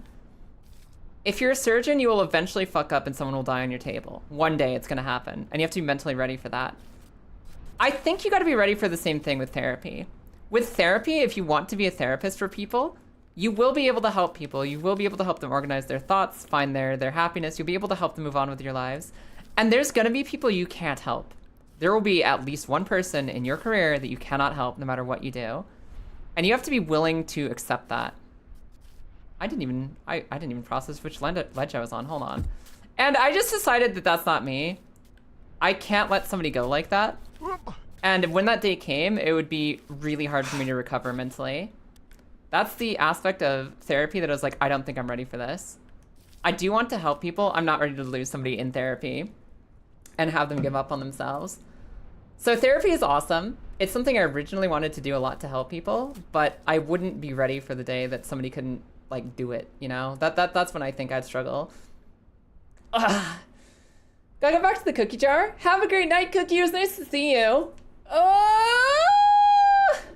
Psychiatrist is easy. Just choose between anti-anxiety or antidepressive based on the kickback that week. Yeah. No, I didn't want to be like, I didn't want to do psychiatry either. I believe that meds can be a massively important way of helping people.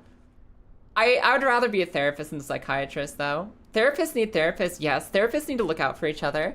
The only way to succeed as a therapist is to go to a therapist to deal with all the secondhand stuff you're helping other people with. I gotta be right back. I gotta get some water. Guys, give me just a second. I'm gonna get some water. We're gonna come back to this challenge for the last part. Be right back. Don't feel like you have the energy to complete a project. Just do a line. It's as simple as that. Oh no, somebody's gonna take that out of context. Yeah, it's funny how you can get attached to things so much when you're a kid that like, it doesn't matter whether it's good or bad, like you can just watch it a million times. A lot of the things we liked when we were kids are like just okay, they're just alright. But you get like attached to it, right? Because it's the movie you have. It's the movie you have. And you don't always get new things to have as a kid. You don't always get new things. So sometimes you get attached to something just because you're a kid and your family can afford it and it's yours, it's your thing. And you just love it because of that. And I think it's really cool, like the nostalgia bonds you build with something because of that. Some things you go back as an adult and it does not hold up quite the same. Some things maybe don't hold up so good. And some things are actually like as magical as an adult as when you were a little child with no taste. Sometimes you survived being a child and having no taste, and actually that thing was pretty good, in fact, when you go back to it. Hold on. No, guys, this is gonna be hilarious. Look at him. Look at him. Look at this man. Look at this man right here. Watch this. Good chunk. Goodbye. You know, a lot of times Dark Souls taketh, but sometimes Dark Souls giveth. Sometimes Dark Souls just straight up giveth. Can you imagine all those like tens of thousands of years of life's development on Earth? All of those multiple thousands of years of fucking human culture development. All of the people who have lived, died, learned how to make fire, learned how to cook food, learned how to wash your hands before delivering a baby so that maybe you don't get disease, learned how to have war and win war so that you could live today. All of that, all of human creation is for this. Is for this moment right here, where horse girls go to Isekai's face. I hope you're happy. This one gives me a purple rupee, you mother. What about you? 10. Hello. I'm here. We continue. Yo, Orsini, that's so sick. You actually got published? That's incredible. Like I said, I got my bachelor's in psychology, a bachelor's of science, just general science in psychology with a focus on behavioral psychology. I was going to work on being a therapist. I decided I wasn't ready to reach a point where I couldn't help people. I wasn't ready for the one bad day that every therapist is going to have. I decided to pivot into education and learning how to be a librarian. And right now I have a master's of library and information science with a focus in education, where I know how to be a librarian, I know how to be a teacher, I know how to be a librarian in a school, or just librarian anywhere. And, I mean, I guess I'm streaming right now instead, but I've got that locked in my pocket of knowledge for how I'm gonna help fix the world and make it a little bit brighter someday. Okay. Everyone, I have 15 minutes before we're going grocery shopping. If I fall here, I don't think we're gonna be able to make it back up in time. This might be it. Let's see if Nate can keep his feet in place long enough for us to make the final climb.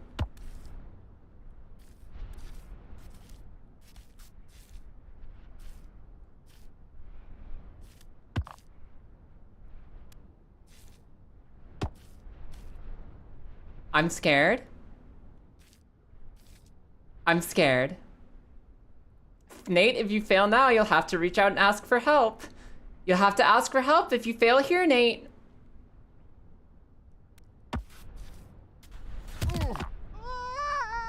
Ah! We were so close! We were so close! Okay, I'm going up one more time. I can make it up one more time. You have a good one too, Cookie. Thanks for popping in. We'll see you around. Come on, stand up, please. You've essentially achieved a minor in counseling and transport psychology. I got the bachelor's in behavioral psychology, and I almost got a minor in anthropology. I did so much anthropology and learning about human cultures and civilizations and archaeology and paleontology, but mostly cultural studies and just anthropology around the world. But I missed one class. I missed my minor in anthropology by one class. I didn't realize how close I was to a minor. I looked at it at the last semester and I was like, oh, if I took one class differently, I was an anthropologist. Came in at a good time. I've got one more climb up. If I don't fall, we have time to get up to that climb one more time. Mechanics are golemancers? I agree. No, 100%. Mechanics are golemancers and robotics experts as well. It looks really funny when Nate tries to get up. It sure does! It absolutely does! We're gonna have to get off in 9 minutes now. Because even though I said I'd be ready to go at 5:30. At 5:30 my time. That means actually shutting this stuff down and getting our raid started in about 9 minutes. That's one good climb, and then a few attempts at the step. I know, I really thought that I was close to getting a minor in anthropology. I didn't think about it until I saw it at the last second. I was like, oh, if I'd taken one elective class differently, I would have had a whole extra degree on my degree for free. For free. The enemy has infiltrated the castle. I think Riva was just talking smack on HR in general. HR is always the enemy. Listen. I trust Orsini. I trust Orsini in the realm of HR to be the change you want to be in the world. The only way to have a good HR is for someone good to get into HR and fight for us. That's the only way to have a good HR department. Eventually, somebody has to get in there and fight for the good of it. I don't know. If you hang out around here, you generally tend to be someone who wants to not be an asshole. Generally, if you're hanging out over here, and you can stand listening to us talk about the things we talk about and the way that we feel about the world, you tend to be the kind of person who maybe wants to do something good. Maybe. A little bit. Trust you guys. Okay. Okay, clutch up. Clutch up. 7 minutes. Focus. Focus up. Focus up, Kaya. This music is actually sick. What the hell? This is super sick. And as a reminder for the stakes here, first of all, we have a giant bet going. Chat is going to lose or gain an enormous amount of points if I end this stream unable to make it past this ledge. Secondly, I need to go in 7 minutes. I need to go because I promised my wife that I would. Thirdly, if I fail this climb today, we're gonna change how we stream this game. We're gonna change how we stream this. I want to move on to other games, to other worlds, to others' adventures. I don't want it to always be baby steps all the time. So we're gonna still climb this mountain. We're still gonna get Nate up this mountain somehow. But it's gonna be up to me to decide how we change it. Whether we do this like once a week as a fun stream, whether we have a baby-thon over like a weekend where I stream this for 12 hours, whether I record this like offline and just go until we win. We're gonna find some way to make Baby Steps the movie reach its finale. We're gonna find our way forward. I still think I can do it today. I'm gonna give it one more shot. The baby-thon, the baby-thon, the baby-thon. I think that the baby-thon is the idea I like the most. Like, I wake up on a Saturday. And I just play this game literally all day until we climb this mountain. We might do a baby-thon to clear this out. To make sure it's not like the only thing I do all week long, but I do want to see the end. I want to take you guys to the end of this mountain. I want to get the crown up. I want to get to the end. I want to defeat this mountain without the staircase. And to do that, we might need a baby-thon. Okay. I need to clutch up though. There are other Bennett Foddy games too. I've already beat Getting Over It. It was one of my baby steps in the fucking streaming world. I was here beating Getting Over It on day 1 of my streaming. But yeah, this one's a lot harder. That one's a lot harder. I want to be careful with how you say that word. Bennett Foddy. The baby-thon.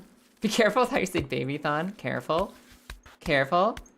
Baby-thon is a concept. Listen, I'm gonna wake up on some Saturday morning, which will be like 1 or 2 a.m. for you guys in the US. I'm gonna be waking up on Saturday morning, not this Saturday, but a future Saturday. I'm gonna play this game literally all day until we beat it. We're gonna have an entire Baby Steps marathon. If I don't make this climb right now. Which if I'm not careful, I'm running out of time. I am running out of time, it's true. It's about time to wrap up. But we're not there yet. It's not over yet today. It's not over yet today. Step, step, get climbed on, get climbed on. Why did he climb into the wall there? Gaze feed to you. Why, thank you, Mad Eternity. How you doing today, anyways? How are you? Yeah, no, I absolutely. I believe that people can take... Like Orsini is saying, I believe you can take a system that is inherently, like, struggling, and if you can actually make a concerted effort to get people who care into that system and want to do a good job at it, you can make it something to respect again. I believe in Orsini's attempt to make the HR department a place you can trust again. I believe in that. I believe in that.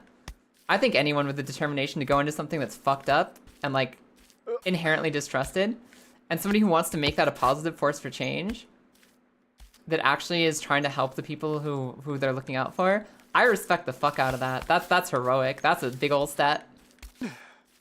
Why are you squishing my horse, Ty?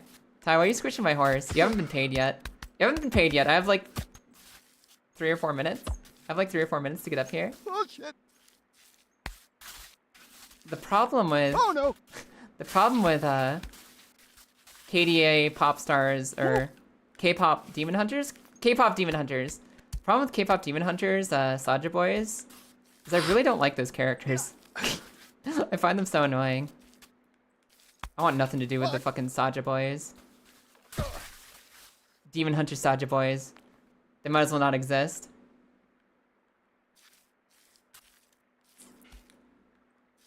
I think you need to not let your inherent cynicism stop someone from trying to do a job and change the context to make things better, Grievo. Isn't that kind of the point? Yeah, but I don't know. I've seen people who fan over that movie. Some people like legitimately like the obnoxious demon boy band, and they're just so annoying. That kind of career mission takes so much determination. Exactly.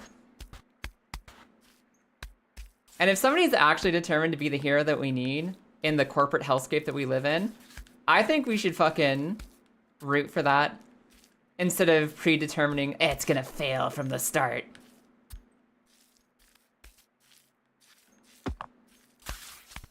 I think if somebody's willing to fight to make a place better, fuck yes. I'm rooting for you. They're a filter? A filter for what? I know. God.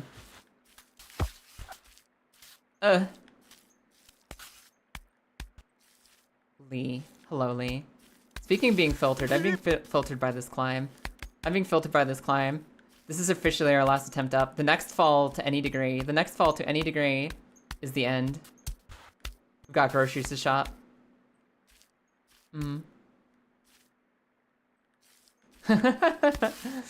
Like, that's the thing.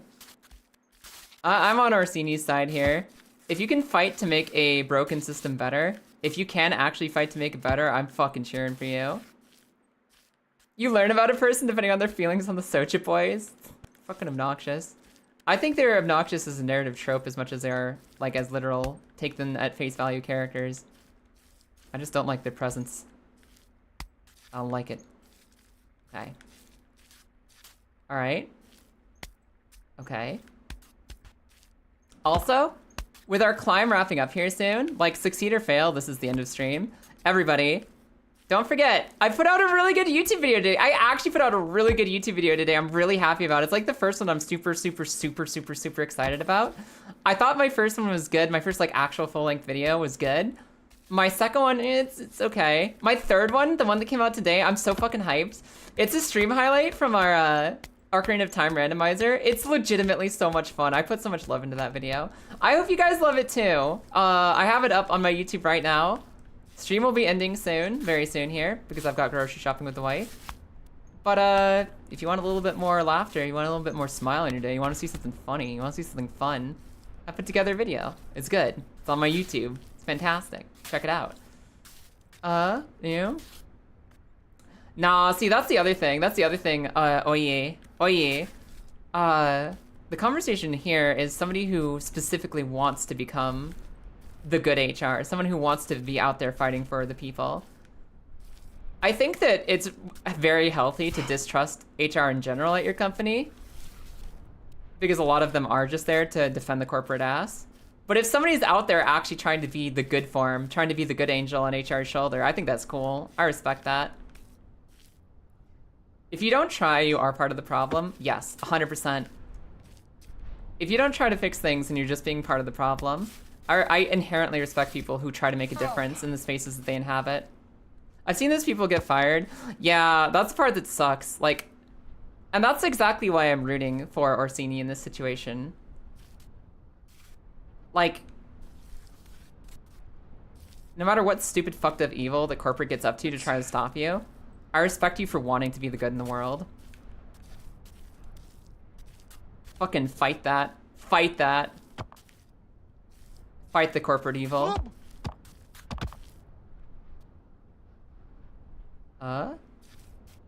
Wait. This is our last chance, Nate. This is our last chance before groceries. This is our last chance! Fight the power from within. Exactly. Hi, Mike and It. How you doing today? Yeah, grocery shopping with the wife. It's why we have to get off stream after I fall here. And I can't take forever trying to do this climb either. I just gotta go. I just gotta go. I gotta do it for Lilith.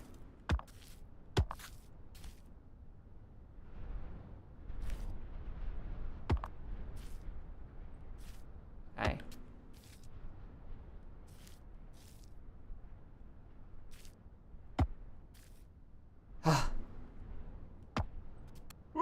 Dang it! Okay.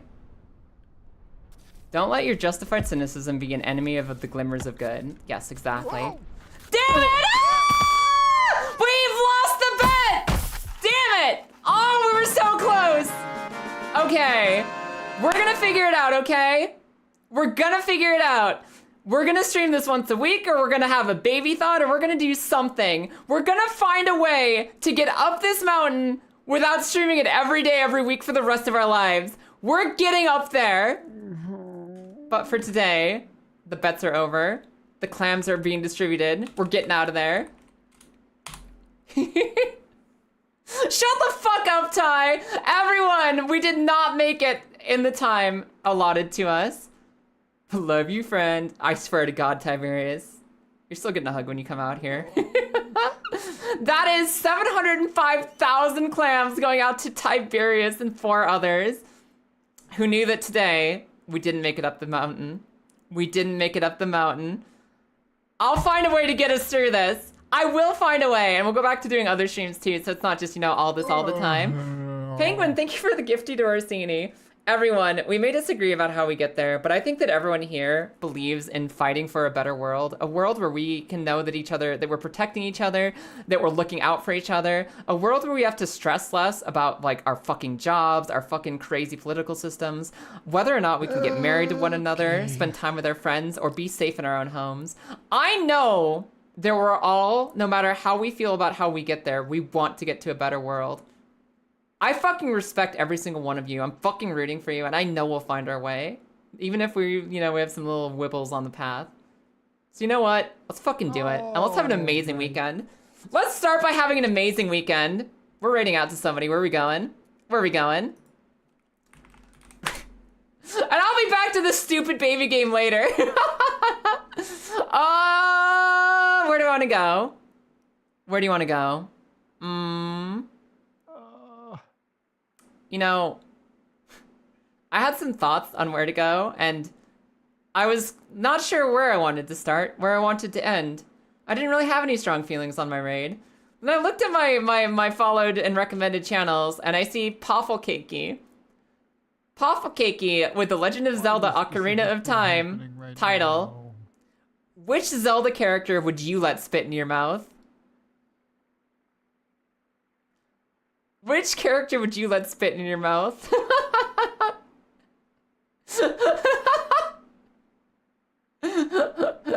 Listen.